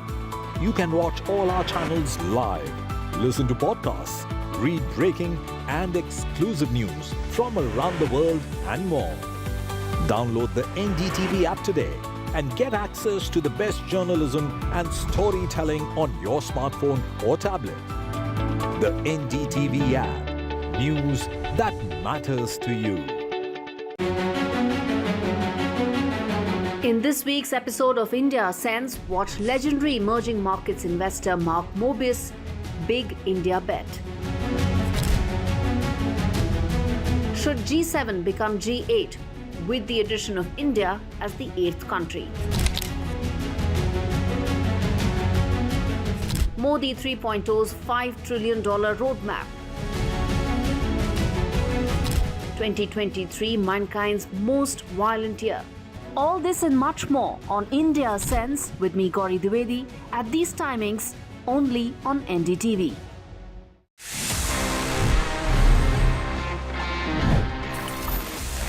Let me give you a quick recap and let's discuss about how Sony used some brilliant marketing back in the 90s for its PlayStation. See, आज PlayStation बहुत ज़्यादा popular है, ये हम सभी जानते हैं. Almost globally it's very popular. Games हों या consoles हों, काफ़ी ज़्यादा लोग इनको use करते हैं. But back in the days, back in the 90s, while Sony was trying to establish its PlayStation lineup, काफ़ी interesting marketing को Sony ने use किया था.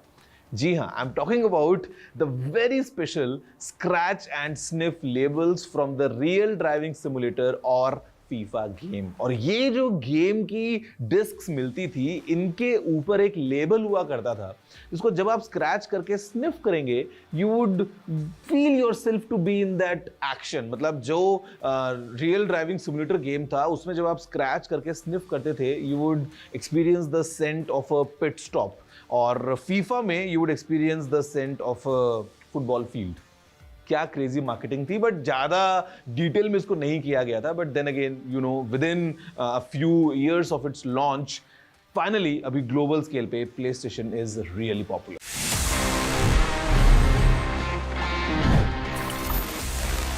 Hello and welcome. We are in Rome, Italy, on our way to Apulia in the south of Italy, where the G7 summit is going to be held. The Prime Minister will be here tomorrow. It's his first international visit since the NDA-3 government came into power. Why is G7 important? Because it is a collection of the world's most powerful nations. India now is in fact got a bigger economy than 3 of those nations. Italy, the host, Canada and also France. What are the key issues over here? Why is it important for India to be attending? Join me, Vishnu Shom, for very special programming right here on NDTV 24/7. Stay informed and entertained with the new and updated NDTV News app. You can watch all our channels live, listen to podcasts, read breaking and exclusive news from around the world and more. Download the NDTV app today and get access to the best journalism and storytelling on your smartphone or tablet. The NDTV app. News that matters to you. In this week's episode of India Sense, watch legendary emerging markets investor Mark Mobius' big India bet.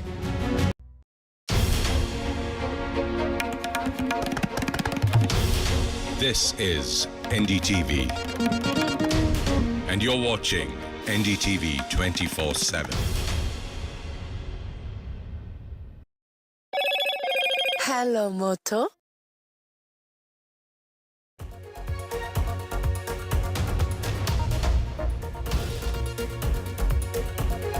Hello and welcome. You're watching the news. I'm Gargi Rawat. The Prime Minister is on his way to Italy for the G7.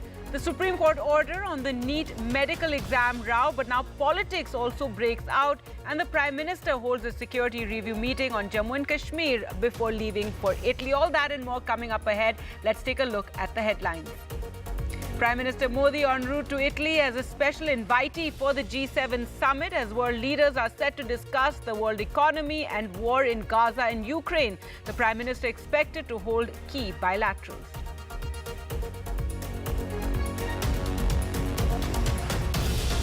The Supreme Court orders grace marks of over 1,500 students to be cancelled and a re-exam to be conducted for them. The government says the matter is now resolved, that there was no paper leak that took place as the Congress demands a judicial probe and sacking of the NTA chief.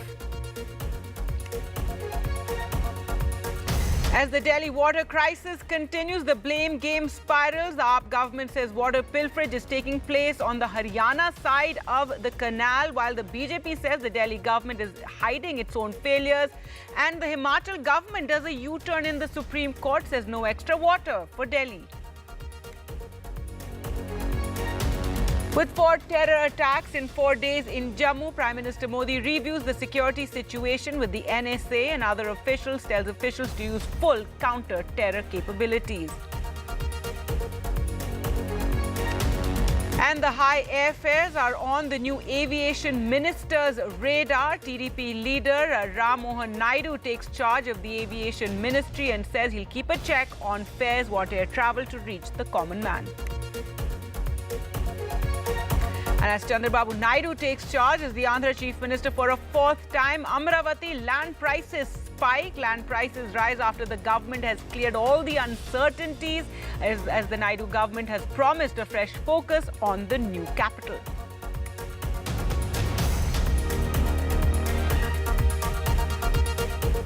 Prime Minister Narendra Modi is heading to Italy to attend the summit of Group of 7, known as the G7, which is likely to be dominated by Ukraine and Gaza ceasefire talks, as well as the world economy. India, which has been invited to the summit as an outreach country, has defense and maritime cooperation on its agenda. Prime Minister Modi is expected to meet US President Joe Biden, and he's also expected to hold a meeting with Italian Prime Minister Giorgia Meloni and other leaders to review bilateral ties. NDTV's Vishnu sent us this report from Italy. Hello and welcome to Bari, Italy. The Prime Minister Narendra Modi is now on his way to Italy to be a key part of this G7 process. It's the 11th time that India has been called as a special invitee to the G7 process. The reason this is important and interesting is because India is increasingly seen to be a voice of the global south. The G7 itself was an economic grouping when it began, but the nature of the globe's economy has changed. India is now the world's 5th largest economy. In fact, India's economy is larger than that of Canada, of the host Italy, and of France as well. So India's economic might is something to be spoken about. While he's over here, the Prime Minister will be looking at artificial intelligence. He'll be looking at Pacific Ocean security, Pacific issues. He'll be looking at Africa. He'll be looking at climate change as well, and also important issues of migration. But the key question is whether global leaders will be asking Prime Minister Narendra Modi about the Ukraine situation, because the Ukraine crisis is very much at the heart, at the core of what this G7 is all about. There are important bilateral meetings which are also expected to take place over here. There will certainly be one between India and Italy. Remember, Italy is a strategic partner of India. Giorgia Meloni and the Prime Minister have had an excellent working relationship. The Italian Prime Minister was in India for G20. She was also there as on a state visit. The relationship between India and Italy sees an increased engagement as far as the economy is concerned, military to military ties is concerned, high-tech transfers are concerned, but there is also an old historic connection that people don't talk about. In the Second World War, 50,000 Indians fought for the liberation of Italy from their fascist rulers at that stage. Indian soldiers participated in some of the greatest battles I should say, of that time, whether it's the Battle of Monte Cassino or battles in many other areas of Italy. Today, the Indian community, and there are 2 lakh people of Indian origin, have a big say in the Italian economy. They are a key part of the Parma dairy, the ham and cheese industry as it were. They've had a fantastic role over here. But in as much as these are positive aspects of the relationship with Italy, there are challenges as well. In Brindisi, there is a bust which is under construction of Gandhiji, which was defaced apparently by those sympathetic to the Khalistani movement. India's ambassador to Rome has told us that this is a concern which has been brought up with Italian authorities. That bust has been cleaned up for the moment, but there is that concern about sympathizers of the Khalistan movement being here in Italy as well. In fact, we've seen this in the past as well. But tomorrow is going to be the really big important day as far as Prime Minister Modi is concerned. He gets here, remember, very late at night tonight. He's here for just 24 hours, unlike other visits where there is often a stadium or an auditorium which is booked out, where he reaches out to the diaspora. On this occasion, there'll be a very small interaction or engagement with the diaspora lasting no more than 5 to 6 minutes. We are here in Italy. We'll be tracking every aspect of this very important visit. Remember, it's the first time that the Prime Minister, after being sworn in, is traveling abroad. This sets the path, the agenda for his foreign policy outreach going forward. With camera person Rakesh Singh in Badi, Vishnu Shom for NDTV. Now, the latest on the NEET controversy, the medical entrance exam. The Supreme Court today accepted the centre's decision to scrap the controversial grace marks which were awarded to over 1,500 students who will now be given the option to appear for a re-exam. The Education Minister denied there was any paper leak, but the Congress is demanding a judicial probe and for the NTA chief, that's the National Testing Agency chief, to be sacked. In a decision that has done little to placate NEET candidates across the country, the Supreme Court has accepted the centre's solution to the admission mess. The centre told the court grace marks given to 1,563 NEET undergraduate 2024 candidates for admission to MBBS and BDS will be cancelled. These students have the option of either taking a retest on June 23rd or they can seek admission based on their marks without the grace marks. The court, however, declined to halt the admission counselling process, which will start on July 6th. Retest results will be declared on June 30th. But protests continued in many parts of the country, with NEET candidates and their parents demanding a retest and a probe, alleging that the paper was leaked at certain centres. But the government has denied any paper leak and defended the National Testing Agency, which conducts the NEET undergraduate examination. Paper leak की हमारे पास कोई जानकारी नहीं है। मैंने उस REET petition को अनुध्यान कराया, कोई भी एक भी जगह पे प्रमाण नहीं है। एक एलिगेशन पेपर लीक हुआ है, कहाँ है प्रमाण हुआ है? एक दो चीजों की न्यूज आइटम पे अगर प्रमाण आधारित होता है, तब कोर्ट उसको विचार करेगी, सरकार अपना पक्ष रखेगी। वो कोर्ट में 8 जुलाई को चर्चा भी होगी। मेरे जितना जानकारी है, नीट एक कॉम्पिटेंट एग्जामिनेशन करने वाला अथॉरिटी बन चुकी है। आने वाले दिनों में सारे प्रकार की शंका संशय को दूर करने के लिए और पारदर्शिता लिया जाएगा और जो लोग उसमें कहीं ना कहीं एक आधा जगह पे कुछ गड़बड़ी करने का कोशिश कर भी रहे होंगे, उनके ऊपर कार्रवाई भी लिया जाएगा। But far from satisfying the opposition, the government statement sparked off a war of words. We demand a Supreme Court monitored investigation. The NTA chairperson should be removed from his post. After the NEET, we are suffering a lot. We don't have doctors in rural areas. The whole health system is suffering because NEET has been brought in. For Tamil Nadu, that demands exemption from NEET, arguing the exam only favors affluent students who can afford private coaching, denying level playing field for poor, high-scoring rural students. The shoddy NEET results have only bolstered its plea. Despite the war of words between the government and the opposition, the Supreme Court has endorsed the National Testing Agency's proposal for having a retest.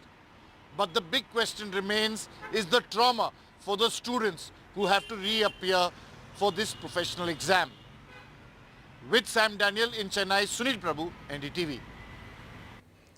The heat wave is back in the national capital as there's no end to the water crisis and the political blame game is continuing. The AAP government has said that water pilferage is taking place on the Haryana side of the key canal that provides water from Haryana to Delhi and that extra water from Himachal is not being provided. The BJP says the Delhi government is hiding its own failures as the Himachal government did a U-turn in the Supreme Court saying there is no extra water for Delhi.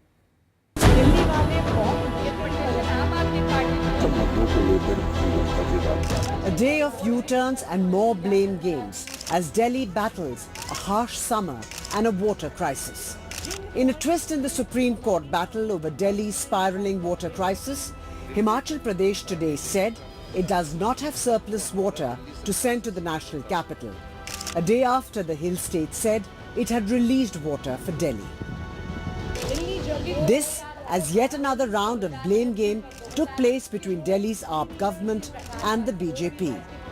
In an affidavit to the Supreme Court, the Delhi government blamed Haryana again for the water crisis, saying that water theft via tanker mafias was happening on the Haryana side of the crucial Munnak Canal that supplies water to Delhi. The BJP hit back, saying AAP was not interested in solving the problem. The Aam Aadmi Party Kejriwal government has absolutely no intention of curing this crisis in Delhi. This is not a natural crisis. This is a crisis which has been created and orchestrated by the Aam Aadmi Party only to ensure there is corruption, to fill up their deep pockets, as well as to ensure that the tanker mafia continues to operate in Delhi. Haryana police और Delhi police दोनों Bharatiya Janata party के under आते हैं। अगर वो इन टैंकरों से पानी भरना रोकना चाहते हैं तो वो आज रोक सकते हैं, लेकिन वो राजनीति कर रहे हैं। After NDTV exposed this water theft at Munnak Canal, the Delhi government has stepped up patrolling along the canal route. But a visit to this crucial water pipeline in another part of Delhi exposed the AAP government's claims of clamping down yet again. NDTV cameras captured water being wasted due to multiple leakages. We are reporting from Nizamuddin, where you can see that this is a pipeline where there is a leakage that is happening. We are showing you the visuals and you can see the amount of water that is being wasted. This is the drinking water that is being wasted, and the amount, the liters and liters of water that is being wasted here. And this is just one point of leakage on this pipeline. We are showing you that there is another point of leakage on this entire pipeline that you can see, and there are yet another. So there are 3 points of leakage that we are seeing currently here on this pipeline. Despite all the attention around Delhi's water crisis, the big question, will things get better? With Ishika Verma, Bureau Report, NDTV. In other news now, Prime Minister Narendra Modi today reviewed the situation in Jammu and Kashmir with the NSA and other officials, focusing on security and counter-terror efforts. This is after there have been 4 terror attacks in 4 days, starting with the day the Prime Minister was sworn in. Now, the Prime Minister discussed the deployment of security forces with the Home Minister and assessed the local administration's efforts with Jammu and Kashmir LG Manoj Sinha. Terror has found a new address in Jammu and Kashmir, that is the south of Pir Panjal. Earlier, terror used to strike in north of Pir Panjal, whether it's Kulgam, Shopian or Pulwama. These were considered as the hotbeds of militancy. But in last 4 days, we have seen 4 big incidents being reported from Jammu region, Riasi, Katwa, or the third is Doda. 2 incidents took place in Doda, stating that how the terrorists are striking at will. Investigations so far have revealed that the terror attacks have taken place. These are all done by fresh infiltrators who have just, infiltrated from across the border. As far as the intelligence agencies suggest, they say that a group of about 12 infiltrators crossed over from Pakistan, and they are responsible for these attacks. 2 have been gunned down, but search operations continue in that region. Meanwhile, Prime Minister Narendra Modi chaired a high-level meeting here in Delhi, which was attended by senior officers and also included the National Security Advisor Mr. Ajit Doval. After the meeting, it was decided that full spectrum of counter-terror capabilities would be enhanced in this region. Interestingly, after these incidents were reported, first 3 incidents were reported, a urgent meeting of Unified Command was called in Srinagar, which was chaired by the Lieutenant Governor of Jammu and Kashmir Manoj Sinha. After that, a security audit was done of the entire region, and gaps are being filled by security agency so that the level of infiltrations can come down. Interestingly, the army has maintained that no infiltration took place last year. The fact that this year infiltration has again gone up so high, this is again going to be a question which has to be answered by army very soon. when we spoke to experts or when we spoke to senior officers, they say in this area forces were thinned down in last couple of years because this area had become relatively peaceful. No incident was being reported, and that is why the forces were pulled out from this region. In fact, after Galwan also, the entire division was pulled out from that region. Maybe that's the reason why now the terrorists have consolidated their bases there, because this area is densely forested. They also take shelter in natural caves which are there in the upper region. So many difficulties are also there as far as security forces are concerned to carry out an operation in that region. Now, with the focus in the Modi 3.0 government on continuity, Ajit Doval has been reappointed as the National Security Advisor and P.K. Mishra as Principal Secretary to the Prime Minister with effect from the 10th is what the government announced today. In statements announcing the appointments, the government said they will be coterminous with the term of the Prime Minister or until further orders, whichever is earlier.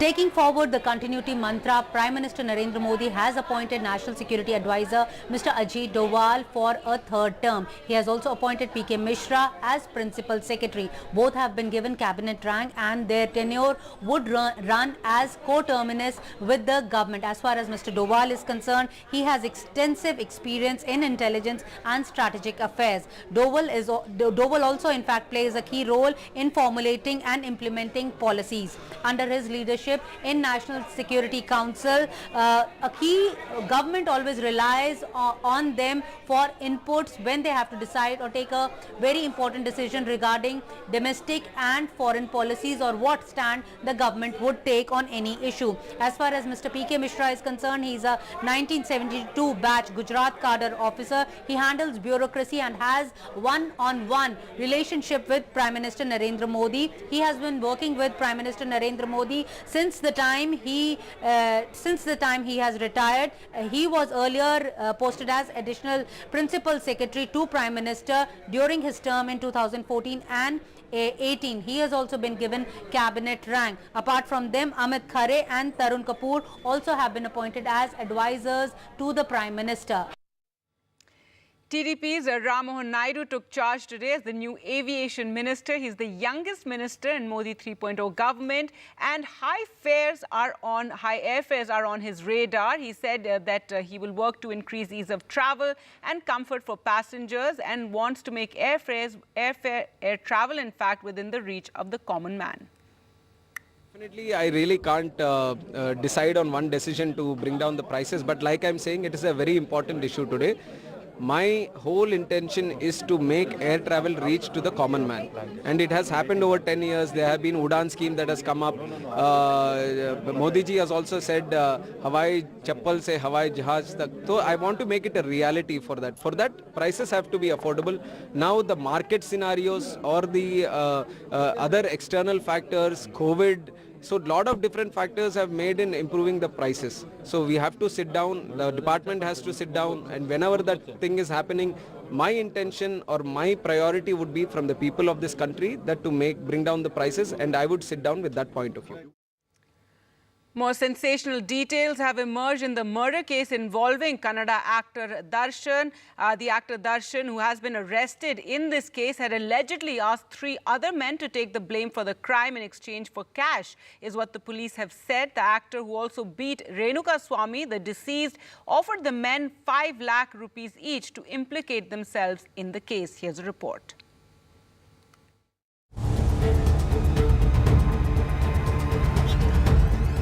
Shocking and sensational details are emerging in the murder case involving popular Kannada actor Darshan Togudeepa. The actor, his partner Pavitra Gowda and 11 others are being questioned in connection with the murder of 33-year-old Renuka Swami after they were remanded to police custody for 6 days. The police investigation reveals that the victim Renuka Swami was tied with a rope. He was then beaten with wooden sticks in a shed. Darshan had allegedly planted 3 men to take the blame for the murder. But during interrogation, they were exposed. Darshan had offered the 3 5 lakh rupees each.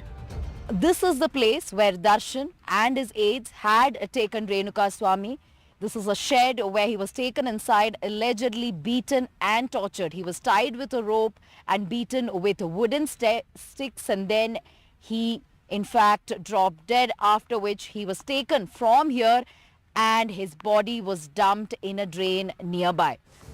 Also unearthed is CCTV evidence of 2 cars being driven away from the crime scene on the night of the murder. One of the cars is linked to Darshan.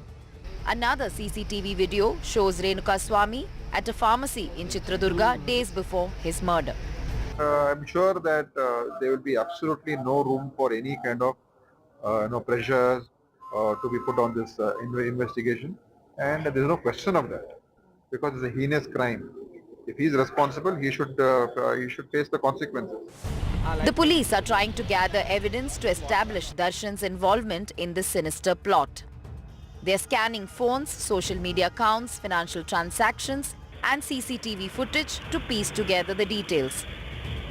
While police say Darshan was enraged over offensive messages by Renuka Swamy to Pavitra, they are also probing whether there was a larger motive behind this killing. With video journalist Govind Murthy, this is Radhika Ramaswamy for NDTV Bangalore. And finally, with Chandrababu Naidu taking charge as Andhra Pradesh Chief Minister for a 4th time, Amravati land prices have spiked as the Chief Minister has made it clear establishing the new capital for Andhra Pradesh will be a priority for his government. Aishwarya Jain reports from Amravati. For the past few years, the future of Amravati as the capital city of Andhra Pradesh has remained uncertain. However, victory of the TDP, Jan Sena and BJP alliance has cleared the doubts, renewing real estate buyers' interest. The recent pronouncements by the state government have indicated a renewed focus on developing the region. Amravati anangane ollu polakalistundi. Amaravati రాజధాని పేరు కూడా ఈ అమరావతిని చూసే పెట్టామని మరొక్కసారి విజ్ఞప్తి చేస్తున్నా.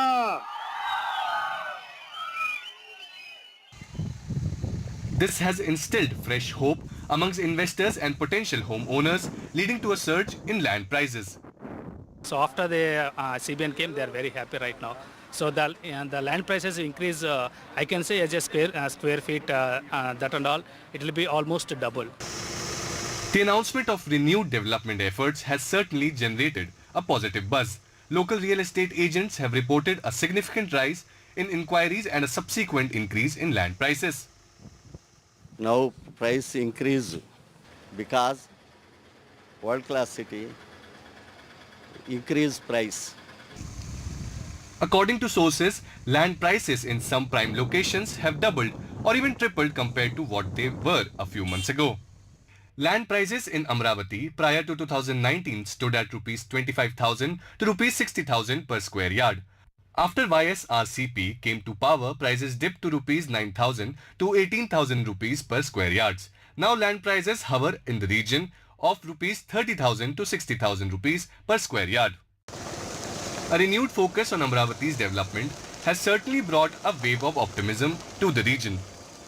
2014 में जो अमरावती पैदा हुई बाबू के सरकार में या जमीन का रेट 1 एकड़ का 1 करोड़ रहा था स्टार्टिंग 1 करोड़ से उन 5 साल करने के बाद 3 करोड़ तक चले गया 5 साल के अंदर बाबू 5 साल सीम रहे ना वो 5 साल में 1 करोड़ से 3 करोड़ तक गया 2019 तक बाद में 2019 में जगन मोहन की सरकार आई वो 3 करोड़ का दाम 50 लाख को आगे गिर गया.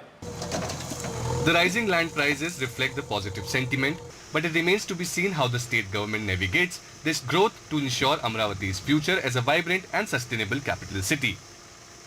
Before 5 years is no development here. So for example, TDP government is God. So there is a visionary leader. So that's what so many people invested to here because he will take some investors like IT companies, any otherwise some like other infrastructure he will develop. As soon as Chandrababu Naidu took the oath of the Chief Minister of Andhra Pradesh, he promised to revive the Amravati capital city project. Soon after that, we have witnessed a sharp hike in land prices of Amravati. Now investors are looking with a great opportunity to invest in the state. This is Aishwarya Jain with the regional Sheikh Momin for NDTV in Amravati. With that, time for us to slip into a short break. Thanks so much for watching. Coming up on the other side, we take a closer look at the entire NEET controversy. Is the solution in sight, or is there just more confusion? Stay tuned.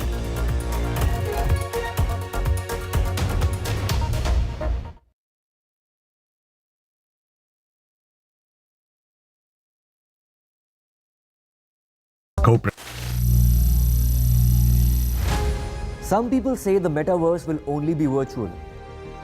One day this lecture hall will be made of code, and driverless cars would be trapped in intersections. But even in this maze of the future, you can't wish away health. It's time to become more resilient.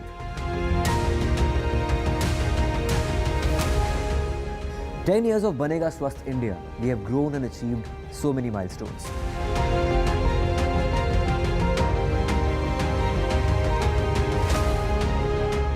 And now I have a plan to beat the urgency, to stop breathing with difficulty, to relieve getting choked with inactivity.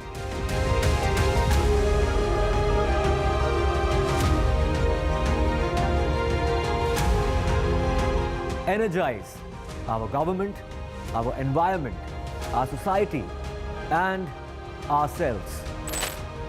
Everyone, everywhere, every day.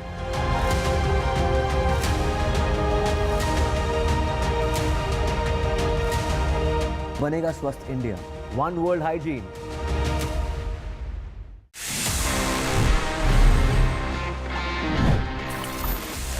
Finally, I'm here. Finally, this is the time जहाँ पे मैं आपके सवालों के जवाब देता हूँ in this section, which happens to be my favorite as well, and it's called Ask TG. Let's see इस week हमारे पास में कौन से सवाल हैं.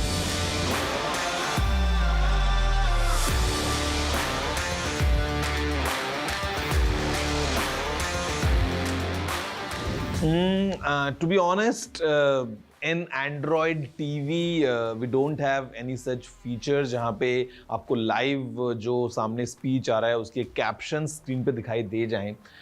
We are expecting this feature to come कभी भी जब Google इसको unveil करता है, but as of now we don't have it.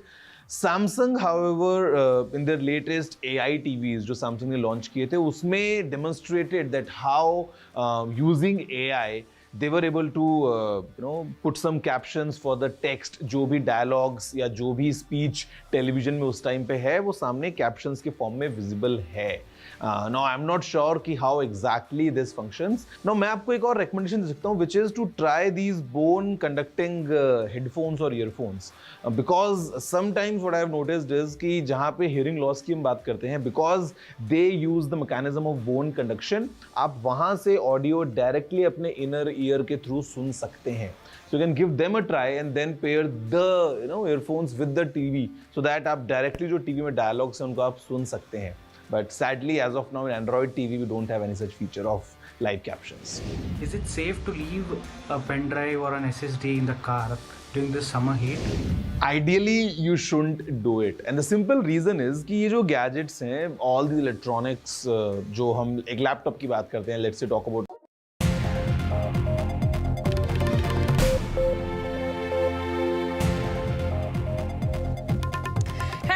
This is the last word, and I'm Maria Shakil. The nightmare for medical aspirants who gave NEET just doesn't seem to end. The latest in their saga is the apex court scrapping the scorecards of over 1,500 aspirants. They now have to opt. In fact, they have the option either to take a retest, which is scheduled for 23rd, or the results will be declared minus those grace marks that were given. And the results will be declared, remember, on 30th June. And NEET counselling and seat allocation will begin from the first week of July as is scheduled. Remember, among this set of students are those who struggled with glitches during the exams. They faced the stress of lost time. There were also allegations of paper leaks in Bihar, Uttar Pradesh and Rajasthan. Students are agitated, understandably so, and here's what played out through the day in what clearly is appearing to be a big NEET fiasco. In the decision that has done little to placate NEET candidates across the country. The Supreme Court has accepted the centre's solution to the admission mess. The centre told the court grace marks given to 1,563 NEET undergraduate 2024 candidates for admission to MBBS and BDS will be cancelled. These students have the option of either taking a retest on June 23rd or they can seek admission based on their marks without the grace marks. The court, however, declined to halt the admission counselling process, which will start on July 6th. Retest results will be declared on June 30th. But protests continued in many parts of the country, with NEET candidates and their parents demanding a retest and a probe, alleging that the paper was leaked at certain centres. But the government has denied any paper leak and defended the National Testing Agency, which conducts the NEET undergraduate examination. Paper leak की हमारे पास कोई जानकारी नहीं है। मैंने उस REET petition को अनुध्यान कराया, कोई भी एक भी जगह पे प्रमाण नहीं है। एक एलिगेशन पेपर लीक हुआ है, कहाँ है प्रमाण हुआ है? एक दो चीजों की न्यूज आइटम पे अगर प्रमाण आधारित होता है तब कोर्ट उसको विचार करेगी, सरकार अपना पक्ष रखेगी, वो कोर्ट में 8 जुलाई को चर्चा भी होगी। मेरे जितना जानकारी है, नीट एक कॉम्पिटेंट एग्जामिनेशन करने वाला अथॉरिटी बन चुकी है। आने वाले दिनों में सारे प्रकार की शंका संशय को दूर करने के लिए और पारदर्शिता लिया जाएगा और जो लोग उसमें कहीं ना कहीं एक आधा जगह पे कुछ गड़बड़ी करने का कोशिश कर भी रहे होंगे, उनके ऊपर कार्रवाई भी लिया जाएगा। But far from satisfying the opposition, the government statement sparked off a war of words. We demand a Supreme Court monitored investigation. The NTA chairperson should be removed from his post. After the NEET, we are suffering a lot. We don't have doctors in rural areas. The whole, health system is suffering because NEET has been brought in. For Tamil Nadu, that demands exemption from NEET, arguing the exam only favors affluent students who can afford private coaching, denying level playing field for poor, high-scoring rural students. The shoddy NEET results have only bolstered its plea. Despite the war of words between the government and the opposition, the Supreme Court has endorsed the National Testing Agency's proposal for having a retest. But the big question remains is the trauma for the students who have to reappear for this professional exam. With Sam Daniel in Chennai, Sunil Prabhu, NDTV.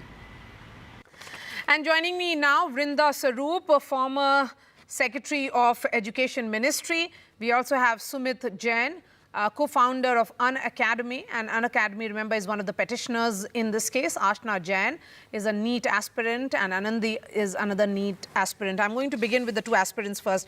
Ashna and Anandi, after the Supreme Court's verdict, are you hoping that the entire, the concerns that you had will be addressed? Anandi?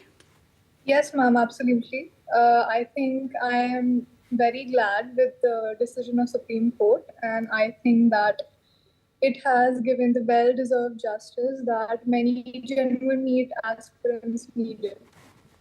Okay, so you are happy with the verdict. What about you, Ashna? Because there are those in various political parties who are of the opinion that there should be a Supreme Court monitored investigation. Some are also demanding a CBI inquiry. Ma'am, it is a very satisfactory decision of Supreme Court, but we can't just believe the fact that only 1563 candidates were awarded grace marks, because this data has been made public by NTA, which is the same association which didn't even care to mention grace mark concept in their information bulletin. So I also demand a CBI investigation or a Supreme Court inquiry against NTA that to how many candidates grace marks are awarded, and also re-NEET in some states where paper leak has happened. Okay, but here was the Education Minister, Ashna, who said that there has been no paper leak, that there is no evidence also to say that there has been paper leak. Ma'am, FIR copy is there of Bihar Patna that paper leak has happened there. and many students are also being witness of the paper leak. So I don't think that he can just deny the fact that the paper leak hasn't happened. Okay. Sumit and Brinda, come in on this. You know, here are students who have temporary satisfaction that perhaps there'll be transparency, but in the long run, given the nature of questions that have been associated with it, can NEET be foolproof? What exactly is the solution for future? Vrinda? I think the basic issue is about the credibility of the exam. And the best thing is to avoid controversy, especially in something which is so fiercely competitive and which requires a level playing field and a full confidence of all participants and candidates who apply. So I think any of these controversies set back the credibility of the NTA. And even in the past, we've heard every year some kind of a little bit of a controversy coming on. So I think a real hard look by the NTA should be done, processes streamlined, the competitiveness and the security which is involved with the exam and the exam papers, all that needs to be relooked. And Vrinda, will you also say that the larger question is also the unanswered set of questions, which includes on what basis were these grace marks given? If the states are saying that there has been paper leak, then how can centre say that there is no evidence of paper leak? So it is playing out at multiple levels. Is this more of a denial? So I think these are concerns which are coming to the surface. And as a government body, as a body promised to do the fair deal, is for the NTA to really revamp its system. Because grace marks, I agree completely, have no place in a competitive examination, entrance exam system. So grace marks have no place in this. And if it was done, it's a serious lapse. But anyway, the solutions for this have been found. But I think since you asked in the long run, you have to have a credible system where people have faith that they will be assessed properly and the marks without any favor to anybody will be released. So I think it's the systems which need to be restudied and to be made far, far more foolproof. Now, as far as leaks are concerned, Maria, leaks are something which there are ways of stopping that. And when you do large-scale exams like this, especially when there are series of people involved with coaching, etc., and all the complications that it brings, it's not as if the NTA would not know how to handle that. Okay, they do it for many other ma'am, we'll try and fix the video frame of yours in just a bit. In the meanwhile, let me bring in Sumit Jain. Sumit, the Supreme Court certainly coming up with much needed verdict and all this is happening only after the centre said that it has decided to cancel the scorecards. But everything is happening only post the student agitating, some details coming out in the public domain. Do you think all these events were best avoidable if it could have been handled in a far more responsible way, given the sheer scale at which these exams happen? 24 lakh students appeared this time around. Yes, definitely. See, this 1563 students is only addressing the grace marks issue, and that is also being told by NTA that these are the students who got grace marks. But there is no proof and there is no external agency which has established that this is correct.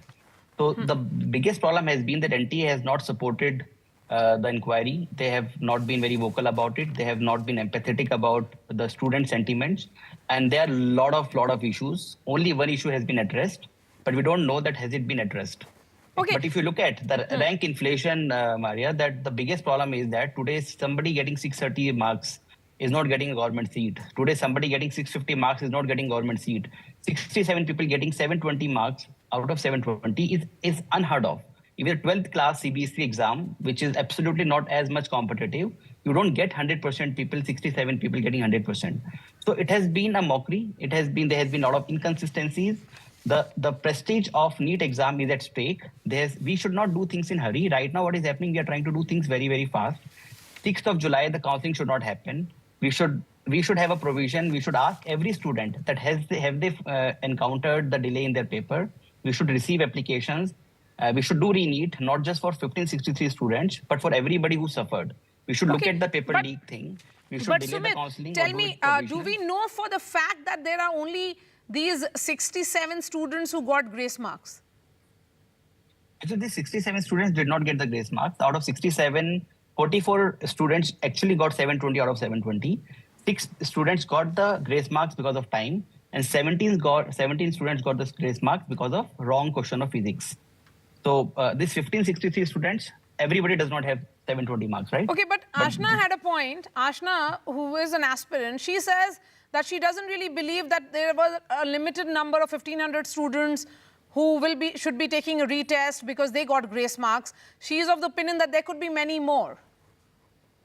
That is true. That is exactly what I'm saying, that you don't expect a student who is studying physics, chemistry, biology to go to the court after the NEET exam happened, right? There are people in farther areas. There are people who are not very, don't have the right means or right knowledge or right ability to do that. So some students who have reached to the High Court.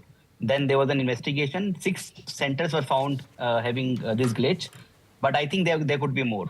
And that's what the government should actually invite. The Supreme Court should invite any NEET student to come out, fill a petition. Like we got 50,000 students filling up a petition with an academy.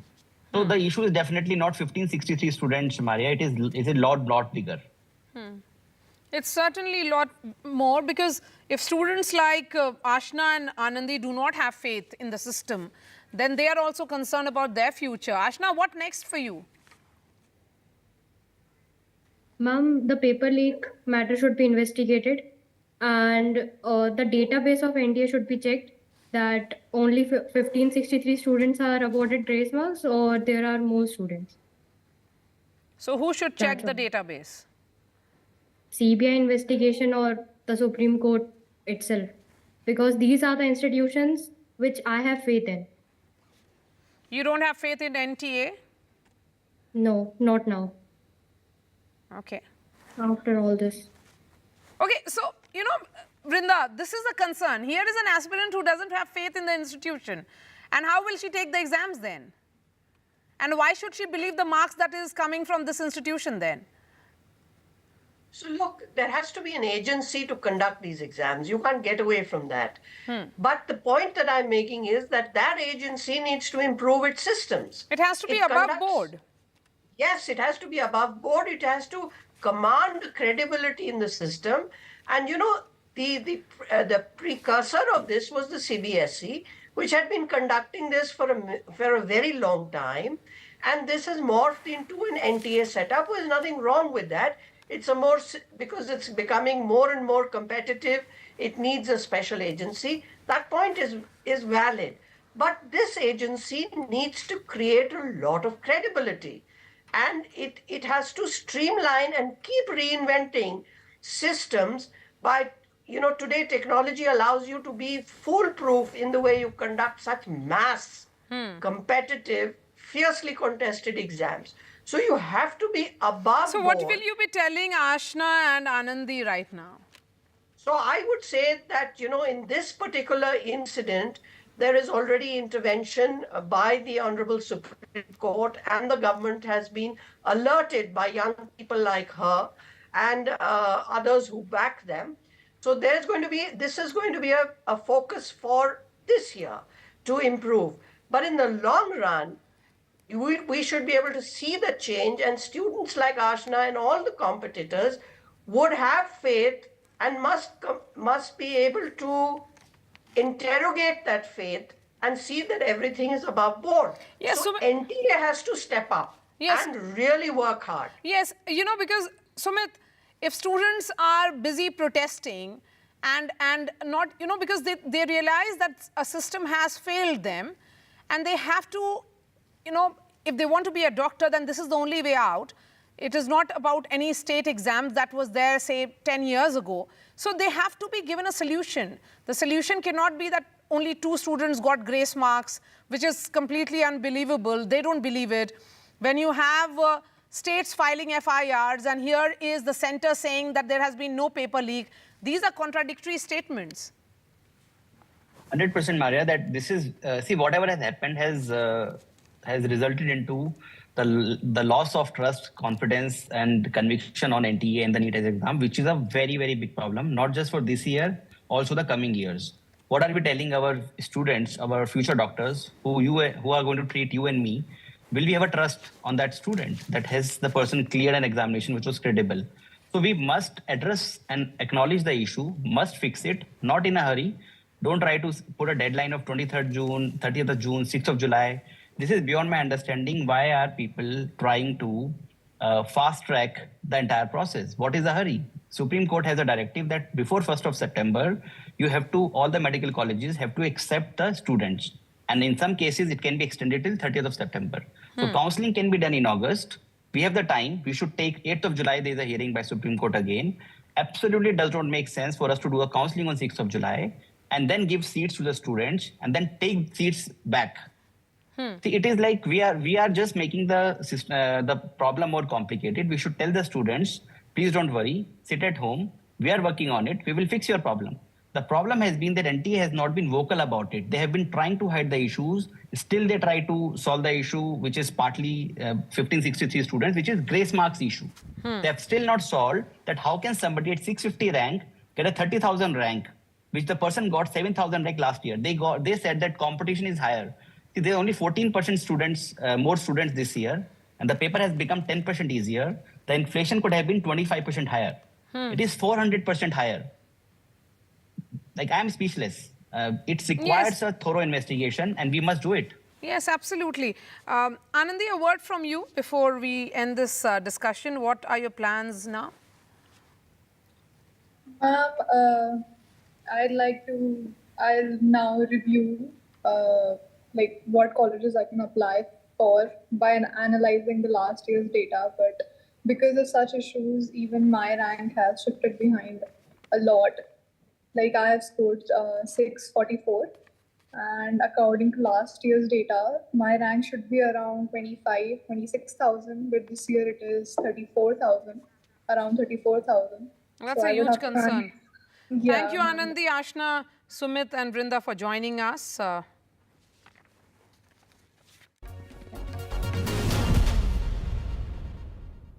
And joining us now for an exclusive conversation is Kani Mori, Member of Parliament of the DMK and also the head of the DMK Parliamentary Party. Ma'am, really appreciate your time here on NDTV. Your party has been protesting, and you in particular have been raising the issue since 2017. It has certainly become a political hot button, not just in Tamil Nadu but all over India.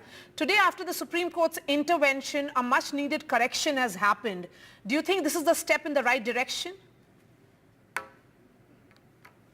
Yes, the Supreme Court has given a small respite to the students, around 1,500 students, who lost their marks because of problems with the QR code and because they did not get enough time to finish their answer paper. But DMK's stand is much more than that. We want exemption from NEET. We are not talking, because there is many issues and many problems, like they have multiple question papers, and some question papers are very difficult, some are quite easy. Students from different parts of the country, have to answer these question papers, which are very difficult, and they feel they've lost out because of these multiple question papers, and they feel wronged. Even in my constituency, around 1,500 students are suffering this year because of these multiple question papers. So it's a very complicated and a problem for most of the students. So I think Tamil Nadu government and our Chief Minister has passed a resolution in the Assembly, with the support of most of the political parties in the Tamil Nadu Assembly, and sent it to the Union government. And I think it is still pending with the President for approval. Okay. Talking about this particular, because we are looking at NEET UG examinations of 2024, the Union Education Minister, in fact, Mr. Dharmendra Pradhan, who addressed press conference just a couple of hours ago, ma'am, has said that there is no evidence of paper leak. And he has also asserted that the Education Ministry will try and ensure transparency going forward. Then why continue to demand scrapping altogether? This is not actually an eligibility test. It is it's more convenient for any eligibility or entrant examinations. I think people who benefit more are students from cities, because they can go to coaching classes, and it is the affluent actually who benefit out of these exams, and students from rural areas, students who cannot afford to go for coaching classes, they find it very difficult to get through these exams, and it is actually filed against them. So it's not fair. So in Tamil Nadu, we've always, the ratio of doctors the population has always been high, and our health sector has always done well. But after the NEET, we are suffering a lot. We don't have doctors in rural areas. The whole health system is suffering because NEET has been brought in.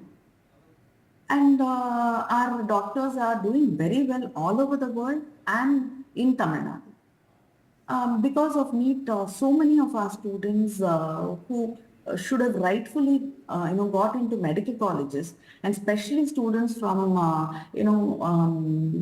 underprivileged families and rural areas, are the worst sufferings. So this is not this is an eliminating examination. It's not an eligibility examination. Okay. So what is the alternative measure? Because educationists are of the opinion that centralized examination of this nature actually helps students. Because, talking about the sheer number, it's 24 lakh students who appeared for NEET examination this year alone, ma'am.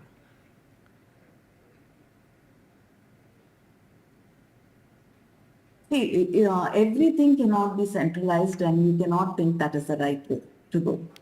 We've had a very good system. We've had excellent doctors, and our health system has been really good without NEET. Because it's always been based on students' marks in their 12th standard examinations. So it was a level playing field. And students from rural areas and the Tamil Nadu government, and especially when Dr. Kalaignar was the chief minister, he wanted to make sure that we had one government medical college in every district in Tamil Nadu. I think today Tamil Nadu is one of the states which has the highest number of government medical colleges. NEET was brought in only for private colleges to ensure that students are not left out, and there is no wrong practices in these private medical colleges. We have no objections about private medical colleges. We're talking about leave government medical colleges out of it and give an exemption to Tamil Nadu students who are writing their exams for government medical colleges. Ma'am, you are a mother yourself, and I'm sure there are a lot of questions that are being asked by students these days. There are a lot of concerns that they have been sharing. But who will own up the misery of these students? No, that is why our chief minister and the Tamil Nadu government is fighting for the need to be, done away with in Tamil Nadu at least. In court, also we've passed resolutions and we've sent it to the union government, and it's still waiting. It was pending with the governor in Tamil Nadu. Now it is pending with the president of India. And I hope justice will be done to the students of Tamil Nadu. You are now the head of parliamentary party of the DMK. You'll be leading them in the Lok Sabha. Is that some issue? Is that an issue which will bring various political parties in opposition together, the India bloc together, in demanding that it should be scrapped altogether, that these examinations should be done away with? Mere corrections is not good enough. Fixing is not good enough. In Tamil Nadu, I think all the political parties in Tamil Nadu, of course, except the BJP, I think all the political parties in Tamil Nadu are, even the partners who are NDA partners, alliance partners are insisting that NEET has to be done away with and Tamil Nadu has to be exempted from it. My last question, will you be raising this in the upcoming parliament session as well? Definitely we will be raising it. We have been raising it many times and we will be raising it and we will be insisting that justice to be done. All right, Kanimori, really appreciate your time there. DMK MP and head of the parliamentary party in the Lok Sabha saying that she'll be raising this issue also in the upcoming session of the 18th Lok Sabha.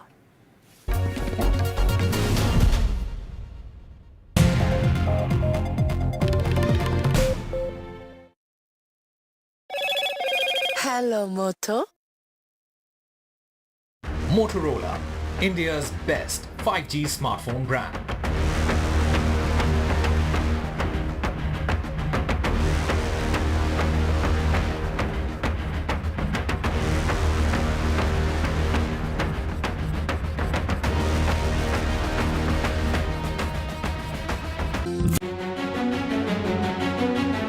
In this week's episode of India Sense, watch legendary emerging markets investor Mark Mobius' big India bet. Should G7 become G8 with the addition of India as the 8th country? Modi 3.0's $5 trillion roadmap. 2023, mankind's most violent year. All this and much more on India Sense with me, Gauri Dwivedi, at these timings only on NDTV. Stay informed and entertained with the new and updated NDTV News app.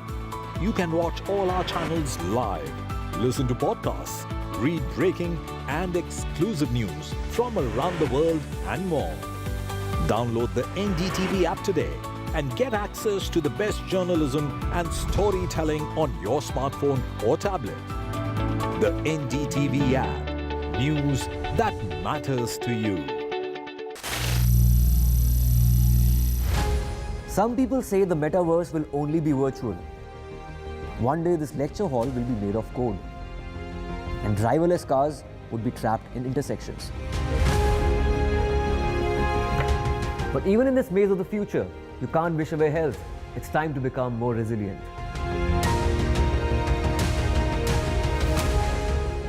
10 years of Banega Swasth India, we have grown and achieved so many milestones.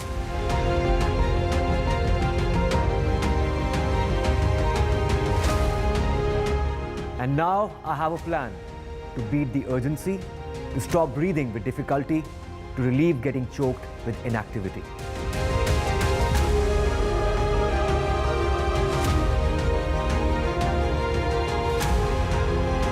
Energize our government, our environment, our society, and ourselves.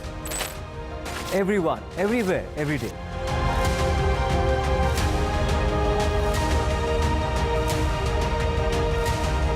Banega Swasth India. One world hygiene.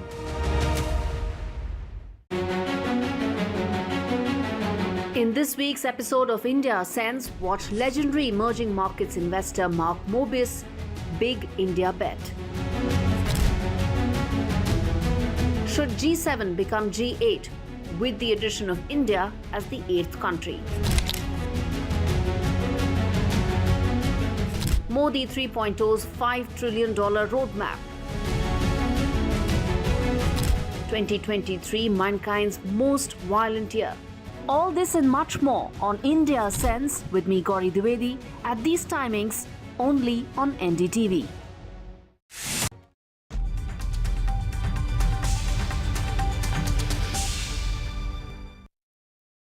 Hello and welcome to a very special episode of Left, Right and Centre. I'm Vishnu Shom. We are coming to you from Bari in southeast Italy. The Prime Minister is on his way now to Italy to attend the G7 summit. It's his first international visit after being sworn in for a record time as the Prime Minister. The G7 is very important for India. It began as an economic grouping. Over a period of time, India's economy has grown. We are now the world's 5th largest economy, larger than the host nation Italy, Canada and also France. What's the Prime Minister's agenda this time around? We've got very special interviews with the Indian ambassador in Rome, also with Ian Bremer, the well-known analyst. We bring you all the details of G7. Tomorrow is going to be a key day, particularly with bilaterals between India and Italy, and also a possible meeting between the Canadian Prime Minister Justin Trudeau and Prime Minister Modi.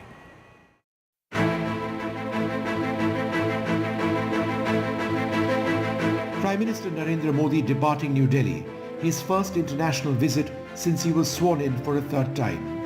Mr. Modi is headed to Apulia in southern Italy as a special invitee at the G7 meeting, a gathering of the most powerful leaders in the planet.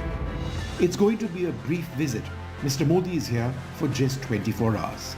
An aspect reflected perhaps in the size of his interaction with the diaspora here. Unlike massive events in stadiums, there will be a 5-minute meet and greet here in Italy. I'm in Bari, a full 50 kilometers away from Borgo Egnazia. That is where the all-important summit of the G7 is taking place. The reason we've been unable to go over there is because that entire area is off limits for the media. It's been turned into an absolute fortress. But behind that fortress are important conversations which are taking place, not least of all on the future of Ukraine. The US President Joe Biden landing in Italy. His key agenda ahead of a World Peace Summit on Ukraine being held in Switzerland is clear. Arrive at an agreement that sends Russia a strong signal. A $50 billion package to Kiev, financed through seized Russian assets. We want to demonstrate that the U.S. supports the people of Ukraine, that we stand with them, and that we'll continue to help address their security needs. The agreement will show our resolve and continued commitment. It's unclear at this stage if Prime Minister Modi will be drawn into the conversation on Ukraine, and it remains unlikely that he'll attend the Ukraine Peace Summit, though India will be well represented. Here in Italy, though, India does have a key role to play as a leader of the global south. India has been invited to the G7 repeatedly.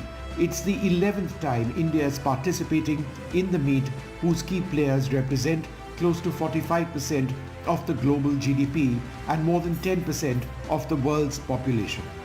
Significantly, China is not a member, and Russia was ejected in 2014 following their invasion of Crimea in Ukraine.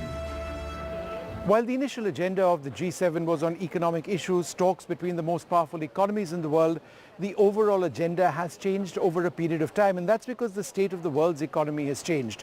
For example, India is now the world's 5th largest economy. We are in fact larger as an economy than the host nation Italy, France and also Canada. And India is seen to be an important voice of the global south, which is why India's participation, representation over here is seen to be crucial.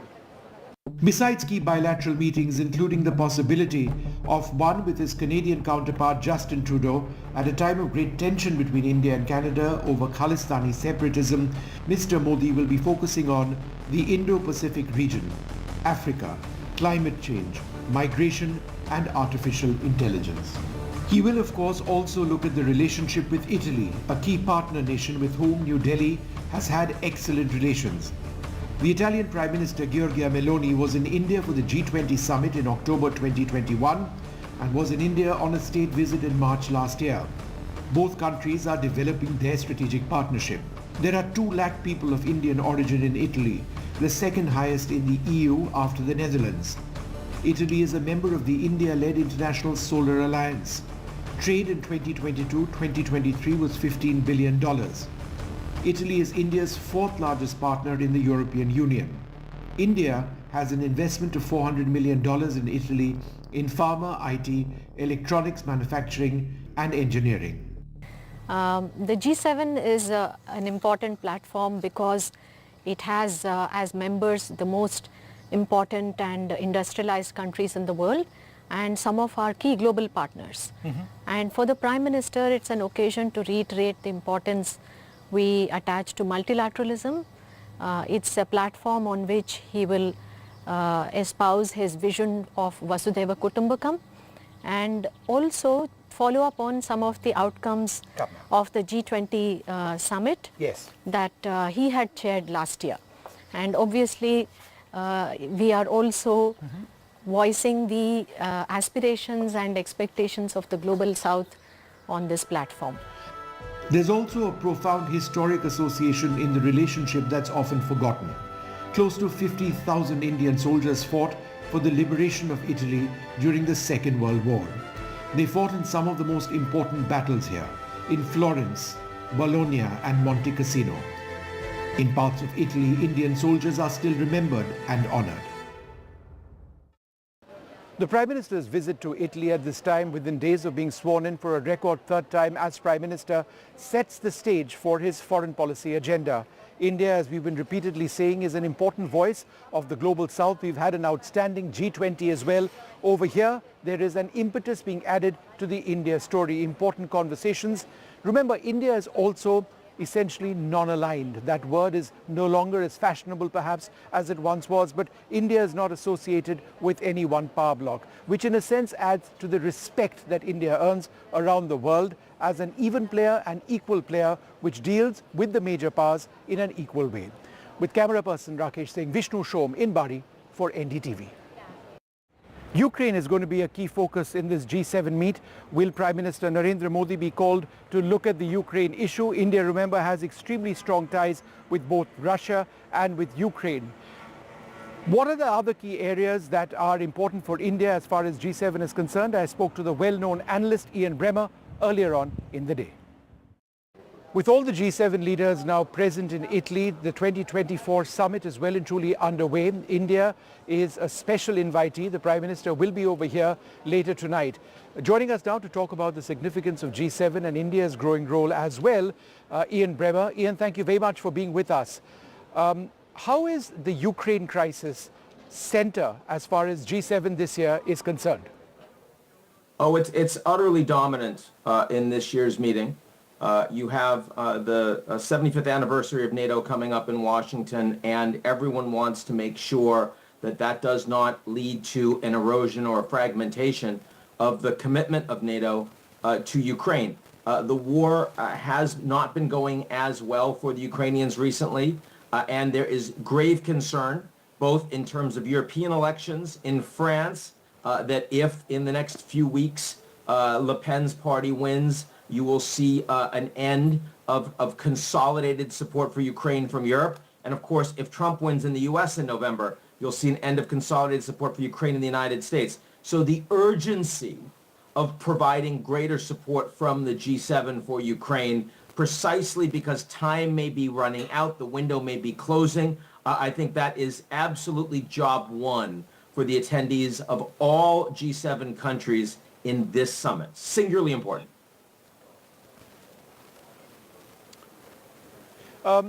The US is trying to push through $50 billion in assistance for Ukraine on the basis of assets which have been seized from Russia. How important, again, is this in sort of making the situation in Ukraine viable, as it were? As you mentioned, they've been taking some pretty heavy losses of late. Well, they have been turning that around in the last couple of weeks. I would say the Russian offensive towards Kharkiv has been stalled. In part, that's because the Ukrainians have mobilized more troops. They're getting them to the front line. And at least as important was the additional amount of defense support after months of delay that came from the United States. That, plus the Europeans are doing more, has actually made a difference. I wouldn't say the Ukrainians are winning, but they've slowed the gains by the Russians significantly. Having said that, everyone is concerned about what this means, not just for the next few months, but for the next year or more. How might you get to a position where the Russians understand that they have to start negotiating, that it's fruitless for them to continue an offensive, that they'll be able to gain more territory. They might be able to overturn the Ukrainian government, which is in Russia's interest. The best way to do that is to show the Russians that there's going to be consistent commitment for Ukraine, not just for the next few months, but for years and years. And that's been a big piece of the reason why they want to take these billions and billions of dollars that have been frozen, Russian assets, sovereign assets by the Americans, the Europeans, the Japanese, They want to use that money and the collateral on that money. They want to use interest on that money to provide defense support for Ukraine. A few months ago, the Europeans were saying, no way that's going to happen. As the Ukrainians started doing worse, as people started panicking more, now they're moving in that direction. I don't think you'll have a full agreement on this at this G7, but we're very close. At this point, I expect that that's going to happen in the coming weeks.